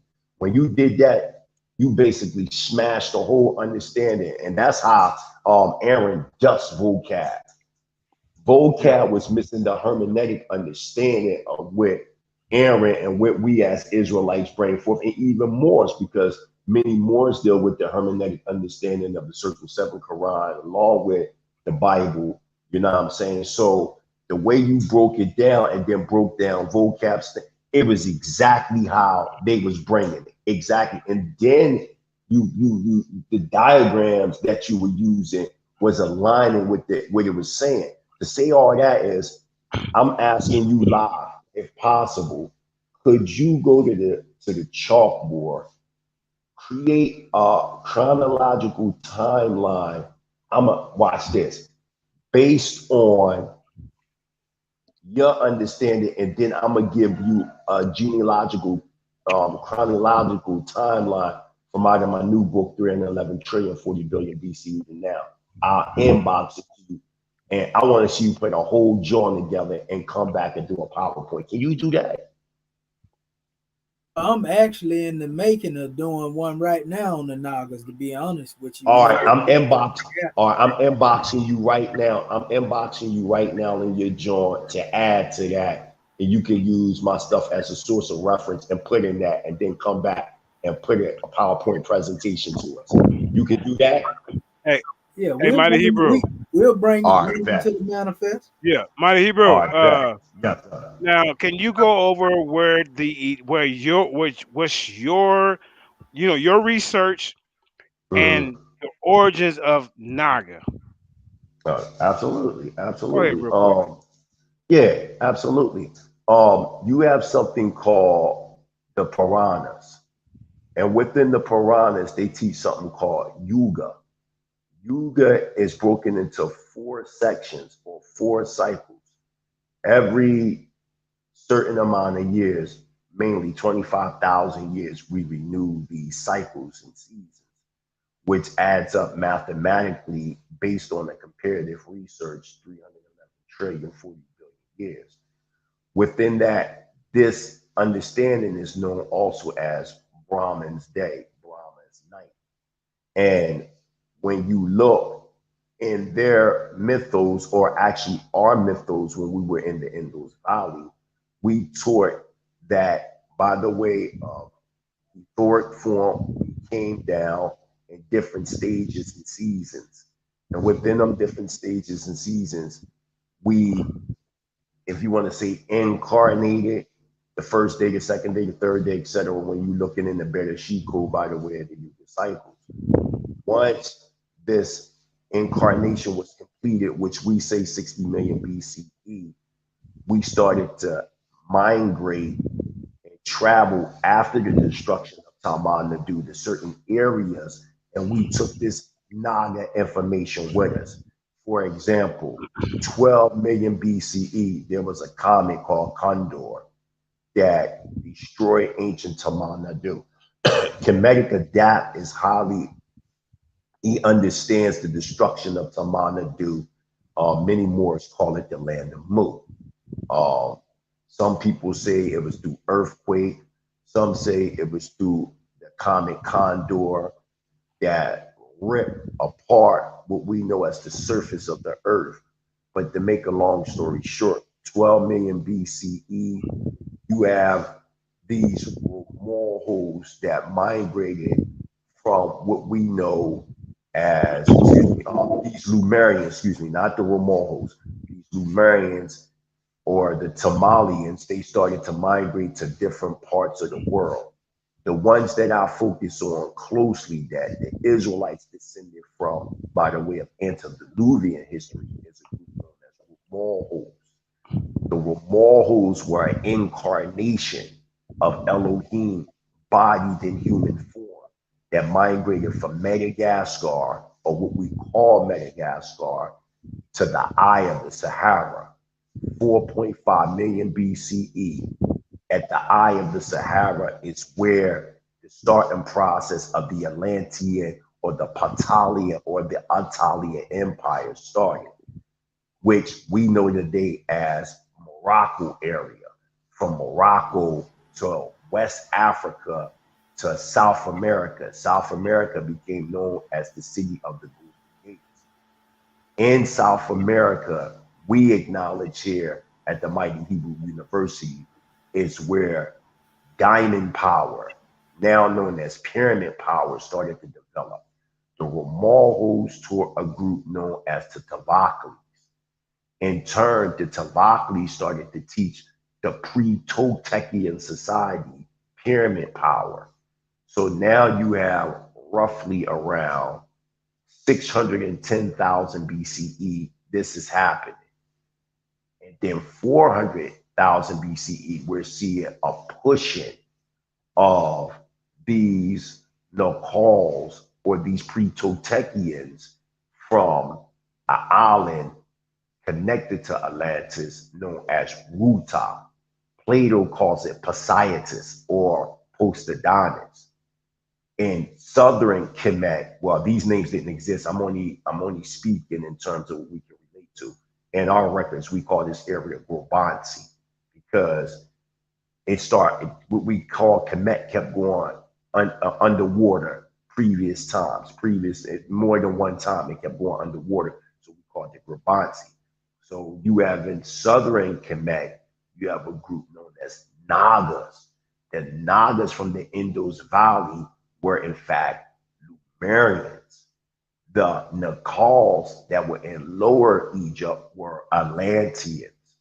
The Indus Valley was in fact the capital of Taman-Nadu or ancient Lemuria. You see what I'm saying? Just as we was establishing what we know today as the Indus Valley, that is just a portion of the greater Tamil society. Brother Commission Adapt is correct when he was saying, well, show us on the map, show us on the map. The Naga is an ancient society defining a status in the people. Some teach they were really reptilian in nature. That can be argued, but the understanding of the Nagas that I'm getting from is strictly coming from out of the Purana records, the Veda, the stanza of the Zion records. When you read the Secret Doctrine, written by Madam H.P. Blavatsky, it is a commentary. It is not the stanza of Zion. It is a commentary about the stanza of Zion that was written 13,500 BCE in what you would call Zenzar. All she did was translate this information that she got from Indus Valley sages, along with a black man by the name of Randolph Pascal. And I know for a fact that Kemetic Adapt is familiar with him. And he was a black man from America that actually taught a lot of the information that Madam H.P. Blavatsky knows. So you can get books like The Secret Doctrine, Volume 1 and 2, and you can also get Isis and Vel, Theology and Science. And in this information goes way further back than even what Rubin was talking about. It was Max Muller who created the Aryan invasion myth, which never happened. That was made up. The true Aryans were black. As a matter of fact, the Hebrews, the Moors, all of us are Aryan. This is why even Noble Drew Ali understood in my new album, I say we be noble Aryans next to our names like Drew Ali, Ben Ami, Harabi.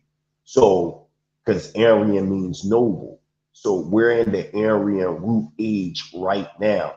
So maybe one day I can do a presentation to give a greater understanding of where I'm coming from. But I'm right now in Kemetic Adapt's inbox, and I'm gonna give him some information, and I want him to, it'll be an honor that he can use some of my sources in his presentation, in his PowerPoint presentation, because I definitely respect his scholarship.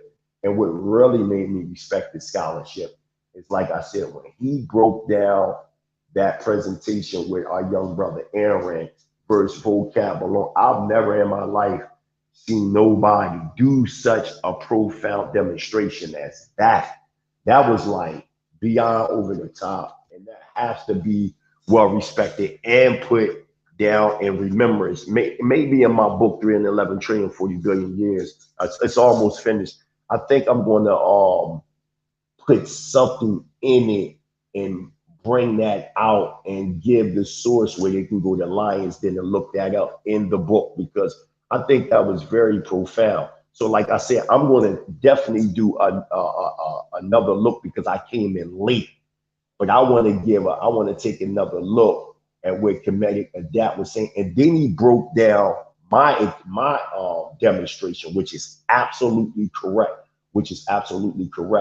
And what I do is I show that the pre-dynastic Kemetians in their own words speak about them coming from the West. When they start talking about Thorpe and all that, they let you know that they go back to the Atlanteans. These are just facts that we can't run away from. And the Atlanteans go back to the Lemurians, and the Lemurians go back to the Hyperboreans, and the Hyperboreans go back to the Polarians. So once we get an in-depth understanding of these root cycles and races by the way of the Yuga cycles, it'll be easy and clear to understand that Genesis was dealing with them same root epics, because Abraham was an ex-Brahmin that came from a Hebrew Brahmanistic tribe known as the Yadavas. He came from out of Ur, but not the Ur of Mesopotamia. I'm saying he came from Ur of Tamar that goes back 7,500 BCE, versus the Ur of Mesopotamia, not in the 9th century BCE.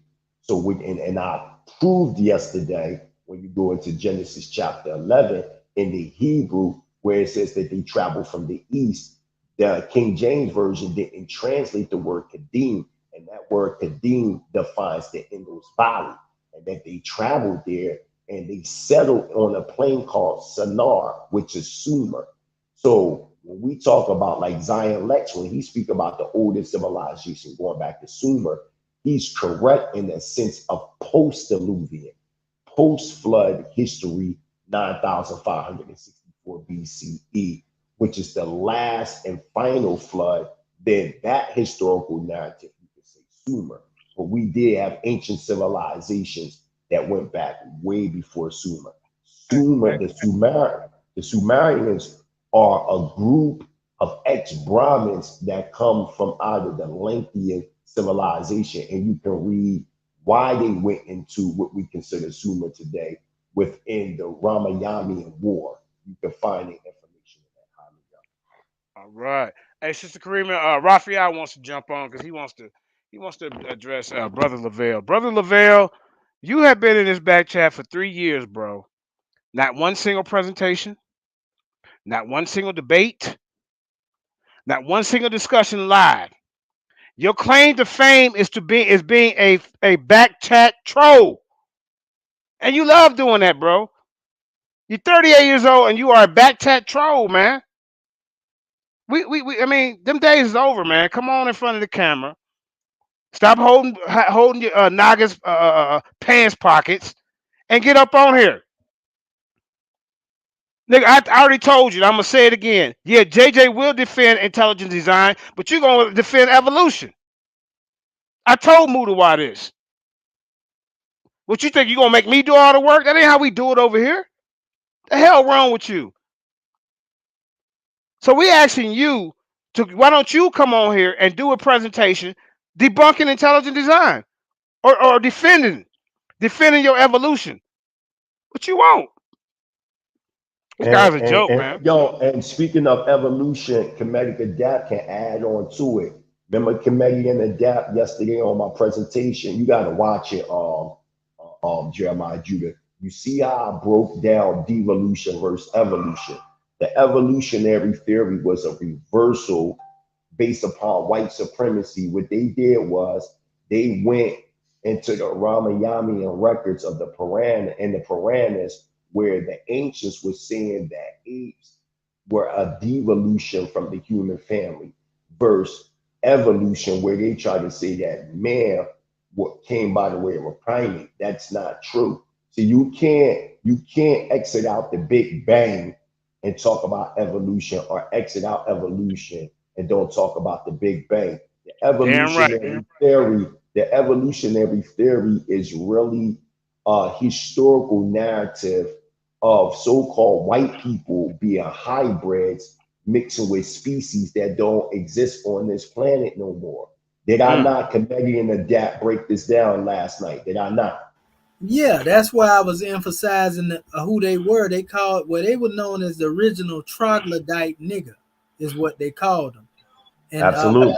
So that's why they traced themselves from that history. I see you, family. I was just going to call you. Superimpose it upon us as well, and that's why our people go to identify on evolution and all that. They accept that, and that's not how. Even the Quran say they were cursed. There were people that were cursed and turned into apes and swine. Right. You see what I'm saying? Yeah, I want to introduce one of the original members of the Lions Den. He's been in the Lions Den for 8 years. He's one of my top administrators when it comes to running the groups. And I mean the groups on Facebook, the ones that got 30,000 people. Andrew Ford. You could never stop the Lions Den, bro. He talking about he gonna put a sanction on the Lions Den, bro.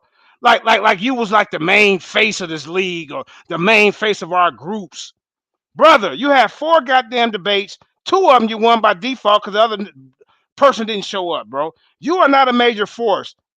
And then you're talking about your Ampru crew, in the back chat. If we pull up the goddamn list of the people you got in there, 98% of them came from the Lions Den. You nothing but a clone and a knockoff. That's it. And I got you on record. I got you on record, bro, saying, yeah, the one for JJ. JJ put me on, nigga. You, Prodigy, all you cats is talking shit. Ruben, all y'all. But you niggas want to get mad because we don't agree with y'all on information, and now you want to talk shit about the Lions Den? I mean, Sister Kareem been making flyers for you niggas. I've been running around promoting y'all, trying to get you on other platforms, but you were scared to do. But Andrew, you are a joke, bro. How you gonna put some sanctions on something you ain't got no damn? Don't nobody know you on no other platform. Ain't nobody asking Andrew to come for no goddamn interview. Ain't nobody asking Andrew to bring your debaters over there, nigga. So you show your true colors, bro. You are nothing but, you were just leeching around and waiting for your moment to steal people up out of here. But we only fuck with the loyal people over here. And here go our, as a matter of fact, here go a 5-man team right here. And we challenge Naga and Ampu Crew to a 5-man team debate. I bet you won't show up. Go ahead, Raphael. Go ahead, Aki. Yeah, unmute your mic, family.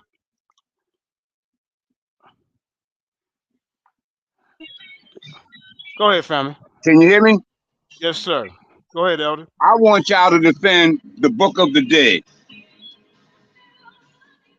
Spell 125 first. The protection and triumph. Where is it? Where is that? Where can I find that protection and triumph for black people? Is that my elder right there? Shalom, Zakwe. Yeah.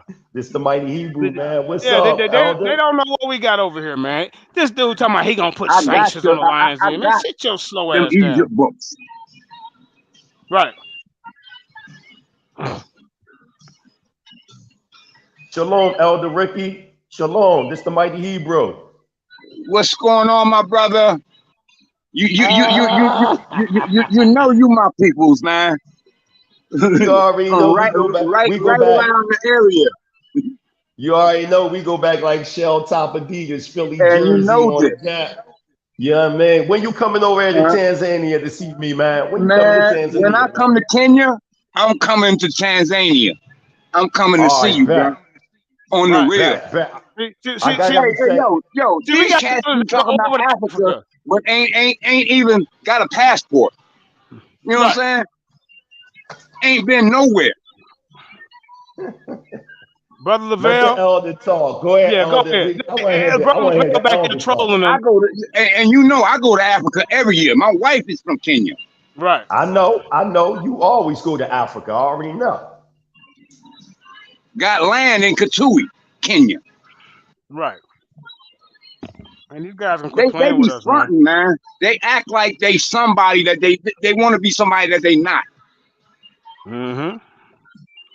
And that's real talk. They pushing this old goddamn Charles Darwin I see somebody. Hold on. Somebody said which book of the dead. There are 3 different books of the dead. Well, I mean, that's make something clear. I want to make something clear real fast. There's really no such thing as the book of the dead, number one, because the oldest spiritual religious book, if you really want to get technical, is the Bible. Now, one might say, well, what do you mean, mighty Hebrew? I'm talking about in a book form. Remember, all this stuff supposed to have been put on papyrus, and then these scribes went inside these pyramid tombs and start writing it down. What I'm here to challenge, I'm saying that when people such as Tahuti and all them ask for original manuscripts, the manuscripts and documents that they have are not original manuscripts. These are only copies of copies that go by the way of the oral tradition that they got strictly from the Atlanteans. Now, Comedian Adapt, I just put the information in your inbox so you can see. And if Comedian Adapt, it's still booting up, but it's in Comedian Adapt. Yeah, he got it. It's already there. So if Comedian Adapt can do it, if you can Comedian Adapt, I'm going to put something inside your inbox right now. And if you can show the people, it's going strictly directly to Comedic sources themselves that say that they go back to the Atlantean root epic. This is what they're saying out of their own mouths. No, I'm putting it. Pardon the body, beloved. I want to ask you a question. Because you know it's like a few different versions of the root races, right? And I want to ask you, you got the Lemurian, you got the Atlantean, you got the Aryan, and they come in like 7 stages, right? So I have one that go a little further back than the Tikal, or so to speak, the Tavali, I meant to say. And you familiar with that one? You talking about the Tavaklis? Yeah, they go back a little older than these ones there. I'll show you. I'm gonna give you the root rate. Look inside your inbox. Okay, Look, I'm gonna show you this. Inbox. I'm gonna go in there. I'm gonna show you this real quick from my archive and see if Okay. you agree with it. Okay, let me see Let me it. share the screen real quick. Yes, I said, somebody said the Atlanteans. Yes, they weren't called the Atlanteans. The first Atlanteans were known as the Romorhos. That's right. The Romorhos are with toward the Tavaklis. Right. The Romorhos. So you'll know how to spell it, brother, so you can see. Because I'm looking at people's statements. I'm finna show it to you. RMOAHAL. Yeah, I'm finna show them to him, Brother Mighty Hebrew, right here. You see that? Right. Yeah, I'm familiar with that one. Okay. Now you see it right there. That's So what now, I just put in the inbox. Right. Now look here though, they are showing the Lemurian as being more ancient than these 3. And as That's we knew, true. right? And then they using Negrito here. And the Grillo, right, which is saying they are more ancient than them, which we already know the history, but let me show you from the source that I'm getting this from. That's what you showing right there. That's what I just put in your inbox. That's the root race one that I use. Oh yeah, well no, I'm talking about That's just the one the commentary in the book itself, not the chart. Okay. You see what it said? The third root race is the Lemurian, right? And it says early sub races, the first, second, and third have left no trace at all. It says the Negros, the Gritos, the Negrillos, and the woolly hair represent the later sub races of the Lemurian root race.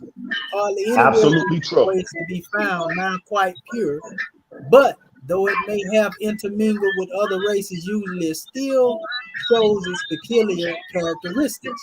Now, what I will say is this: when you go back, which you don't see them here, they are actually in here.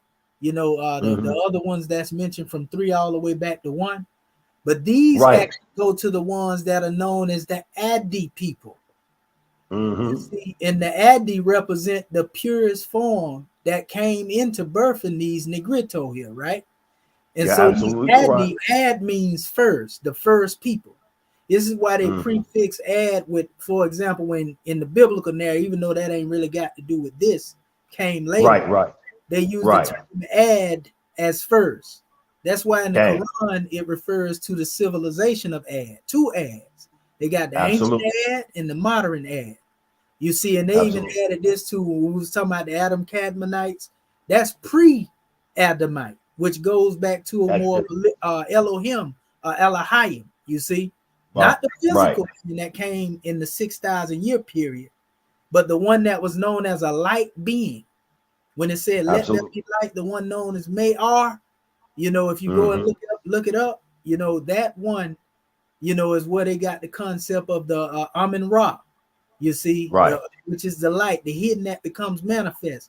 So, you know, I was just touching on that right there because this work right here, bro, if you don't have it, it's called The First Principles of Theosophy. And it got all the charts in here, bro. See, it goes into what you showing right there, what you showing right there is exactly what I'm saying. When you go back to that root races real quick. I want to show y'all something. Now, somebody said, well, that's pseudo. No, it's not if you understand antediluvian records.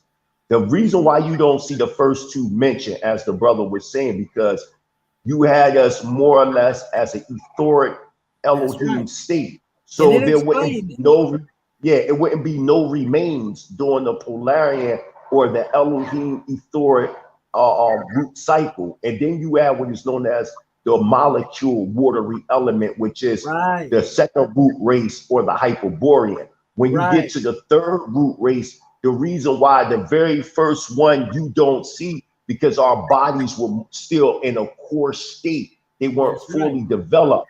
When you go into 60 million BCE, now our bodies start to solidify, but we're ovarious. So we're giving birth ovariously because we had both masculine and feminine polarities by the way of the principle. Now, notice that you see 3.7 when you look at the Lemurian, or which is correctly pronounced Tamanadu. Notice you see it's missing. The reason why it's missing because we incarnated and broke off from the Lemurian and became known as Ramalho. The Ramalhos is the ones that created the Atlantean root epic. These were black people. I want to read real fast to the listening audience so people will be like, well, who were these people? These people were made up. Well, all y'all got to do is go to a book called Legends of Atlantis, Lost Lemuria, written by W. Scott Elliott. Hold on for a minute. W. Scott Elliott. My son, he trying to talk to y'all. Y'all got him wanting to come in the demonstration. And he only 2 years old.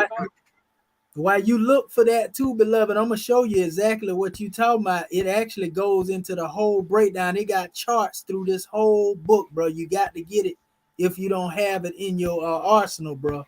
You'll love what's it. The name of what's the name of this book right here? You coming from Naga?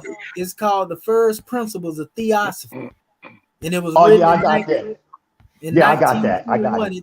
Yeah, send me that PDF. Yeah, I got.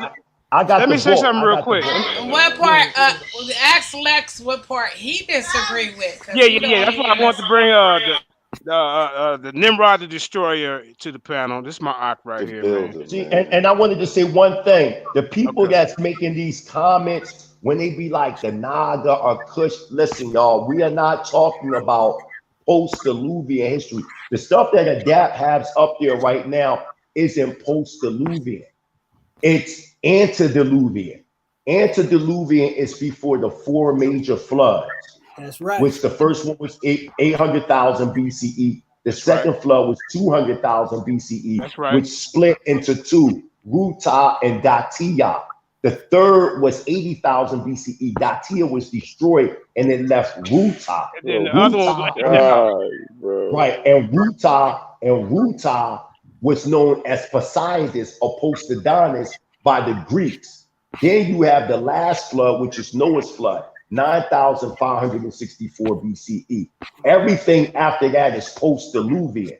So when you're looking at the sons of Noah or the table of nations, that is post-flood nations. The mummies that they're finding in Egypt, that's post-flood mummies. We are talking about pre-dynastic Kemet. We're talking about the Naga dynasty, the Nakar dynasty, the Scorpion King dynasty. All this came before post-flood history.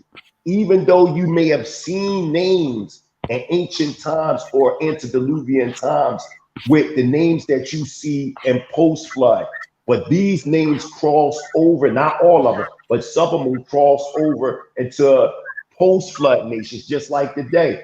Jeremiah Judah isn't the first person with the name Jeremiah Judah. I'm pretty sure somebody had the name Jeremiah Judah and then it crossed over and now he has it. The point that I'm saying is most people Kemetic and Adapt don't know nothing about what we're talking about. They only know surface level because they don't know the archaic records. You have to be taught these things. You have to be, I'm not going to say, you have to be, yeah, but go ahead. No, I was just saying, pardon about it. That's why I said when I was speaking in that discussion with that brother, I didn't go here because that's what people would do. Oh, that's pseudo. You know what I mean? It ain't that I didn't have it here.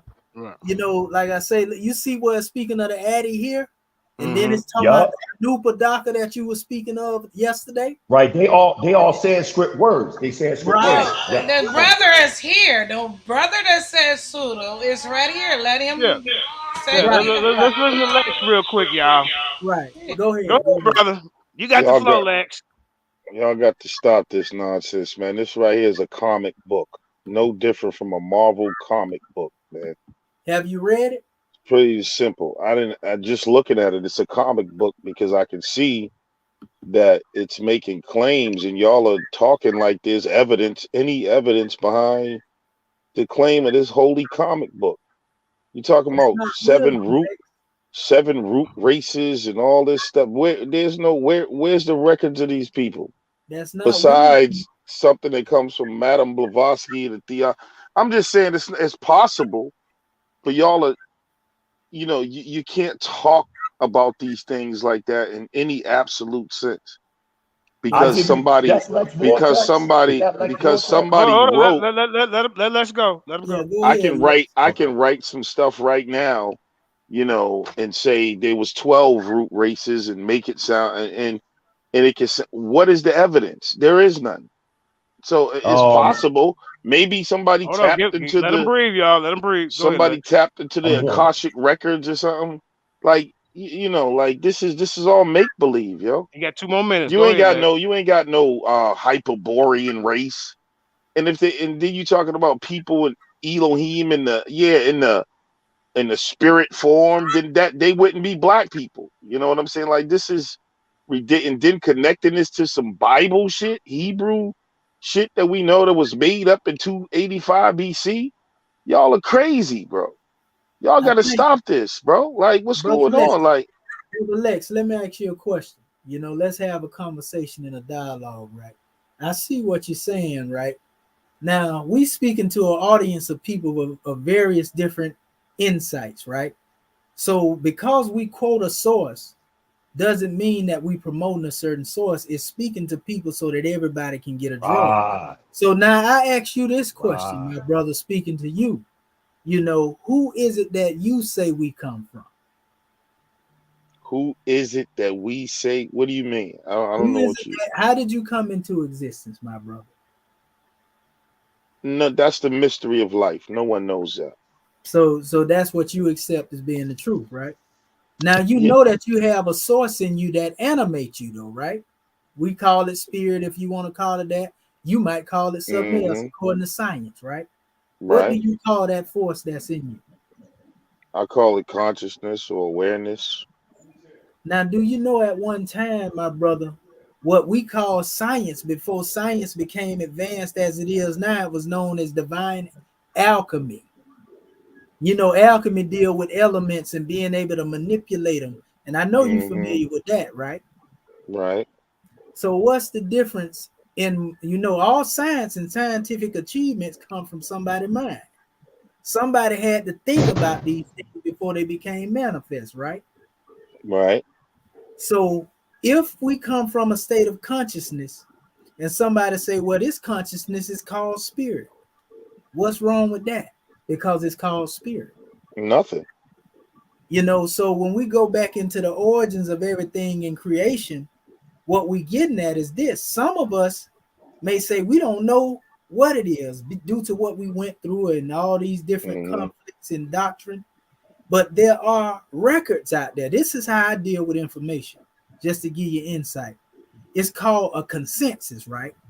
For example, if I go over here to China and they say they had a flood that took place, right? I'm just using this as an example.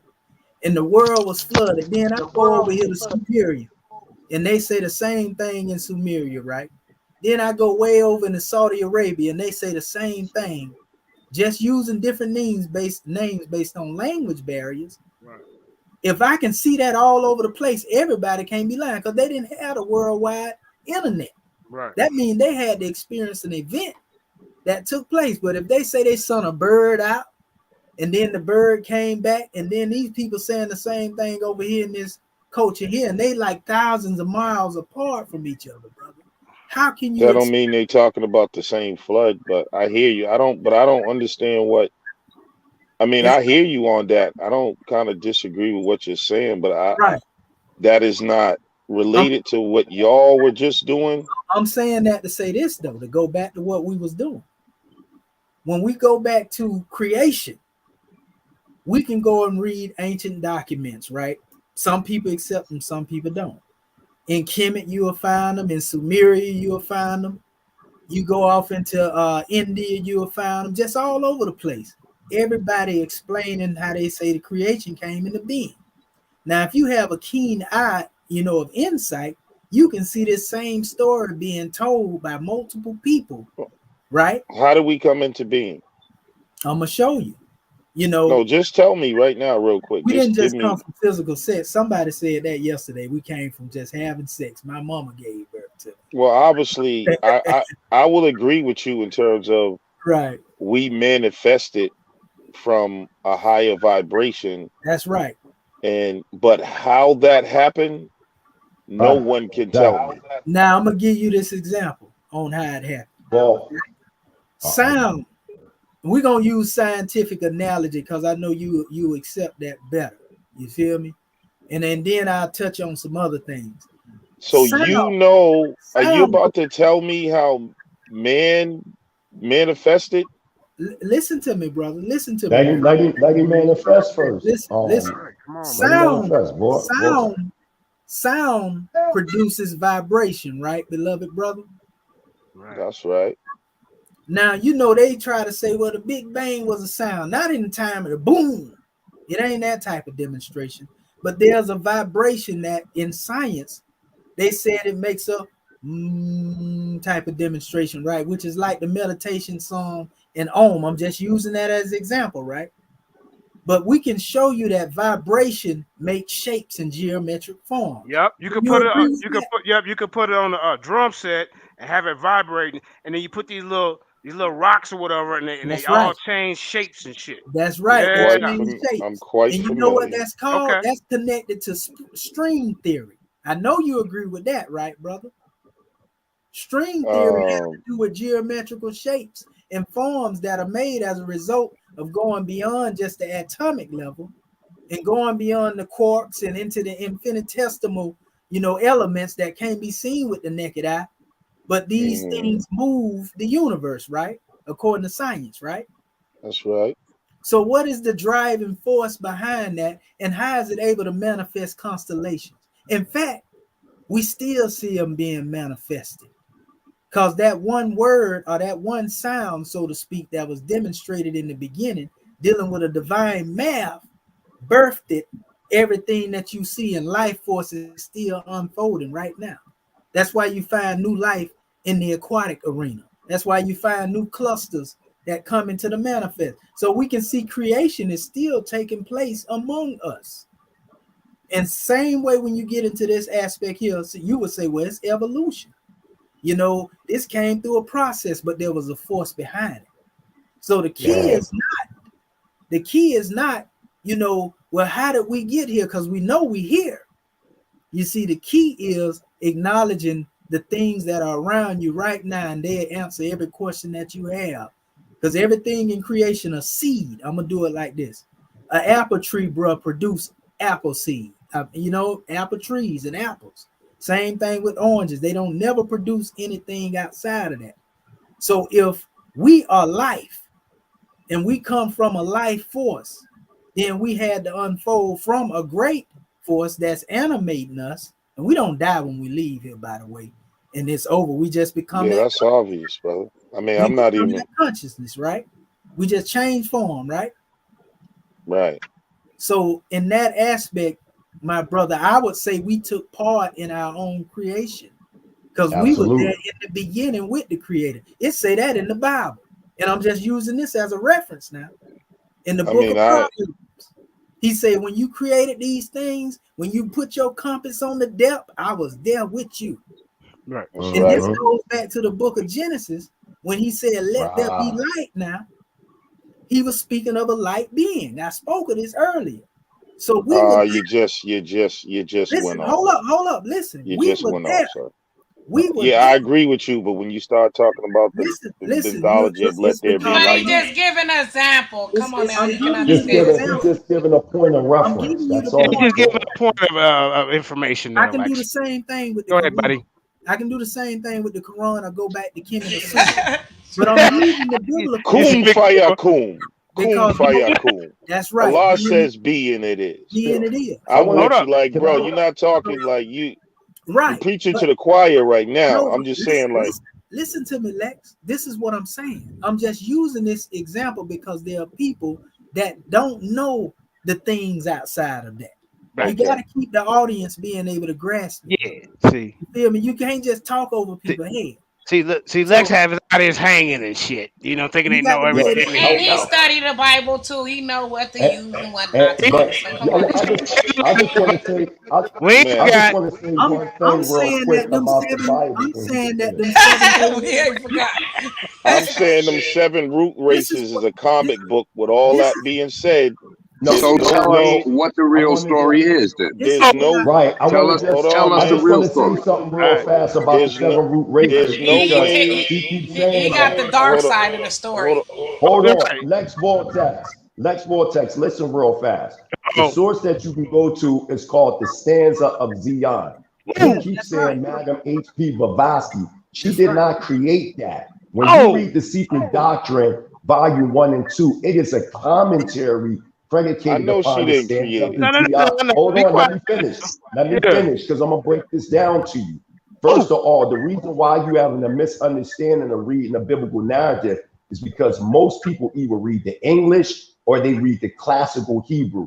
To understand the biblical narrative, you have to use the archaic Hebrew picturetic form. Like, here's a prime example.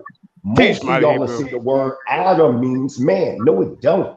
The word man goes back to a Sanskrit word manu, which means to think or thought.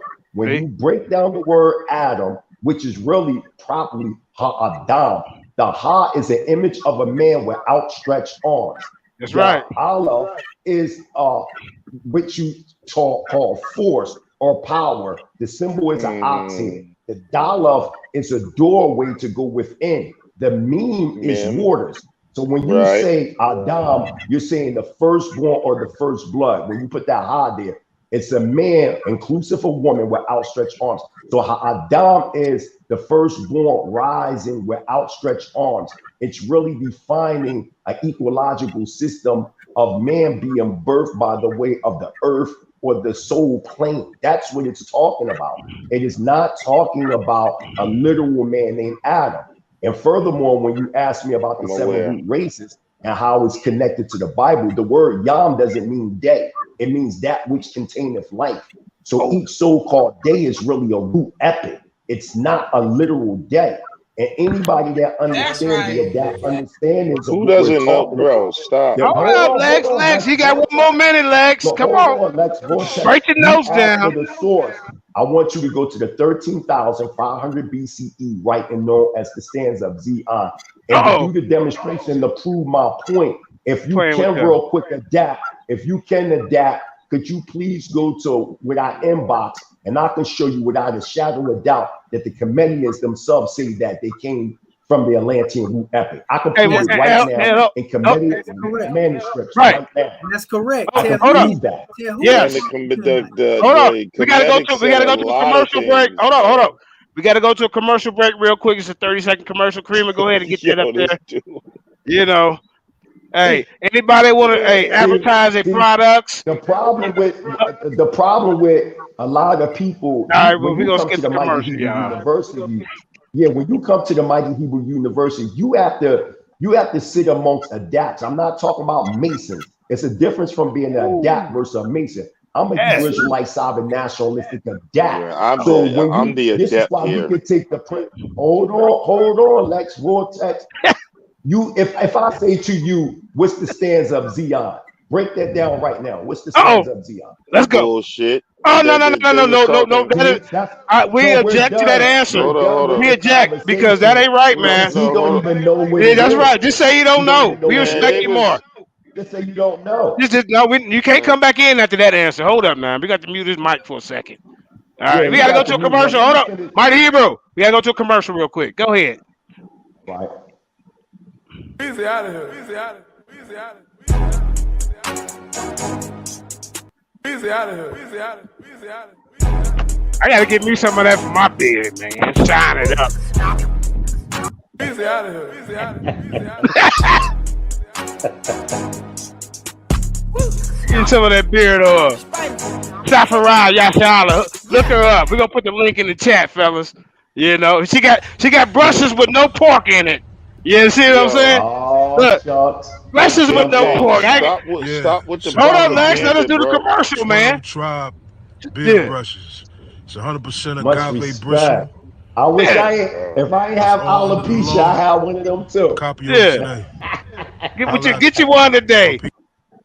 Hey. Nice. We was fighting for our life. I could never sell my soul because I gave it all to Christ. They saw Goliath and it was on sight. Hit the heathen with the rock because the heathen couldn't fight. Cut his head off and then he put Hey, Lex, I'm trying to tell you. We about to ride tonight. Dudes is living in the comic book world. All right. Oh, they got the oil. Look. Get you some of that. Safarah Yasser Allah. I'm going to put the link in the chat. Look. Let's get you one for your little nappy beard. You know? Oh, I'm not against any these products, man. All right. I'm just teasing you, brother. Yeah. We got to support our people. Lex, if you got a commercial. All right. Hold up. Lex, if you got a commercial, anybody over here got a commercial, send it to us. We'll play it for you. Okay. Real talk. Let's get back to it. Let me respond to him one real more quick. thing. One more thing, Lexi. You got. You asked me what. Now, hold up, Mighty. But let him go in because you kind of long with. Yeah. Let him go in, Mighty. Yeah. Go ahead, Lex. I just want to know. I studied this shit like 20 years ago. Oh yeah, what's the stands of Dion? Yeah. Hold on, I'm gonna tell you, bro. Hold on. What he's talking about is I don't remember. It has different, but they're Tibetan records. Whoa. No, they're Tibetan records. Hold on, Mighty. Even let him finish his answer though. Then you come back on because that's wrong. We know it's wrong. Go ahead. Tibetan records that have nothing to do with no goddamn. And there's no connect. Hold on, brother. There's no connection. Mighty Hebrew. I mean, you gotta let him go. Hold on, Mighty Hebrew. You gonna come back in? Let him come back in. Go ahead, Lex. They have nothing to do with the Bible. The book, The Secret Doctrine, was based off Tibetan and Indian records, man. Madame Blavatsky tells you that herself in the book. You know what I'm saying? Those are Tibetan records, man. All you gotta do is look it up, bro. You gotta tell us the book to look up. Let me. Hold on, Mighty. Hold on, Mike. I know you got nothing. What book? Because we don't do that. Just did you say it in the book? No, we don't do that over here, man. Put the book down and the page and number right now. Hold on. Not you, Mighty Hebrew. I'm talking about Lex, but you can pull it too. All right. He's talking about the secret doctrine, bro. What? Come on. This what he's talking about, y'all. No, but he said the book. Like we supposed to know what was the Alpha book? No, what I'm gonna show you. A hat, cat in the hat. What book, Lex? Well, my point that I'm making, bro, is that's what he's talking about. You should have showed him. Hold up, Mighty Hebrew. Let him make his point. Go ahead. He don't know the book. Y'all see, let me hold on. Let him finish. All right, go ahead, Lex, man. That's my brother. Lex, he give me a hard time. Go ahead, Lex. You can be dazzled by what the Mighty Hebrew is saying because you're not an occultist.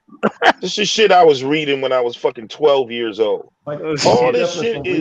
Let me tell you this shit. Hold on, sir. I got the footwork. All of this shit. All right, hold on, Mighty Hebrew. No, let him finish. Let him go. All of that stuff, and is. But what book though, Lex? Go ahead. What book?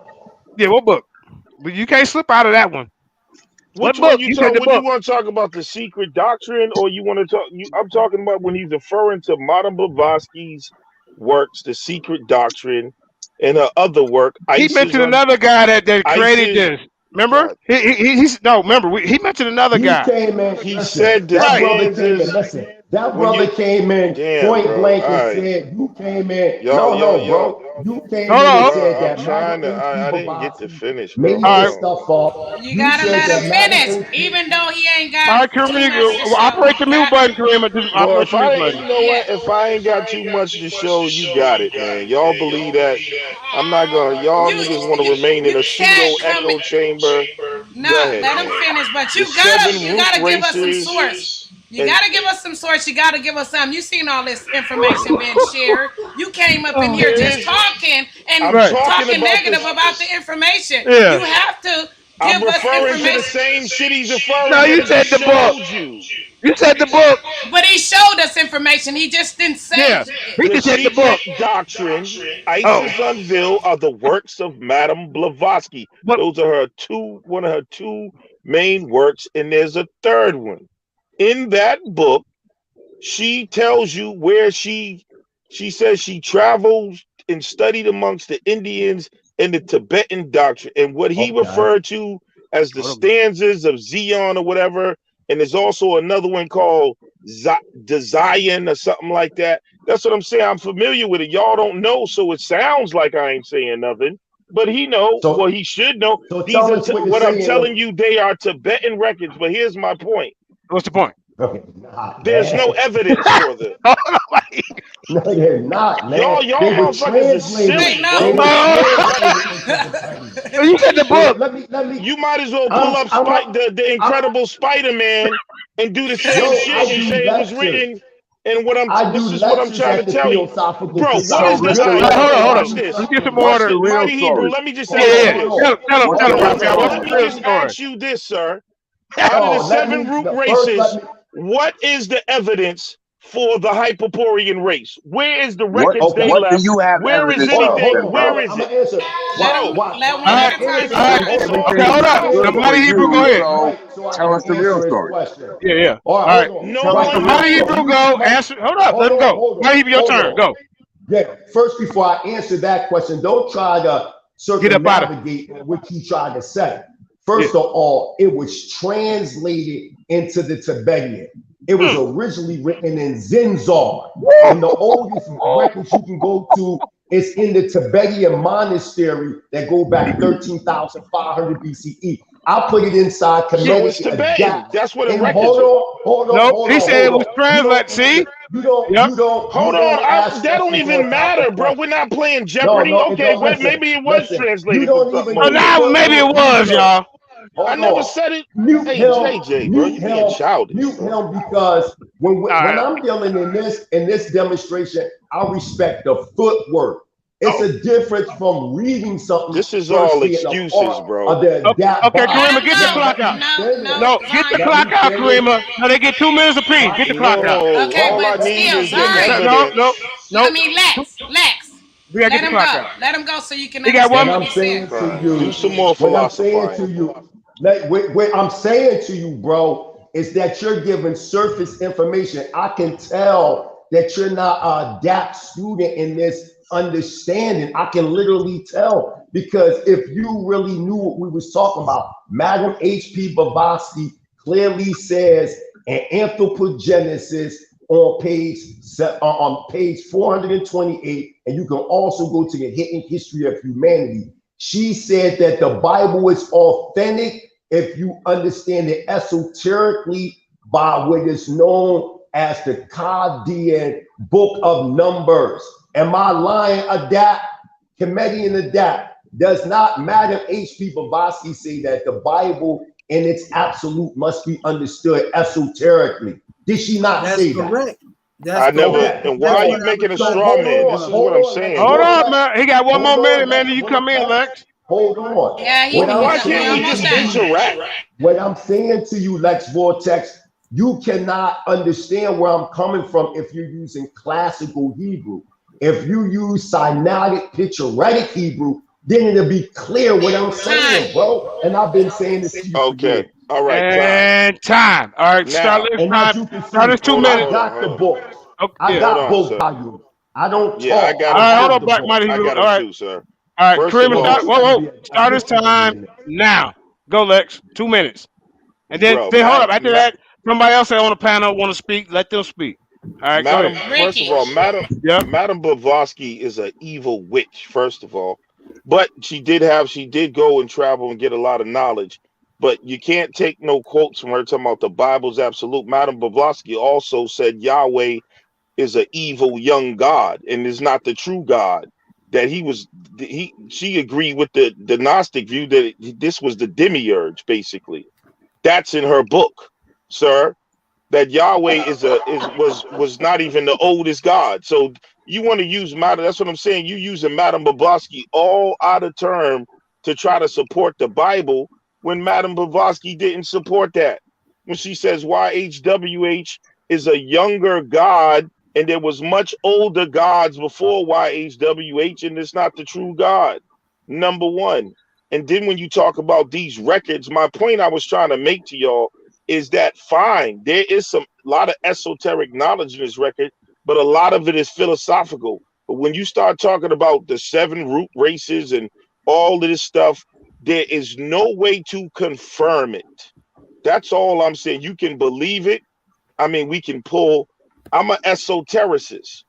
We can pull information related to the story of consciousness that's been personified, and those stories are trying to relate the story of consciousness and how to manipulate consciousness and all type of stuff. But you can't tell me about no 7 root races. You can't tell me about what happened in 60,000 BC and all this crazy shit that you say. And then, and on top of that, try to connect it to the Greek ass Bible that was created in 285 BC, and then Noah's flood and Shem, Ham, and all that nonsense, and then try to say these are your descendants. That's crazy.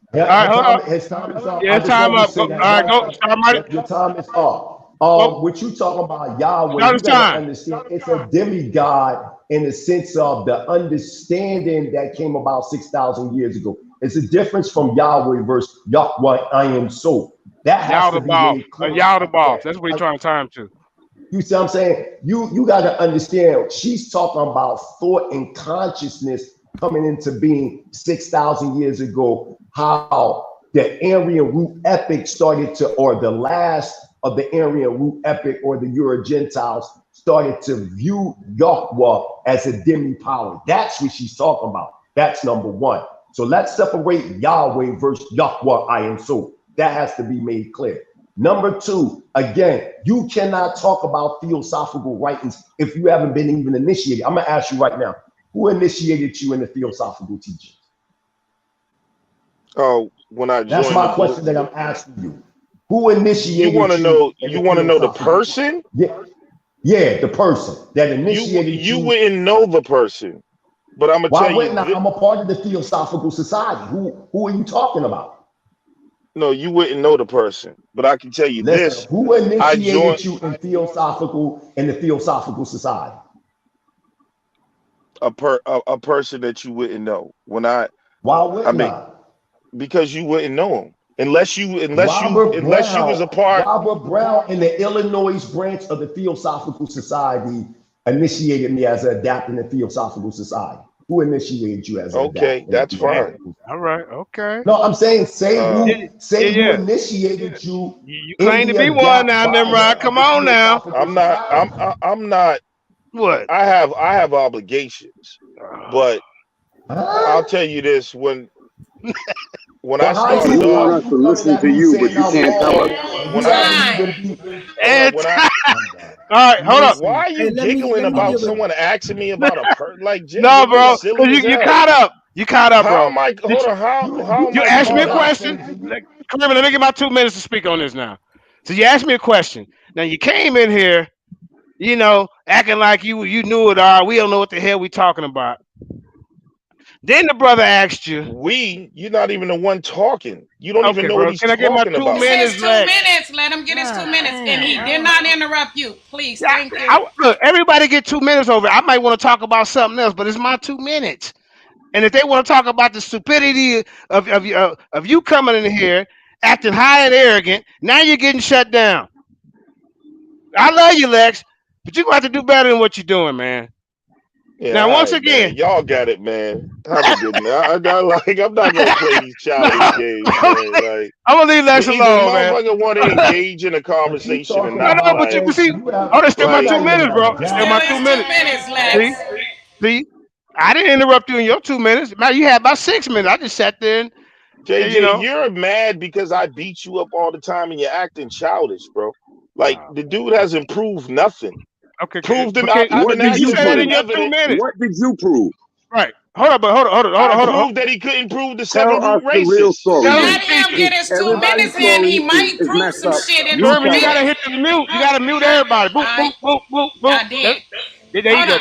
Hold on, because even if I do mute them, they still can unmute. So I'm about to tell them, do not unmute. Give him his 2 minutes, so you can understand where he's coming from. Thank you. Thank you, man. Relax. It's just all about everybody get 2 minutes on the panel, and then talk about what they want, or they might interject on what you saying, you know. But it's we share over here, bro. And I mean, like I said, brother, he asked you. You said that you was part of the esoteric some society I ain't never heard of in my life. so now it's a big secret. You can't tell us your teacher, right? Mighty Hebrew told us somebody in Illinois, Brown, somebody. I heard a name. But all we asking you is just to be honest, bro. You know, that's all we asking. You know, you kind of made me lose my train of thought. So, you know, I only need my 2 minutes. Brother Raphael, aka Ricky Braxton, he got 2 minutes. Let him come in and ask a few questions, or just speak a few words. Go ahead, brother Raphael. Okay, for the brother Lex, what community do you have that we can go to? I mean, if you're gonna say something is wrong, man, that is non show us the right way. Can you show us the right way? Brother, you're on a totally different topic. If you're bro, now, hold on, let me respond. Question. Do you have the right way? Show us the right way. The right way is the evidence of what you claim in terms of this conversation. I didn't say what I claim. I asked what you claim. No, I'm talking about. That's what I'm asking. Yo, what do you claim? You're hostile. I'm trying to interact with you, brother. I'm asking you what you claim, bro. And so in this conversation, the only thing I was doing was talking about. I'm asking you what. I'm not interested in all that side talk. Tell us the right way. The right way for what? Give me what aspect are you talking about? A community that you have that we can go to, you know, things like that. Me having a community is not a right way. You don't have one, so then shut the fuck up. Now you want to get disrespectful. Where your community? It was funny though. This is what I'm saying. Hold on. No, wait. Hold on, everybody. Hold on. Lex is a guest over here, so I want to apologize on part of the panel. You, like I told you, just. I mean, I know y'all Hebrew Israelites and Abrahamic niggas are ignorant, bro. I expect. Okay, well, that's what you say. But he asked you. It's what it is. We ignorant, but you ain't showing nothing. You what are you building? You're saying that we're ignorant. Now we get into what does that got to do? What does that got to do? What does that got to do with the conversation we're having? That's a cop out, bro. We talking to look. He asked you a question earlier, and you went way away from it, bro. So don't act like you just stay on topic. We were talking about the theosophical. No, we had another conversation before that, and you ran from that question. I can go rewind the tape right now on my phone. I'm going to rewind my tape on the phone and show him the question, the original question you ran from. What did I run from? Oh, now you forgot. All right, hold up. What? Here we go. You're not even adapt in the theosophical understanding. So why would I continue to talk bringing to up him saying I'm not a. The only one that's adapt on here is comedian adapt and the elder. So I'm saying, I'm asking, when I ask you, well, who taught you this stuff? No, what you did was you learned some stuff like you gonna say Madam H.P. Blavatsky was a witch. I don't give a fuck about her religious beliefs. I'm talking about the historical narratives that we can prove. You can read a book from anybody, and so I asked you what the historical narratives was. I gave you You asking me and trying to downgrade me, not knowing if you're in you claiming to be an adept and all of that. Hold on. I don't claim nothing. You can find my name in the record, bro. I don't claim nothing. Your name in the record means nothing. No, what I'm saying, I'm building. I'm building the belief systems that I believe in. Give me the But power that's not, to we're not, build. I didn't, yo, did I That's why ever, the elder asked you. That's hold why up, the elder Zaquin did I asked you, ever what do critique you have? and What community did I do you ever have? critique Because what you for was building, sir? no, hold on. That's For all you 8 got to years, answer instead you of doing all listen. this For petty 8 farting. years, you've been doing the Brother. evolution. He just You've been asked you going since back and forth, you brother came here and Hebrew, called us comic book bashing Hebrews. Hebrews. Hold up. You came I in never bashing us, critiqued. bro. You came in I here never bashing us, critiqued. talking Hold on. about we dealing with Man, comic you books. When emotional, your bro. Kareem, you gotta mute everybody real quick, show please. that you Everybody don't real have quick. no Everybody ground real quick. footwork More in a research. depth, you are very emotional, Hold sir. up. We gotta mute everybody real quick. See, so Lex, All what you we do we is was talk we was shit having a about good Hebrews. build, Lex, and then you kind of came in from the left Came in because with wickedness, bro.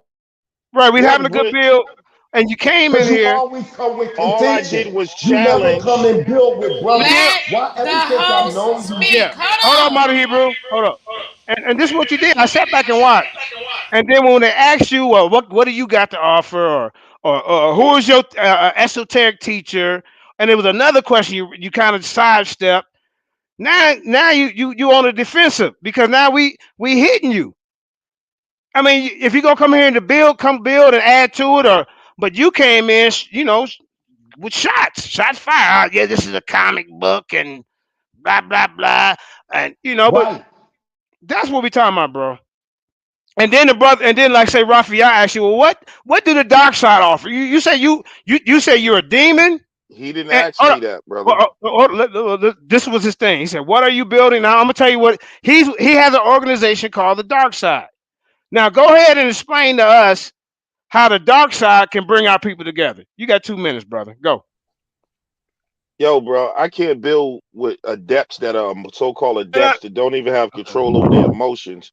When I came in here, all I did was challenge the information.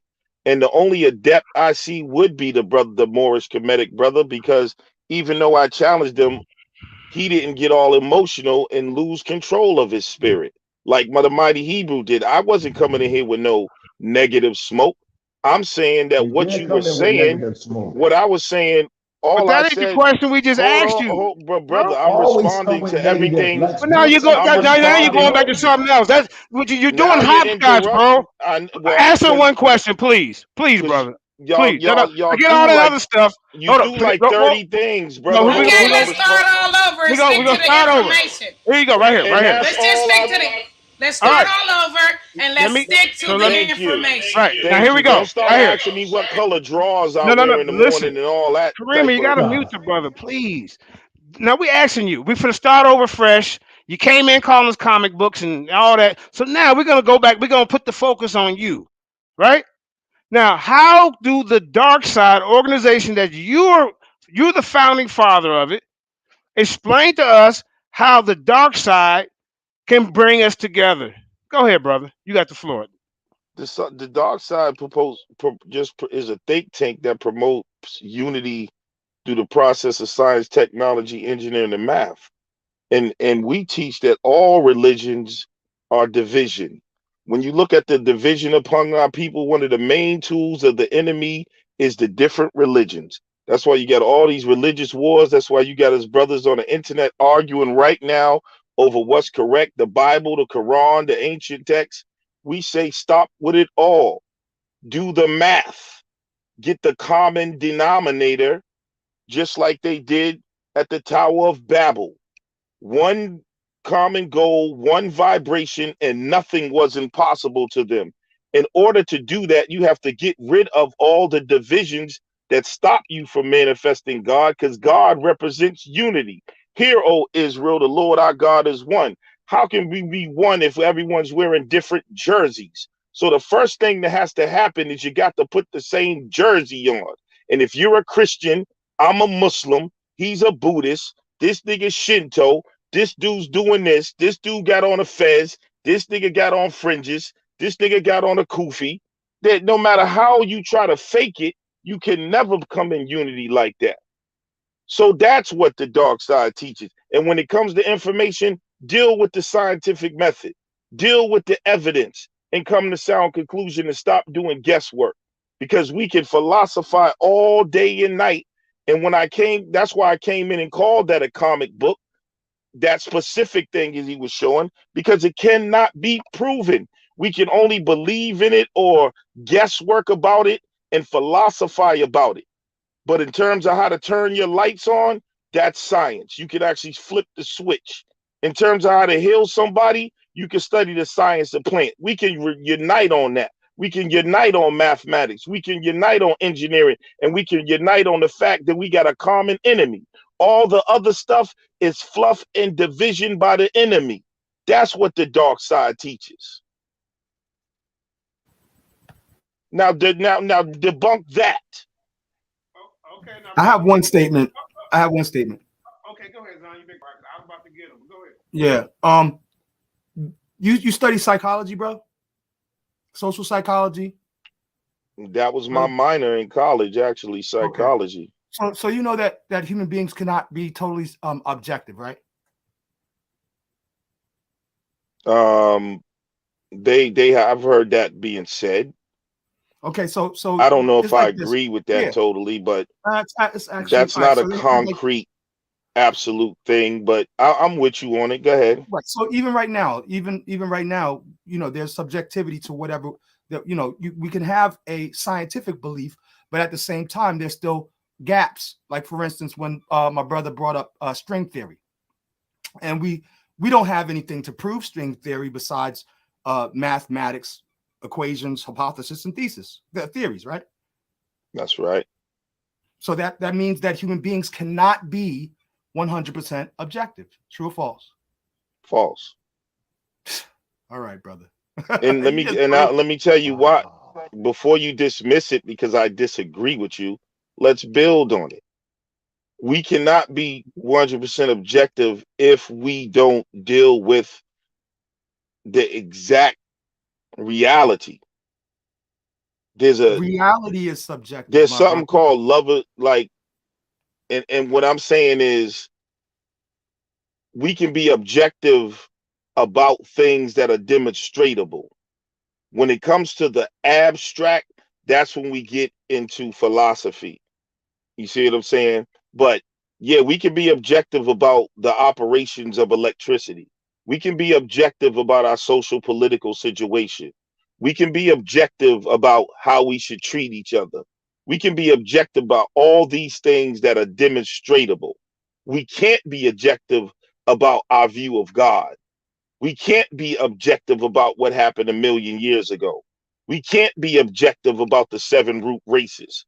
We can't be objective about our Hotep or Abraham. It's impossible. Can you add string theory and Big Bang and all and some of these scientific concepts in there too that you cannot test? Yes. But yes. But okay, brother. But somehow we still consider those things from a scientific standpoint valuable, right? Valuable in the sense of philosophically in conversation, the possibilities of the Big Bang, the Big Bang is not valuable at all. Okay, that's fine, but there are those who would there are peer-reviewed scholars who would argue against that. No, they would. What would be the value? The point that I'm making is that, see, brother, and that's you not being objective. That question I just you're getting emotional. I'm not emotional at all, sir. Bro, I'm having a conversation. You said that you wanted to have a dialogue, and I'm trying to dialogue with you. But when you say something to me and I respond to you, you're supposed to respond. That's what a dialogue is. You said the Big Bang. I said it's not valuable. You made like a smirky laugh. That's cool. Then I came back and said, brother, what is the value of the Big Bang? Subjective even now in what you think my response and how I'm responding to you. You're not even being objective. That's a clear question of how I'm talking to you. That's a clear question, though. Okay, see what I'm saying? Listen, brother, I took that off the table. I said, well, let that. Some people can argue against that. There are peer-reviewed scholars who believe in the Big Bang, whatever. I said that's fine. I didn't chuckle or anything. I didn't say, but you said value. What you're doing now is deflecting. No, sir, you are. You said you didn't say believe. Let's get back to the topic of whether you okay, can so you want to leave that now. Okay. Totally objective or totally subjective. But I'm trying to where you going. See, I'm trying to understand where you were going in the conversation in terms of what I said about how do we get rid from of a division. psychological perspective, here's why I'm saying this. From a psychological perspective, you have this idea that that religion is what divides human beings, but in all's actuality, people are going to argue about science too. People are going to argue about things that they don't have proof to back up. Like, for instance, string theory. That's my point. So, bro, that's what I just said. Hold on, now your point. Hold on, please. I said demonstratable things are what we can be objective about. Let me just interject. Let me it's a three-way conversation. But see, now y'all are being dishonest. No, you are, because you just proved that you cannot be totally objective. I said, okay, what did I say though? Look, you said science, technology, engineering, mathematics. And guess what?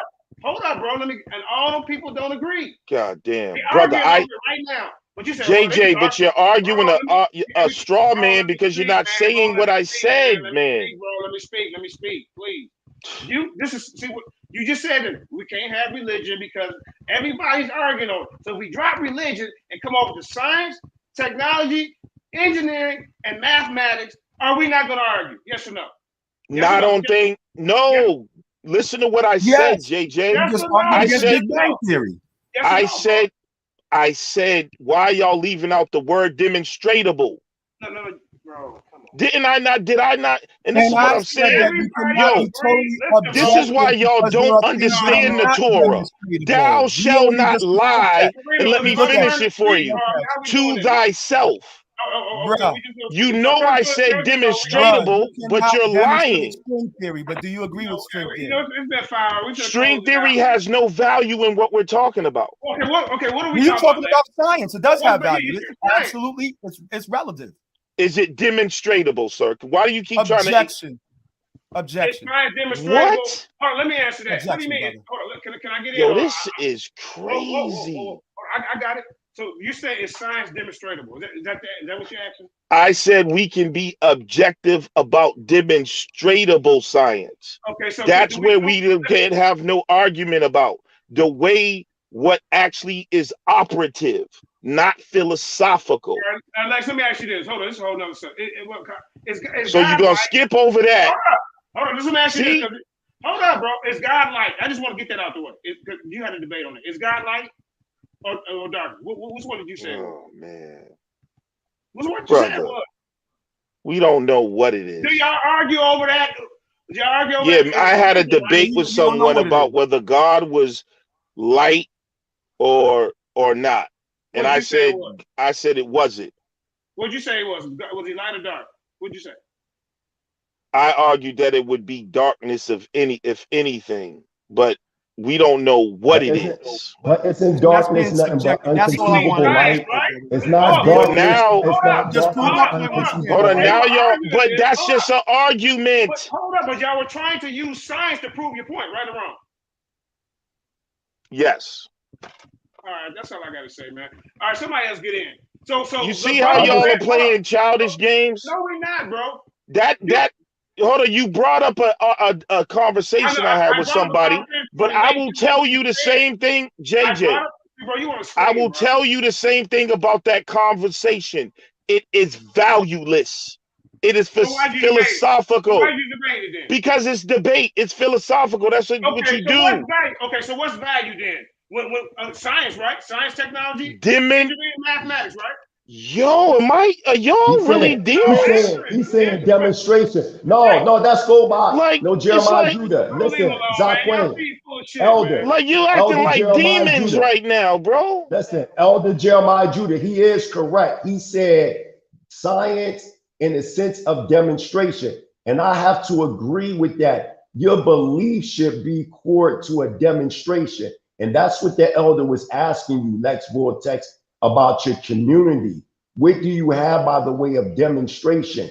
The reason why I came at you the way I came at you is because you was the first one to shoot a dart. If you go into somebody's house, you're supposed to respect that household. Let's say hypothetically, if I go into a Buddhist monastery, I'm not gonna go in there and disrespect them people and their beliefs. You came in all this comic book, such and such. So you like Rambo, you drew first blood from the rip.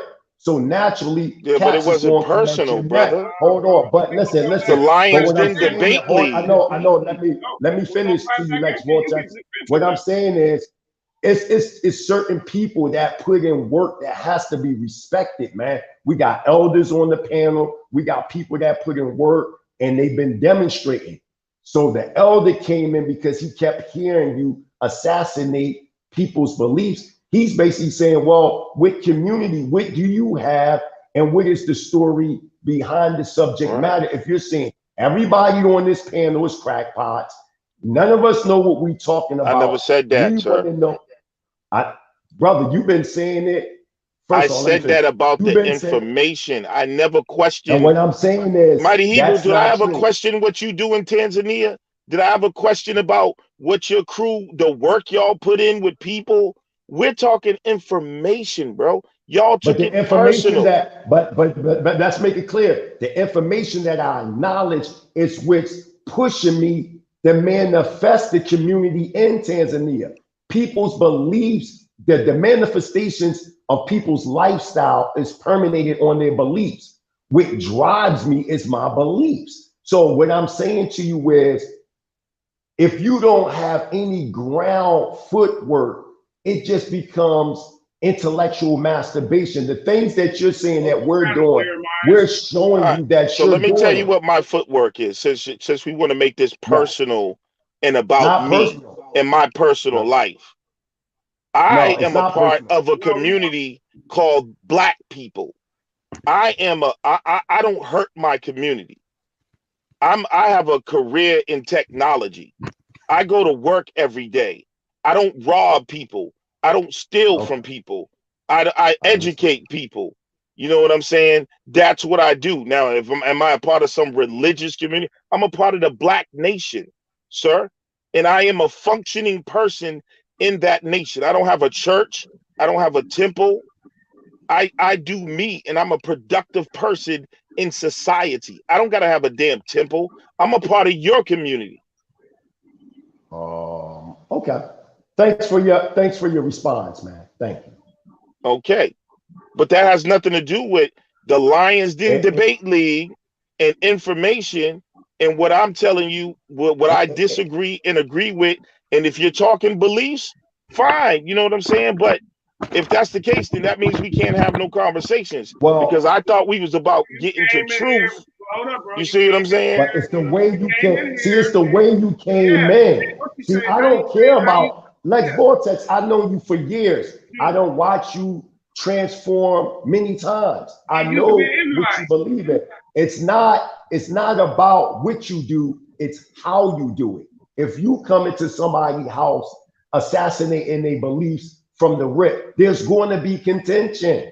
And then you say, if you was a hold on, and then you say, if you was a adapt, there's opposites in everything. You can be a adapt and still break somebody's neck. I'm using that as an example to show that there's opposites and polarity. So what I'm saying to you, brother, is I hear what you're saying about being a productive citizen in society, but what you're really describing is one plugged into the matrix. That's what you just described. We're trying to break free and self-govern ourselves. And I'm saying the beliefs that we have. We preach that too over here, independent government, sir. The beliefs that we have as Hebrew Israelite sovereign nationals, we're demonstrating by getting our own land, getting our own cattle, self-governing ourselves, leaving from out of America. I'm not saying everybody has to do this. All I'm saying, even if you look at the Lions Den and Jeremiah Judah, all this consisted originally of a thought. And as Jeremiah Judah continuously proceeded on, he got some group pages, 30,000 viewers, 45,000 viewers. Brother. Sister Karima constantly promoting Lions Den, constantly putting posters together. Promoted my album, Mine is Mental. But why are you telling me that? Come on, man. I'm trying to interact with you, Mighty Hebrew. I understand. I'm trying to show you something. Don't fall for it. I'm saying what they believe in, they're demonstrating through manifestation. You can see the Lions Den in physical form now. It is affecting people all over the world. But what you do, you're known throughout the community as bringing contention, bro. That's all I'm saying. That has to be checked. No, that's Why not is it true. that when you go on when you go on true, mostly sir. everybody's platform, brother, you bring contention. People that I is a talk fact. to, I didn't stop 2 people from committing suicide over the last year. I'm not talking that about come that. watch I'm the talking Dark about Side going channel. on people's Well, here's what I'm platform. saying. Listen, brother, I understand what you're saying. I never That's why I insulted don't your get in work. these conversations. I never After insulted you get that, anybody's. we're gonna Hold let on, Gideon brother. speak. I never Come on, insulted let me operate anybody. the panel, I bro. ain't gonna get to respond to all of that, bro. Let you respond. I got it. But hold on, brother. He just finished Kareem, talking. can you mute him, please?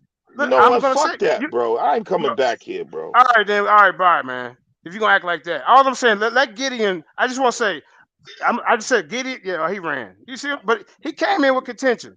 You know, I ain't got to come That's back why on your everything platform. was off course, Jeremiah Right. Judah, because everything was on point. You got different schools of thought and philosophical beliefs. You got Rastas on here, you got Moors on here, you got Hebrew Israelites on here, you got atheists, you got all different, and nobody was in contention until he came on. And you got that name Dark Side because everywhere you go, there's a darkness with you, man. These are just facts. This is why I don't be coming on these platforms. Why would you come on that comic book stuff? So you came in disrespecting from the rip. So that's why the elder said, well, what community do you, no, before he asked that, he said, well, give us the real story. That's what he said. And you couldn't give the real story. And then the elder proceeded on, Raphael proceeded on to say, well, what community do you have? Because if you're not manifesting sources and substances from your belief, then you're talking nothing but philosophy. Then I said, well, who initiated you as a adapt in these theosophical records that we talking about? Kemetic adapt was initiated. He's not a Mason, he's a adapt. That's 2 different things. You said Lex Vortex in front of many people that you were a former Mason. I'm saying if you talk in theosophical teachings, all I want to know, well, who initiated? Mr. Brown from Illinois initiated me as a adapt in the theosophical understanding. You trying to tell me something about Madam H.P. Blavatsky and you misquoted. You said that these were Tibetan records. No, they were translated into Tibetan. That was a part. That part right there. Stuff, that part he ran from. That showed the hell. You see what I'm he's saying? still Tibetan. He's still Tibetan. No, it was translated over. He ran from that part. Go ahead, family. So all I'm saying is your energy and your vibe is showing by your demonstration, your energy is showing. You came in from the rip with contention and it was all thrown off. Sister Kareem ain't holler one time about controlling the mic until you came on with us. Right. How you destroying somebody if you're not building? All you've been doing is destroying. Where's the building at? We looking for building. Don't the degree in the supreme mathematics in the 1 to 9, number 8 says build and destroy. You can't just keep destroying without building, man. That's all I'm saying. So you don't know nothing about no theosophical records if you wasn't initiated. You cannot tell a Kemetic adapt. You cannot go into the in-depthness of the teachings of Pleasant L. Bay if you wasn't initiated in that school of thought, because there's certain things that's not given to the general masses. You can get the book of Zooming in of a Nation, which I have, which is an excellent book. But because I'm not initiated within that specific school of thought, I'm going to be able to just come to Kemetic adapt and be like, well, let's say this and let's say that. But I wasn't even initiated in that thought. I can only give you the surface material as to where I see that relates to my demonstration. But that don't mean that's the absolute demonstration because I'm not initiated within that background. The only one that can give you the absolute is Kemetic adapt because number 1, that's his teacher. And number 2, he was initiated in that school of thought. So he will have a better understanding, just like me being the founder of Hebrew Israelite Sovereign Nationalism. How you going to tell me about something that I created? Right. That's the whole point that I'm saying, bro. You can't come on these panels and tell us something that you haven't even been initiated in. You just been reading on social media. Y'all all say Madam H. Blavatsky was a witch. I don't give a fuck about her religious belief. The 5th wickedest witch in the world. It's the top 5. But he talking about we know all something what else. we talking about. Right. Yeah, we talk about the information, the stanza of Zion, the secret doctrine is only a commentary about the stanza of Zion. Then he tried to come with the Yahweh theory, not understanding She's talking about a thought that came about that's young, not the actual tetragrammaton itself. So once again, we talking to somebody that don't even have an understanding of the views that this woman is saying. I don't care about her beliefs. Most of them scientists that we read about are fucking sorcerers, but you still run to what they believe in. And one more thing, and I'm getting off of this. You say Lex Vortex, we need to deal with science, right? And Comedy and Adapt, let's see if you back me up on this. Comedy and Adapt, aren't 95% of scientists today, aren't they not a part of the Theosophical Society? Yes or no? That's correct. You know, well, when you use the term philosophy, though, you know what I mean? What he don't understand is science come out of minds of great thinkers. And they start off at theory. And the theory is a theory until it's proven to be true. So all science starts from philosophy and theorizing. You see? And so, you know, I don't know where the brother come from with that measure of thinking even philosophy. Philosophy simply means being a lover of wisdom. Go ahead, brother. Yes, sir. All I'm saying, right, is that I love Lex Vortex. That's my brother. But it seemed like when he talked about the Abrahamic beliefs and all that, and he comes in disrespecting, calling us nigger rights, different things. He's dealing with the same shit that the Black conscious community using European scholars to discredit us. But he never been on the ground. He's trying to, just like he tried to debate me on Judah Natura about what's going on in Tanzania. And then I had a brother come on live on Judah Natura on podcast breaking down that the Bantu go back to the Hebrew. So what I'm saying is, how you going to debate somebody if they're on the ground doing the footwork themselves? That don't even make sense. That's stupid. The elder right here been going back and forth to Africa for years. I've known this elder Raphael for years. His wife is from Kenya. His wife is from an Israelite tribe in Kenya. As a matter of fact, I ain't got to say it. Elder Raphael, are there Israelite tribes in Kenya? Yes, sir. Could you give us a few of them? You done been to Kenya so many times. You got property in Kenya. Tell us. The Kikuyu seers. And what's the other one? Come on, man. He's over there. I'm in Tanzania. I can break down the Chaga and their information and their oral traditions. I sit amongst these tribal chiefs. But he tried to debate me and lost poorly on Judah Natura's joint, trying to tell me what's going on in Tanzania. I'm here in Tanzania. I'm growing my own food, bro. I'm living, look. I'm growing my own food, bro. I'm not playing, man. You playing these games. I got a nightclub over here, restaurants, mining company. I'm gonna, whenever Karima, it's my treat. Whenever Karima and Jeremiah Judah get their passport, I'm gonna pay for them to come over here to stay for 10 days. My treat. So they can see and put on lines that this is what I'm saying.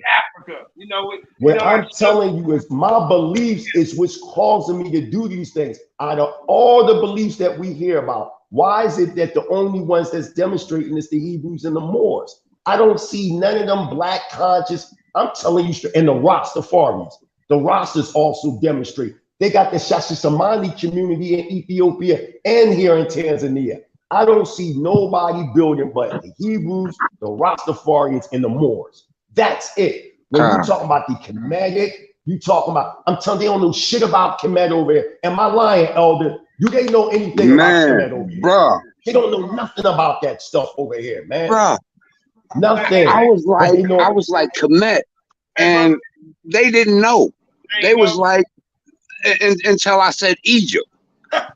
And they said, that's the Nilos. Wow. Right. They know about the Moors. They know about the Moors. Listen, y'all, they know about the Moors.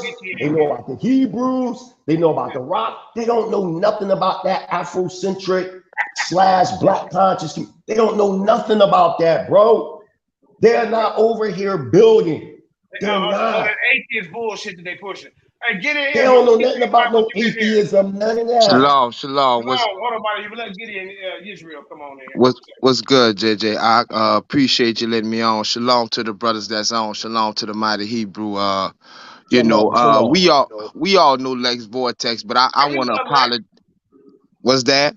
We love Lex. Yeah, but Yeah, we me love myself, Lex. I That's want to my brother. apologize for the brother because it's some serious thoughts that's on this channel right now, and for him to come in with that subterfuge and try to deceive the people with the shallow thinking that he have, it's like he's just a glorified troll. Like, it is times when we need to get Don't to serious disrespect me, matters. bro. Don't Nah, disrespect me bro. because I So beat I you up. mean, like, I don't know how it's many like times I done. Why you debating see is what I'm talking cool, about? but when See you what I'm come in to talking about? build and to compare thoughts, like, it's circular how you think because you contradict yourself. Now it's cool when we be playing and we be joking and stuff, but like when the rubber meets the road, like what you really talking about? When the So rubber meets that's the why I road, y'all get apologize for you, personal bro. and It ain't start throwing personal. personal shots. Who You threw were a person? you the nigga that told me that the Sahara Desert was scorched by an angel sword. That's the shit I'm talking about. And you And believe then it's Mighty Hebrew sat here lying, talking about I tried to tell him about Tanzania. I never tried to tell him about You did. Tanzania We like got it that. We on were talking Geographic about I'm find the debate. see, Don't worry whenever about I it. start talking, like we were only dealing with information. And in terms of beliefs, people, it's the principles that Jay-Z became a billionaire because he believes he's a whatever. You're only doing that under the banner of whatever. That's not what we're talking about. There's atheists who are motivated by something. That don't make it the truth. That's just a tool that you use to motivate you. But in the realm of scholarship and science and the search for truth, ideas get challenged. And religious nutcases get offended when you challenge their belief systems when it's supposed. This is the Lions Den Debate League. What are y'all talking about? That's what I'm saying. You just didn't have the discipline because you couldn't answer my questions. There was no disrespect. So nothing. are you feeding people? There was nothing. You see what I'm saying? So then the debate becomes a pissing contest. Are you feed? Yeah, I feed people all the time. Matter of fact, a dude walked Are up you to the my only one that feeds people? walked up to my car today and said I'm hungry. I fed him, his wife, and his children. So I don't feed people. But what does that got to do, brother? I never questioned what so you you're do. the only one that feed people. No, but I never questioned if you fed people. So why are you coming to me asking me that? Because I never questioned. I want some substance from you. We was talking about a book that was open, and some people talking about seven root races. You're Madam deflecting. No, you're deflecting.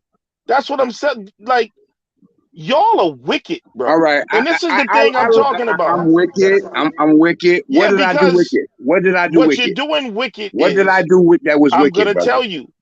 We were talking about information. You're deflecting, telling me I'm deflecting because you can't handle the truth of me challenging someone's ideas. What really builds a and nation? Now you're talking about you know what really builds a nation, my brother? Brother, Blood. I don't have no problem with your nation building though. If you going out here and you putting hammer, there was no nation that was started without bloodshed, sir. And I'm being honest. I don't disagree with that, sir. If you go out here and you're putting hammer to wood and building houses, you're only proving my point. That's demonstrable science. If you're going out here and you're feeding people, all right. Can I ask you a question, see what I'm talking? That's the wickedness you're doing, brother. You like to overtalk somebody. No, can you give me a scientific date of the space? Can you give me a scientific date of the space? I'm not a comedian. I don't deal with I could care less about Egypt. Okay, got you. So what I'm saying is you prove my point when you say the work you're doing.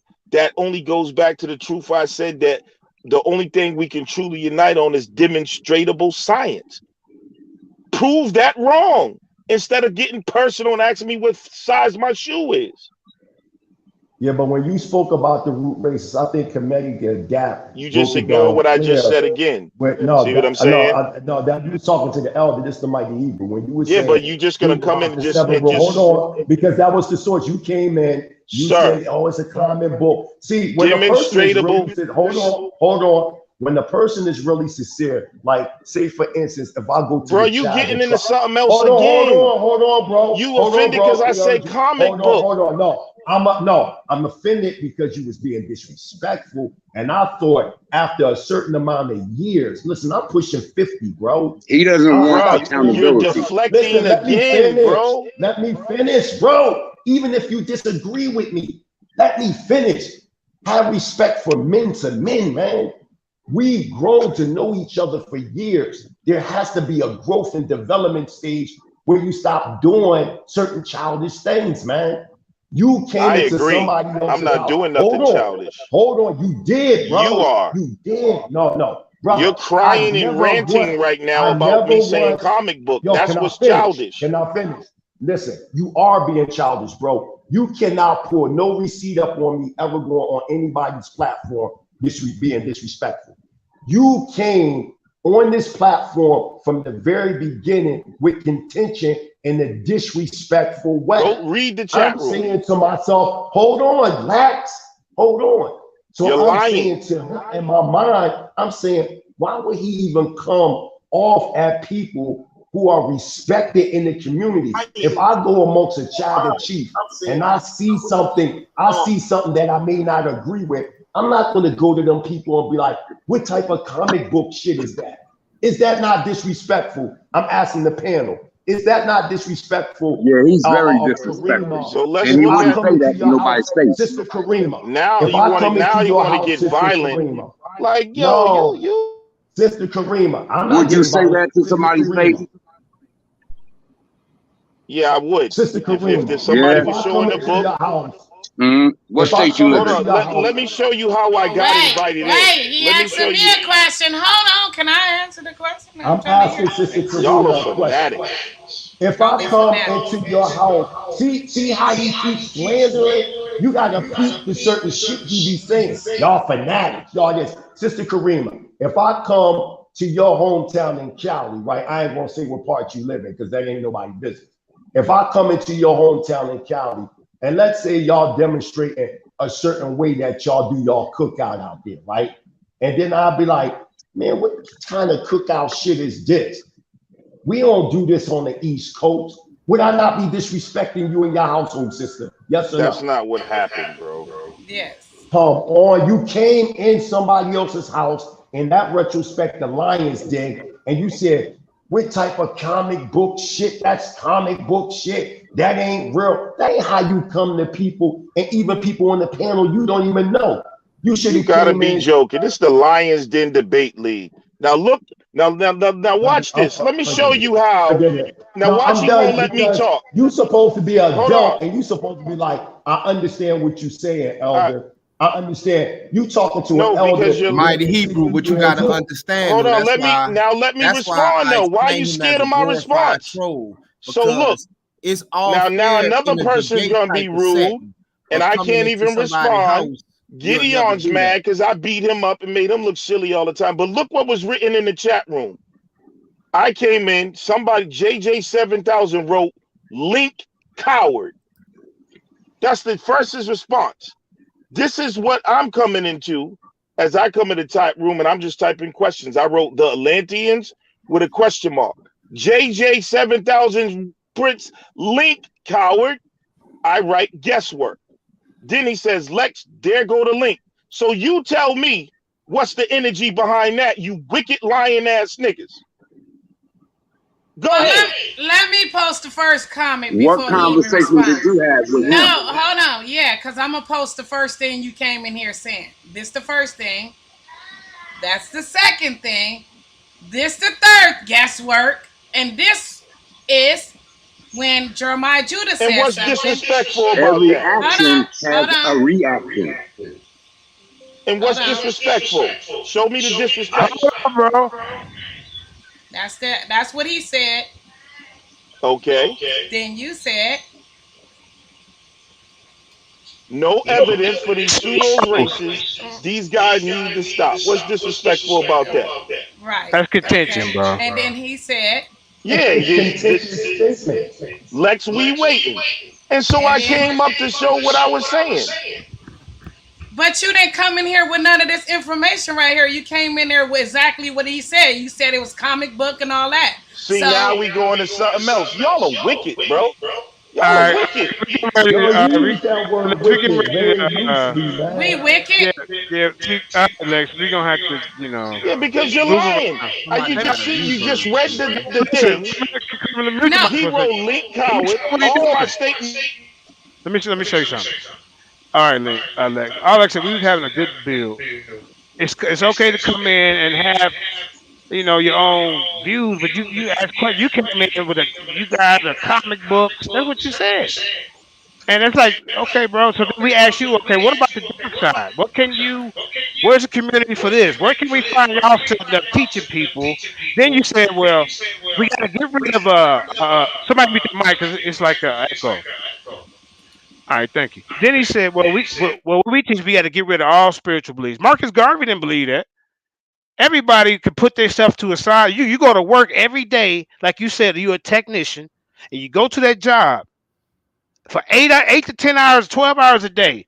And the person next to you might be a Buddhist, a Muslim, an atheist, or whatever. But hey, you don't have no contention with him because y'all all build together for one common goal, and that's to get your production out at the job site. All we're asking you when we come on our panels together, like we had a show yesterday about unity. The brother Truist came over here. I invited you.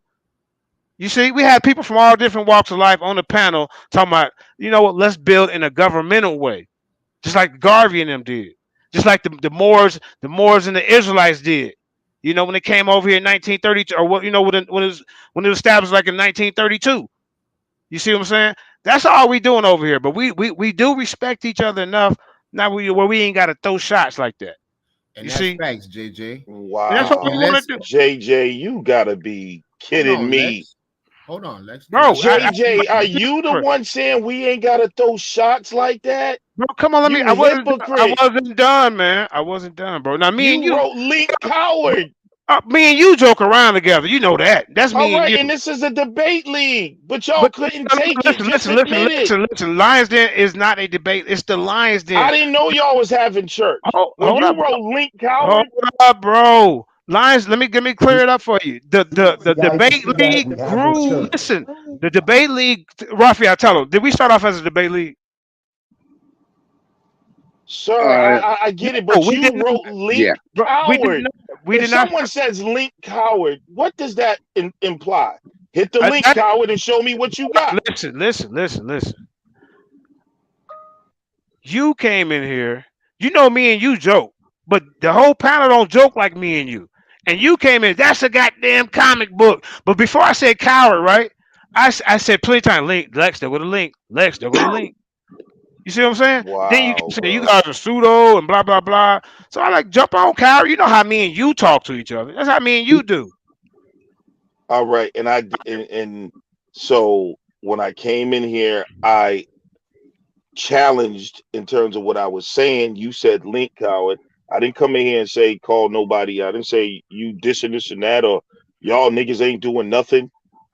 What was up on the screen and the conversation is what I challenged, and they couldn't take it, bro. I mean, let's just keep it real. Okay, now demonizing me is a nice out, and that's why we here still talking about this instead of for the information that I asked for from the people who was giving information. And then when I went to demonstrable science, the fruit of your labor. What you said about going to work only proves my point again. Those people there are there to do demonstrable things. That's why they're in agreement. So you love your white daddy. No, that's disrespect. See what I'm saying? I really don't care. I know you don't care, bro. It's all right. I just wanted to be made clear in record. We did prove it. You can go to many, and that's what the Kemetic Adapt was saying to you, Lex Vortex, that you can go into the ancient archaic nations and they all teach the same 7 root cycles, even though the names may vary. But you can see a string with this reality or this mythos that these things happen historically, but they took on, if you want to say, legendary overtones. But there is a foundation. This stuff is not just made up out of thin air. I would agree with that now. Say, now hold we on, talking. Let me finish. What I'm saying is there's a chain events from antediluvian history to post-diluvian that we can narrow it down. We're not saying that we have the 100% absolute, because each generation we grow, but we can see a string of that connection of them 7 root races, them 7 cycles, the 7 dimensions of the mind, et cetera, et cetera. When you even go into Tibetan Buddhism, if you go into Hinduism, you go into Kabbalah, you go into Zohar, you go into Tanakh, you go into the Parang Road, wherever you go, you can see these 7 root cycles. Even if you go into Afghanistan and you see how the Muslims, the Taliban, they blew up them 7 major statues in Afghanistan, which is defining the 7 root epics. You can see this in the record, so we know that these things did occur. Now, how they occur may vary from one's theosophical background. All I'm saying is, to get a greater understanding, you have to either be initiated within that adapt circle of that school of thought, whether it's the School of the Prophets Institute in Dimona, the Mighty Hebrew University, whatever the case may be, whatever you're involved in, or you have to sit amongst somebody that has been initiated to tell you. I said earlier, how am I going to be able to build with comedic adapt about the assuming of a nation and its absolute if I wasn't even initiated by a President L. Bay? That was my whole point. Only thing you're talking is surface material of the occult understanding. You got me all messed up, sir. No, I said, and you're making assumptions about me, and that's what I'm saying. I didn't say, listen, that's why I asked you earlier, well, who initiated you in the Theosophical Society? All right, can I ask you a question now? Sure, you can. How did the person who started a priesthood, and let's just go back, let's say to the first person that would initiate someone else, how would they have gotten their information? Well, I don't know anything about a first person because we don't tell time linearly. We're circular people with a linear direction. So for us, there is no first person or last person. Sir. It's just a continuous cycle. All right, so what I'm asking. That was let me answer, Lex. Come on, bro. Oh, I can't give you an answer to a first person because within our school of thought, there is no first person. I didn't mean first person like the first person on the planet. You have the Levitical priesthood, you have the Amon-Ra priesthood, you have the Theosophical Society, right? So, and then you have initiates, and I'm asking you, the person who brought the information, where would they, because no one initiated the person who started it. So where would they have gotten their information? I don't know, because from our understanding by the way of the Theosophical Society, along with the prophetic priesthood in Dimona, Israel, we don't have like a source. Now, if you talk about the prophetic priesthood, that source would be Kohen Eleazar that came out of Philadelphia, Pennsylvania, and wind up going to Dimona, Israel, creating the prophetic priesthood. Let me give you the answer, brother. I just show you what a true initiate is, sir. With all due respect. With all due respect, let me give you my brother. I asked you the question, you gave me an answer. Now I want to tell you my perspective. I'm not done. No, hold on. You said, hold on, Mauri. You said I asked you a question.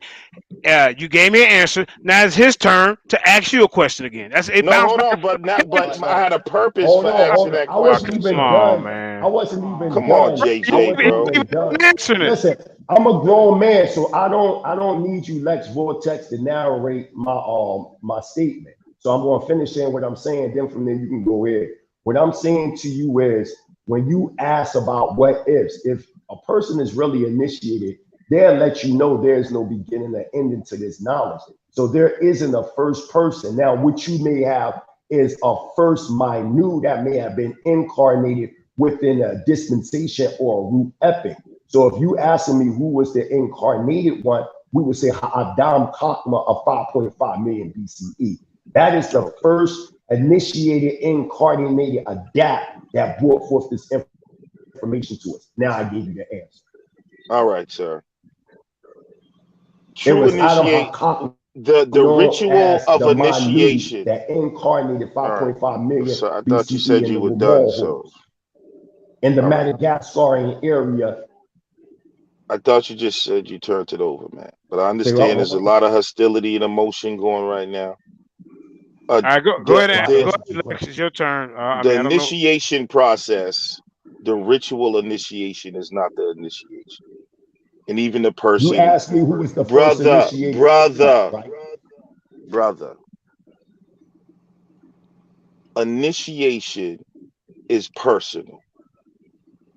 Information contained in the universe is contained within the fabric of the universe. All information is controlled, is gathered within the collective mind of all human beings. Okay. All right. True initiation is when you tap into that. The priesthoods are formed and they do ritual to lead you toward being able to tap into that. No man can initiate you personally into that. They can lead you to the water, but you got to drink. That's why I asked you who would be the first person, because the information that's transferred to somewhere, and I don't mean the first ever person.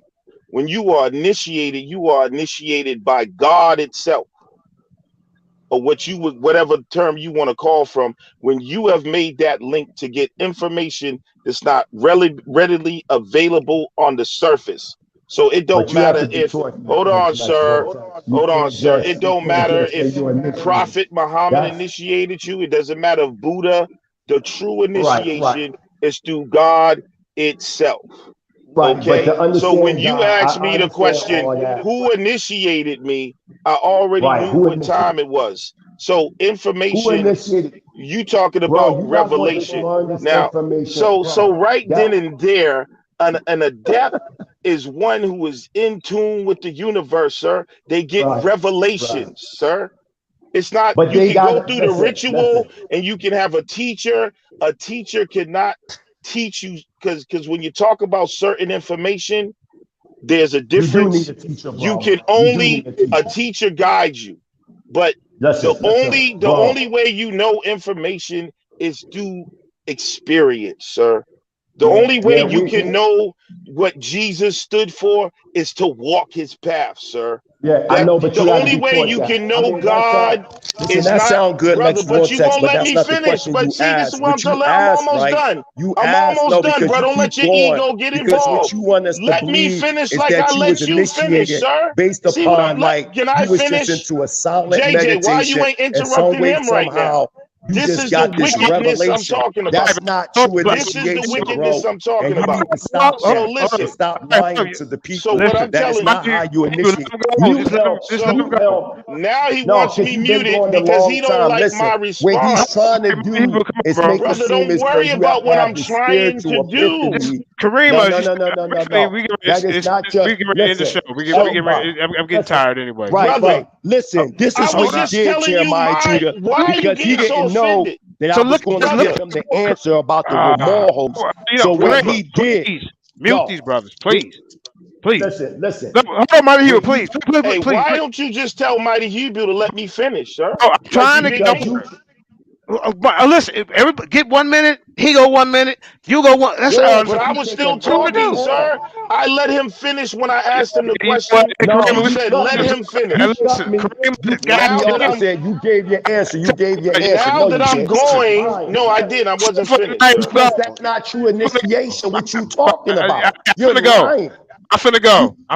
This dude is lying on the camera. Bro, Yeah, please. bro, you've been confounded, sir, whether you like it or not. All right, Man, you can we lying, end the show? man. We finna end the show. Y'all finish this tomorrow or something, man. We've been up for 6 hours. No, I got things I got to do. I don't just sit around and do this all day. What I'm saying to the brother, he asked a question, Jeremiah Judah.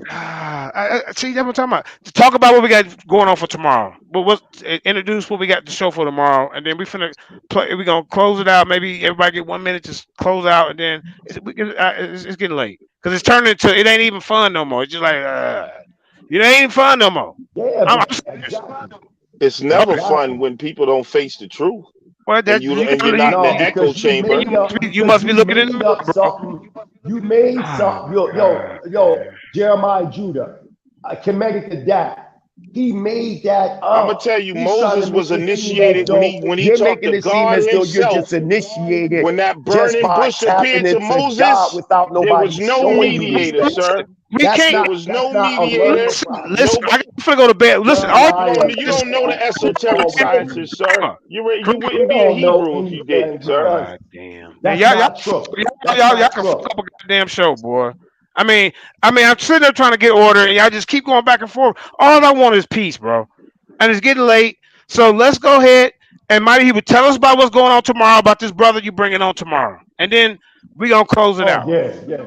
Thank you. Absolutely. First and foremost, we give praise only to Yahweh. So, we have brother Zaquin, Jehoshaphat, Ben Yisrael coming live and direct tomorrow. He wrote a powerful book. He's the founder and editor of the Jerusalem Chronicle newspaper, which is a world-renowned Hebrew Israelite newspaper that's been around for over 25 years. He will be on tomorrow, giving a demonstration of his new book. His new book, I think, how many pages, Jeremiah Judah? It's like over 500 plus pages, and showing how the so-called Negroes are in fact Israelites, and how the visions of Daniel affects us today. The name of the book, if y'all want to order it on Amazon or amongst them, is called The Revelations of Daniel's, God's prophetic utterance to Black America or all mankind. Y'all definitely don't want to miss it. He's also a spearhead and a part of the Mighty Hebrew Israelite Sovereign Nationalistic Research Team. The objective that the Lions Den is trying to do right now is bring elders in Israel to the forefront, because Jeremiah Judah was explaining that a lot of the youth in our generations, we lost the eldership from the elders. So now they want to bring some elders to the Lions Den. So tomorrow, y'all don't want to miss this presentation. The elder is not coming to debate because he got over 60 plus years and he's pushing 70. He's been in this culture a long time. So we're not going to sit up here and try to debate the elder in any way. We just want to hear the information, what he bringing forth. And from there, we'll go on from there. But you don't want to miss it. Hallelujah.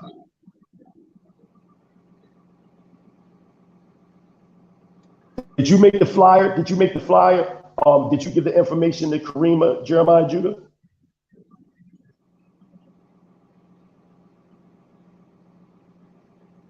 Did you get that, Karima?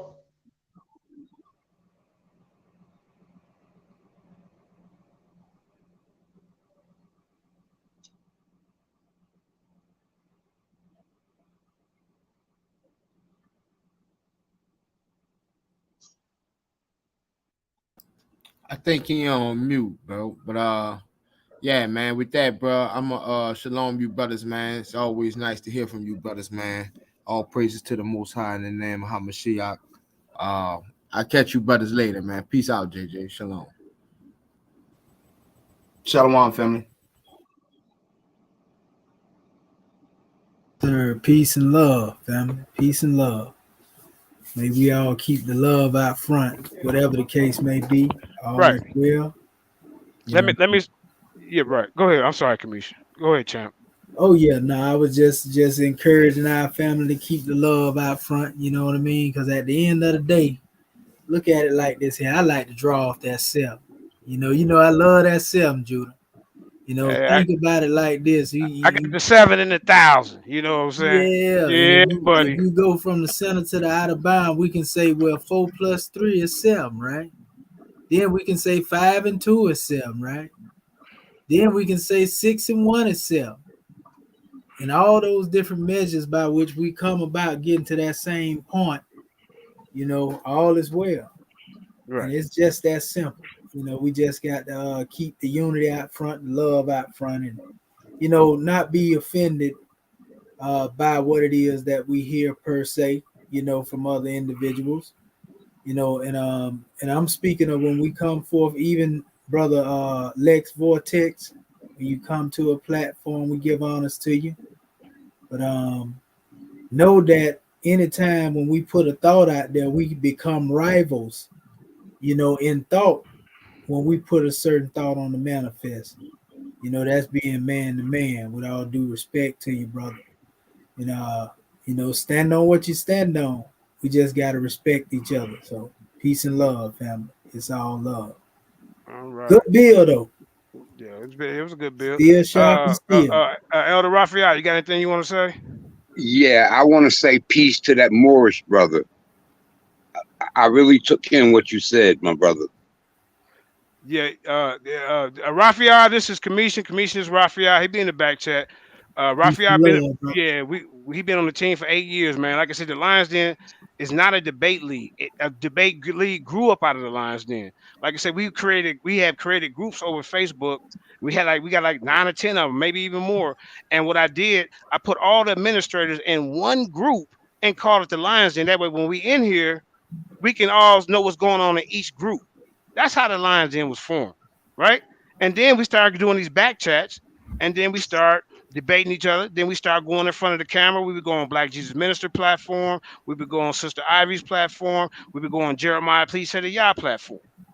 That's how the debate league come up. Me, Black Jesus Minister, Jeremiah's Please Say the Yah, Don Berg, and about 3 others were the main debaters the first year we did it. But like I say, the Lions Den is not just a debate league, Lex. I just want to let you know that, bro. It's a way of life. But let me address Ruben real quick. Now, Ruben sitting up there talking about I was sending him at debaters that I was scared of. Okay, now if I'm the commissioner of the league, I can't debate Tahuti. I'm telling you to put the heat on him so we can get a good debate. But you didn't debate Tahuti during that demonstration. Your preliminary, oh yeah, we agree on mostly everything. So I don't think you even did that with goddamn when I got Ngozi for you. You see, but I didn't came at everybody in the community from Rob Bourne, Asari Imhotep, goddamn it, Garfield, Sean from Mossy Tribe, Black Jesus Minister, Jabari, Polite, Tazariak, Pastor Bennett. The list go on, bro. The list goes on. You have had like 7 debates that I know of, and they all came up out of the Lions Den. But you want to sit here and lie and talk about I put you on people that I'm scared of? When Tahuti was champion and you was an Israelite, I didn't even see you challenge him. You was scared. You didn't want no smoke with him. Not at all. Not at all, bro. So you need to start. Hold on. So you need to come up out of this back chat, come address this situation that we just seen. Because I just watched this over again. And even the first time, I said, well, in my mind, well, you know, he really didn't win that one. Now, at the East debate, I will get in both debaters' inbox and say, man, that was a good job. There's no winners, there's no losers. That's part of my job, to keep the morale for the person who won and for the person who the people may have thought had lost. That's my job, bro. So you can say that little receipt all you want. You wasn't man enough to come on this panel today and address this situation. We could have did it like men, and you could have broke down your part. But you said Andrew, a 26-7-year-old, and you about 40-something, told you couldn't come on here. Talking about he putting sanctions on the goddamn Lions Den. This dude came up out of the Lions Den. All the people in his Ampool crew back chat, 98% of them come from out of this goddamn chat. So what the hell is you talking about, Ruben? You got to be truthful with yourself, bro. And that's all, man. We're going to end the show with a song, Karima. Who to get to speak? Put one out there, Judah. Yeah, I don't get my last words. Yeah, you do it. Next, come on. I said you could, man. I'm trying to teach everybody. I don't think Zion said anything, and Lex, you get to go too, bro. Zion, you there? Yes, sir. Yes, sir. All right, go ahead, You know, Zion. Then we're gonna let Lex yeah. go ahead. I think we had a good day. You know what I'm saying? With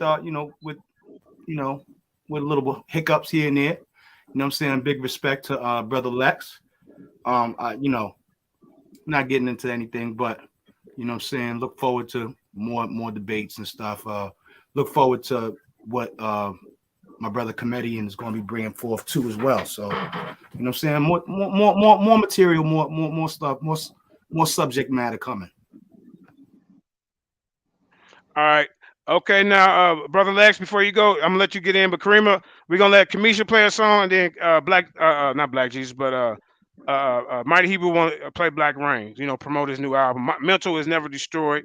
That's what we do over here. If anybody got a commercial or something they want to advertise, their books they wrote, send the perfume, your bath, your body oils, your clothing, your jewelry, your tassels, send it over to us. And we during these conversations, it's for free, we ain't charging y'all nothing. We gonna let y'all, do your thing, bro. Now, when the channel keep growing and growing, then we're gonna have to talk about some things. You know what I'm saying? But right now, hey, you can advertise for free. And you still can advertise for free in the Lions Den. When I woke up as a Hebrew Israelite, the Lions Den headquarters, the gathering of the Hebrew Israelite worldwide, Melanated United Front Against World Oppression. We got groups galore. You see? Y'all over everything. We even got a group called Book of the Dead. You see what I'm saying? This is what we do over here. We build. It ain't always about contention. We love our people.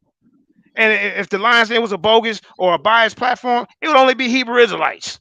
That's it. And they would all be, goddammit, full Bible believers. I got people Old Testament. I got Rastafarians. I got atheists. I got creationists. We got Moors. We got Muslims. Bro, it's all of us. So that's what it is over here. So it's not just a debate league. But okay, go ahead, Lex. Brothers and sisters, I am Lex Vortex, aka Nimrod, the double master teacher of this day and time, the one the universe and the ancestors have sent to destroy the Abrahamic faiths and to rebuild the Tower of Babel, and to remind you you are none of the labels that have been put on you by the archonic forces in this third dimensional simulation that we call Earth, but you are infinite awareness having this human experience. Come to Nimrod, the Master Builder, my new channel, Nimrod, the Master Builder. I understand I speak with authority. And we live the same story that you read about in many. So people get offended when the one that the universe and the ancestors have sent speaks with authority, it disrupts the day and time. But I am the double master teacher of this day and time. Check me out at Nimrod, the Master Builder channel. Peace. Nimrod, put the link in the to the dark side. Put your link in the private chat so we can put it in there for you, family. And, all right, man. And then when I come on your channel, you do the same for me. You know how me and you kind of got this. We no doubt. Me and him, we talk shit to each other, but that's just me and him. All right, yeah. Power to Lex's dark side. That's what it is. I it is what it is. I don't have a full understanding on it, so I can't really say much about it. But anyway, Lex, hey, I love you, brother, man. You are entertaining. Some of your stuff is on point. Then there's some that I don't agree with, but that don't mean I gotta disrespect you or say you're not welcome. You see what I'm saying? So, all right, Commission, we're gonna play your song and then we're gonna play Mighty Hebrew song. Yep, and then I got a song I'm gonna play after that. We song it out. And Lex, hey, subscribe to Lex Vortex Battle Rap League. Put that in there too, Lex. And you know what I'm saying? Yep. All right, family. Yes, sir. Let's get the music on. Peace and love. We love y'all. We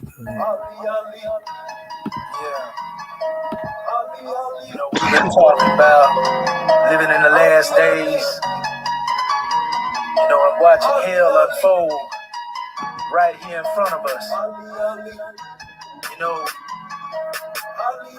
But when the truth is on the manifest, falsehood must flee, you feel me? Brothers, we living in hell, can you tell? Just take a look around. Trumpets blown, but then we hear the sound. I guess we still wait. It's heaven visited, witness my word. Let's free our souls from this penalty.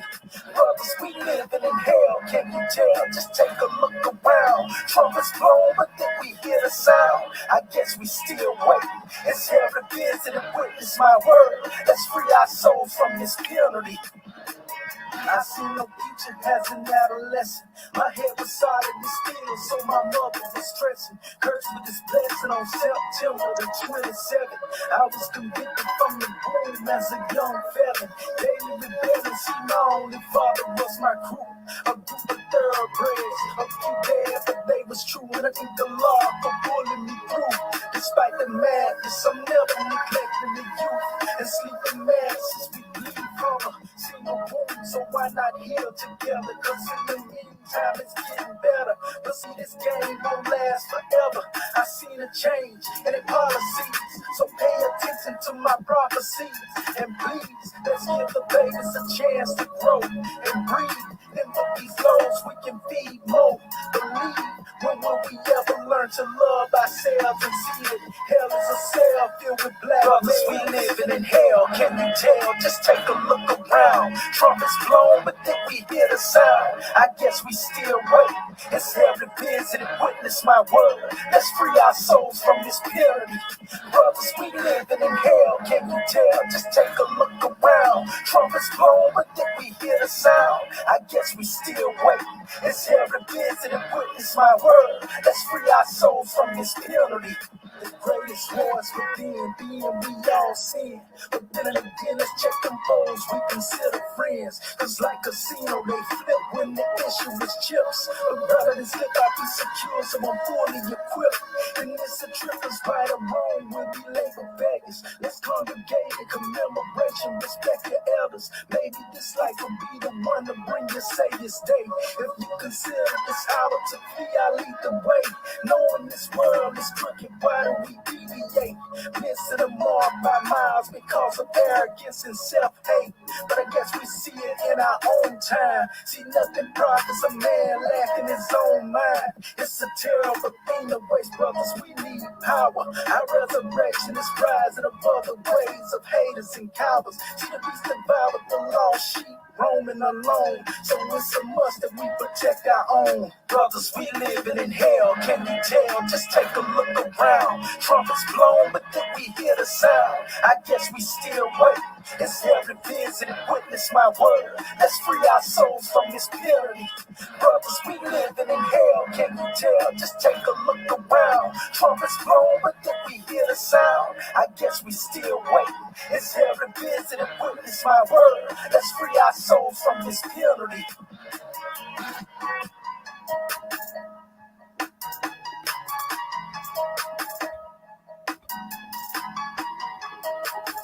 All right, fam. Yes, sir.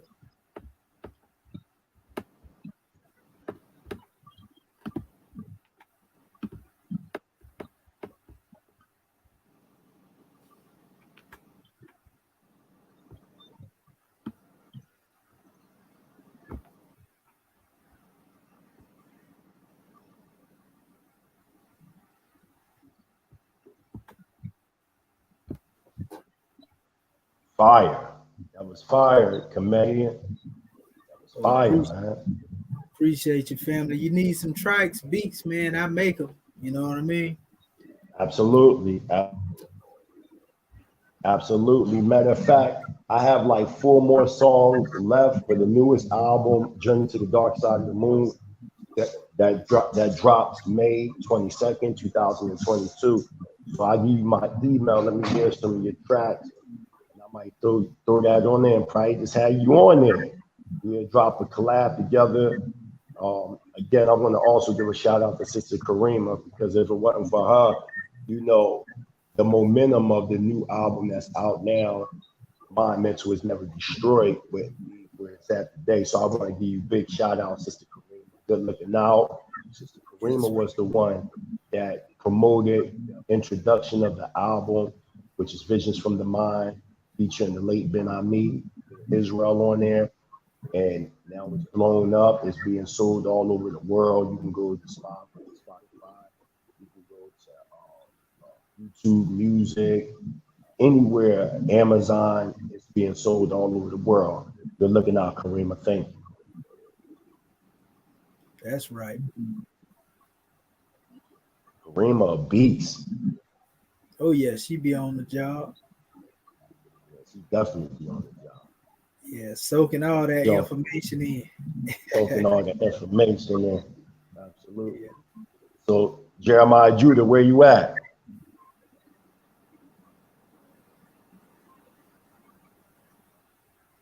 Yeah, I got them documents too, brother.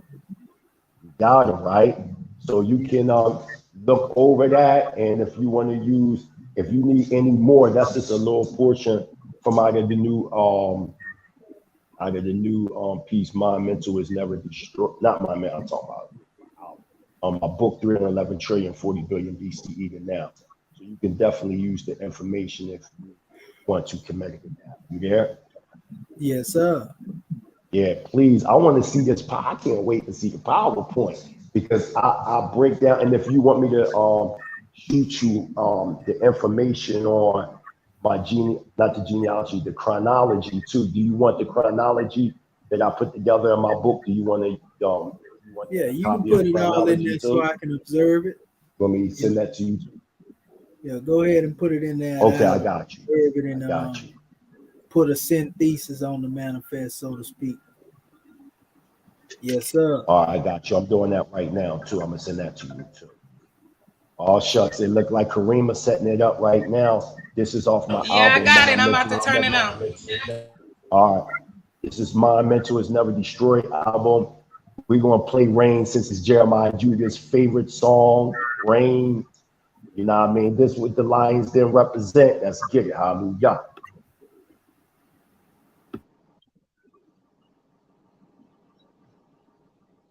Stand tall to a wheelchair crawling, flatliners lose mind power, conscious talisman, Shimon the Shaolin, vibrational comments to Congo violence, hip hop's rising in the b-boy stands, uphold Yah's commandments, breaking Thor's hammer, dance pop locking to the show shock non-stop, rip cats like vodka, old school rockin' lottos.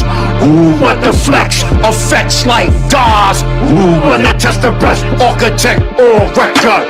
Who want to test the Elohim and mental chest? I'm Buddha, bless the brain noodle. See the future of jewels, dropping jewels like Santana. I bang out any set, then dip, gang gang. North Philly street slang, rearrange your frame. Fuck your dame, you paper thin niggas be lame. 2021, lions can't be tamed. Black rain, times is changing. Black rain, a vision looks strange. Black rain, strain on the brain. Must maintain the frame from going insane. Black rain, times is changing. Black rain, a vision looks strange. Black rain, strain on the brain. Must maintain the frame from going insane. I'll break your fucking jaw, I'll break your fucking jaw, I'll break your fucking jaw and on your face I leave a scar. Play Jason, take Manhattan. If he come to Philly, I'm a motherfucking smashing. Titans clashing as we bash like animal and smash. We rich, off with old rags. I'm in my bag. Too many internet dogs made tagging. I'm in the house, I challenge your consciousness. Monkey see, monkey do. Disrespect my Isha in the Hebrews. I battle Necharu in the dude to the death. Fuck being polite, I'm not your brother, you from the others. FBI undercovers, people under the stairs, underneath covers. You beneath me, my reach buck 50 features. I'm a beast, from west to east. Get body beat like Della Reese. Who shot you like Biggie? You want beef? Come get me, I bet you won't make it to any safe haven. What, you think I'm playing? I'm sharper than the sword, before it's even heated or banged into its form. Like killer bees, I swore. Get stabbed with unicorn horns, plain rose-filled thorns, with much pain. Israelite rain. Black rain, Times is changing. Black rain, a vision looks strange. Black rain, strain on the brain. Must maintain the frame from going insane. Black rain, times is changing. Black rain, a vision looks strange. Black rain, strain on the brain. Must maintain the frame from going insane. Yeah, the mighty Hebrew in the building. Disrespect the Hebrew Israelite sovereign nation. I'm on your top. You know who you be. Disrespect my Isha. Never that. I'll sever your dome. You don't wanna deal with Prince Montezoric, the alter ego. Yeah, in East Africa, Tanzania, you can't stop us. Yo.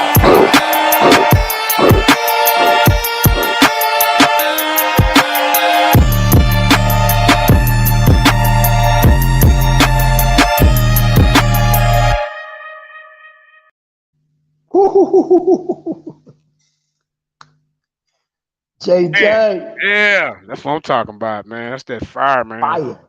Fire.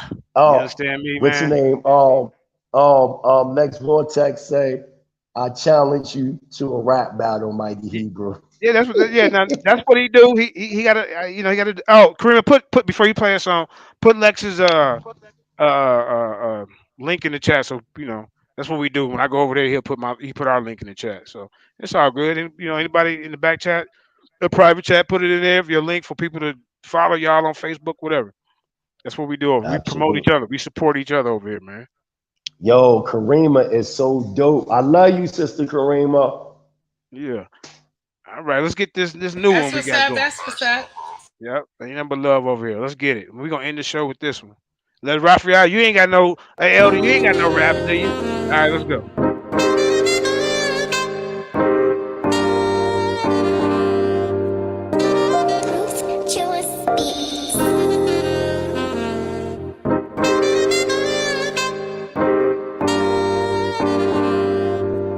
Apologies going out to those I call pain. I pray you find healing and learn to love again. I'm sending prayers past the cloud, making the heaven rain. Almost threw in the towel, thought I missed the train. A lot of wicked in my life, that's not a testimony. I married my evolution, wedding matrimony. If you're not from where I'm from, you could never know me. Made a way out of nothing, had to grind slowly. The birth of my daughter gave me perspective. I'm the father of a queen, I took the lead on the objective. I'm sturdy under pressure, I know it's all life lessons. Made it without no guidance, I traveled in all directions. To my environment, I overstood the circumstance. Bounced back 3 and 4 times. Who said it ain't no second chance? Carved out my piece of the pie. I was stagnant, out of future in arm reach. All I gotta do is rap. I'm in this moment, left a life of sin. I'm doing better than I ever been. Eyes on the prize, pray let me in. I'm just living my best life.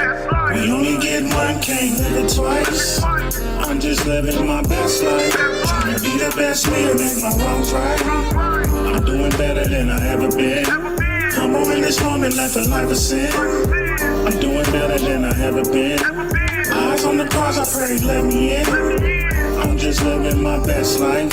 We only get one, can't live it twice. I'm just living my best life. Trying to be the best me and make my wrongs right. I'm doing better than I ever been. A lot of sacrifice, a lot of separation. A peace of mind in isolation, feed my elevation. Evaluation of my ways, I owe restitution. A lot of lives that I affected before evolution. Systematically set up to fail, still I prevail. Share my 2 cents, I could have tossed it in the wish you well. Crab in the barrels, pull you down, not wish you well. I hope you find faith during freedom and not in a cell. Chin to the sky, I'm just wishing on a star. Clear my mind, clear my throat, now get ready for a bar. We damage goods, how do we repair the damage? Raise your morals and your standards, everything else can manage. This life short, but the story long. I narrate, bless I made it wrong, so every day I celebrate. Close calls, many a nights, I almost met my face. Potential on simmer, the vision is I end up praying. I'm in this moment, left a life of sin. I'm doing better than I ever been. Eyes on the prize, pray let me in. I'm just living my best life. We only get one, can't live it twice. I'm just living my best life. Trying to be the best me and make my wrongs right. I'm doing better than I ever been. I'm in this moment, left a life of sin. I'm doing better than I ever been. Eyes on the prize, I pray let me in. I'm just living my best life. We only get live one, can't live it twice. I'm just living my best life. Trying to be the best me and make my wrongs right. I'm doing better than I ever been.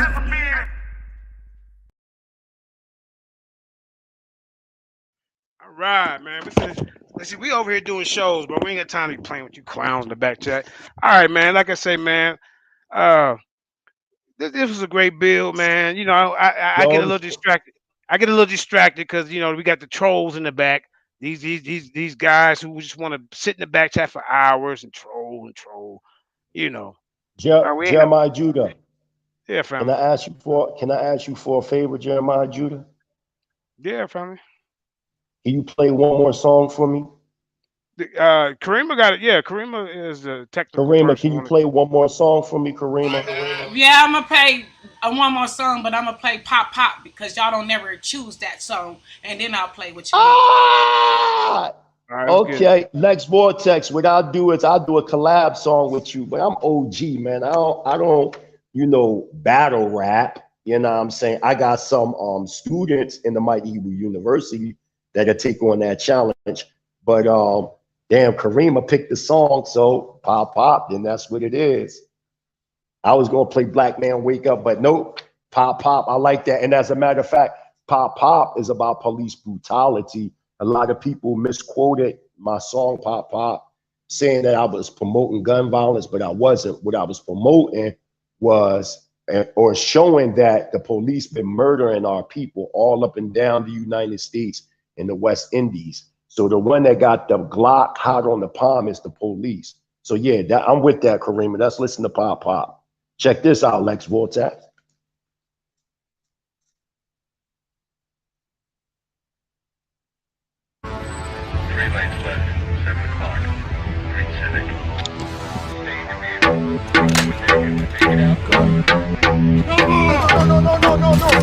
Cash got shot up into WAP from the Uber. Pop, another nigga drops. When we stop, I see bodies all over the block. Pop, another nigga drops. Cash got shot up like WAP from the Uber. Pop, another nigga drops. Pop, gunshots up and down my block. The Glock hot on the palm. J Fox fight, Dr. Shot for survival.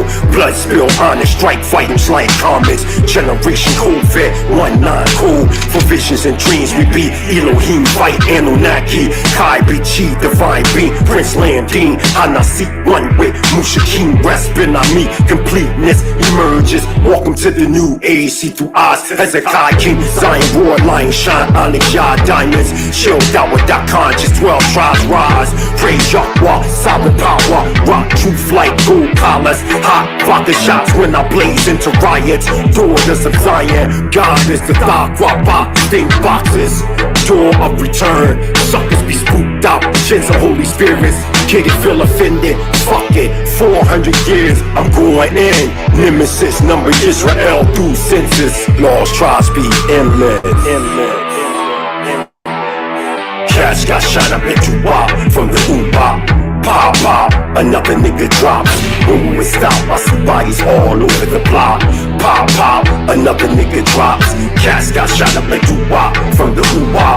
Pop, another nigga drops. Pop, gunshots up and down my block. Glock hot on the palm. Lost souls from drop bones in the kettle. Weight on my mind, heavier than metal. Never run, tougher than leather. Man blaming on the devil. Look in the mirror, evil cannons. We hear chanting, Hebrews and script. Right where the poison needle. Some pretty faces be deceitful. Two faces of Eve. Pain from loved ones' minds bleed. As Granny cries, sweet G's within the knee. So much sorrow, even Stevie don't wanna see the wonder. Fallen Elohim see, lost and enslaved by Roman centuries. From Nike's victory, my sins tingle like Spidey. Legions be poison, Masonic ivory. We lively, eerie, Israeli, Soviet national. As we crush the beast, resurrect our me. Back to the east from Crenshaw to Philly streets, where you see white meat on concrete. Cash got shot up like WAP from the Uber. Pop, another nigga drops. When we stop, I see bodies all over the block. Pop, another nigga drops.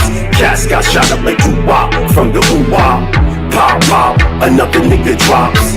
Pop, pop, gunshots up and down my block. The Glock hot on the palm.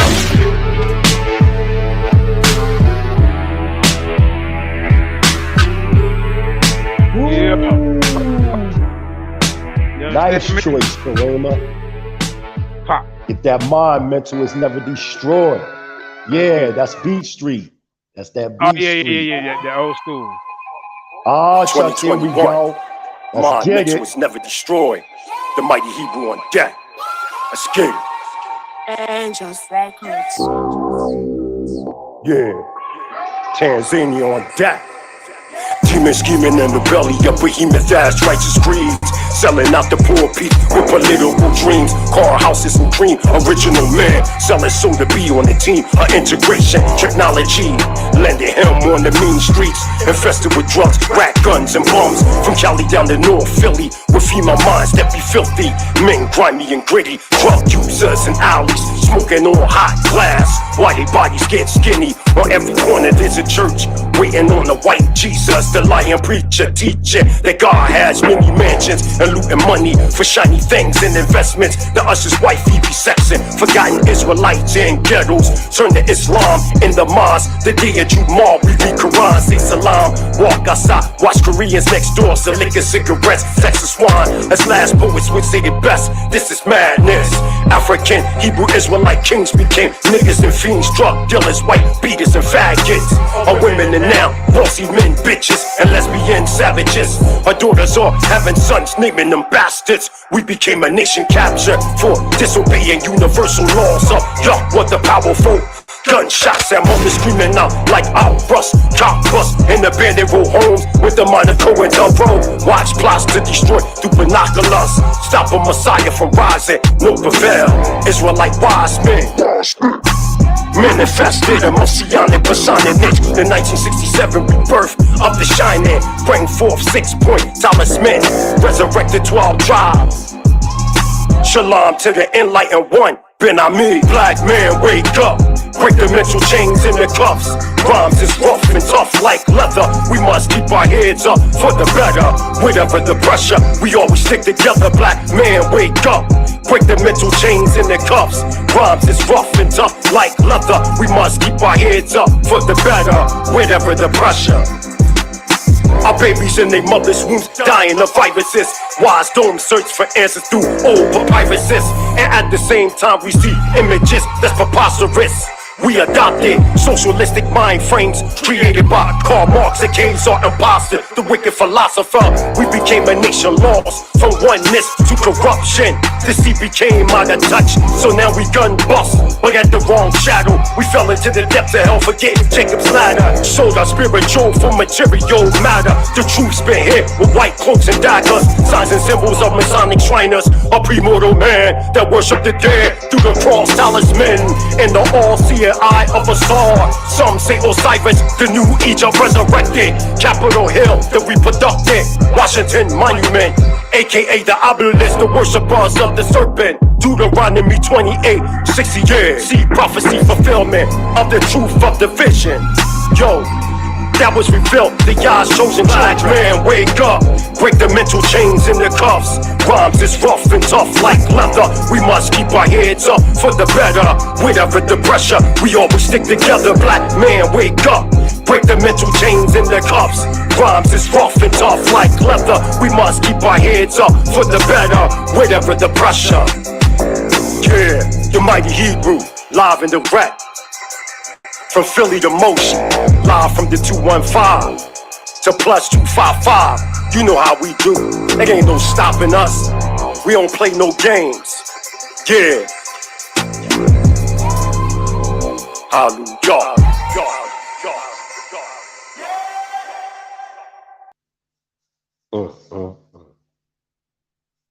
Damn.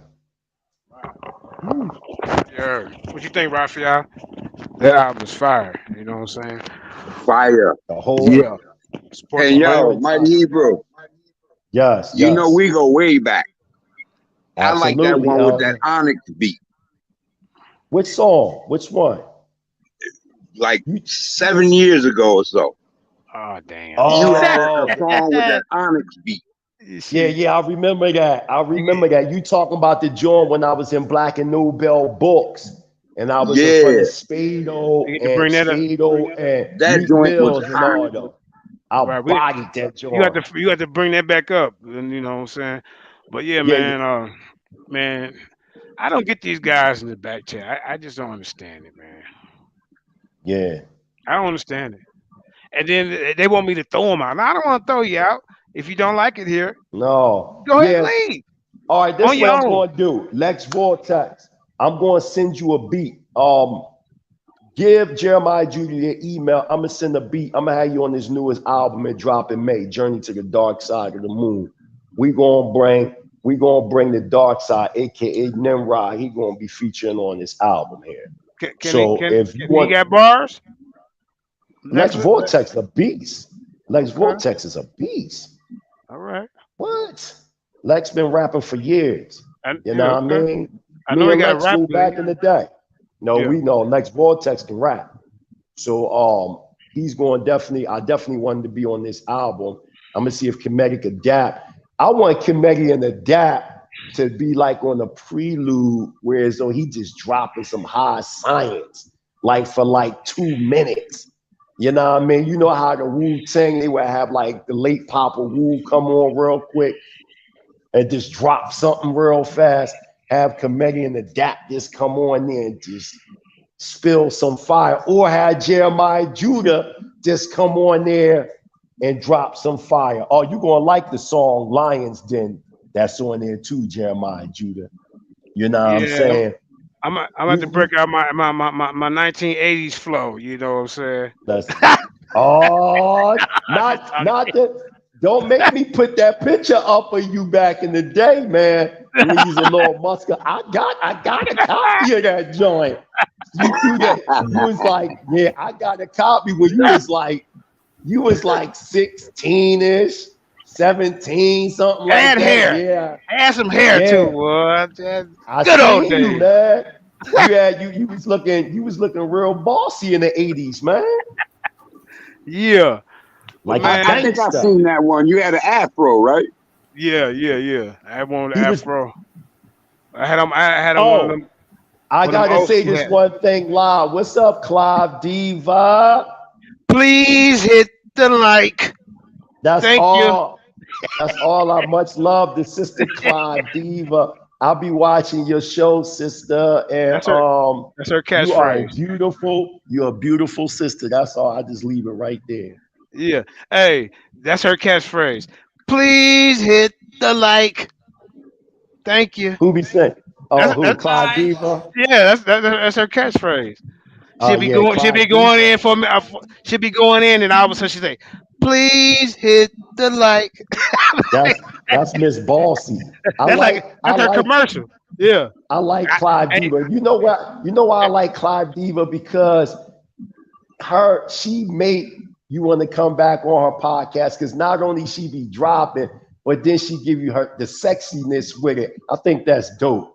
I think that's dope that you can be sexy and classy at the same time and still be dropping bombs. But goddamn, Clive Diva be bombing, motherfucker. I just be like, I'm just glad she ain't bombing me. Shit. Whew. Right. She be bombing the hell out of people. Yeah. But yeah, I respect the panel. Give a shout out.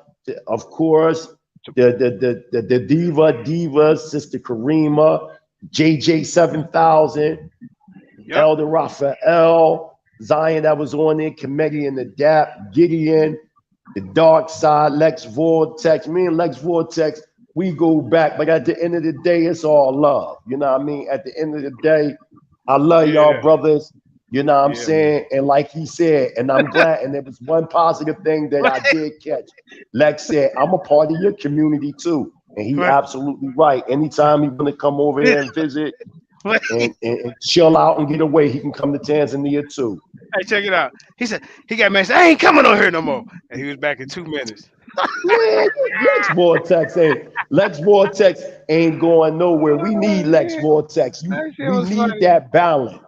And that's a good thing, though. That's a good thing that we have people to challenge, because if we don't have nobody to challenge, how can we grow? Right. So you need that contention sometimes. But Lex, he be coming with the contention, boy. Lex crazy, man. Yeah, that's my brother.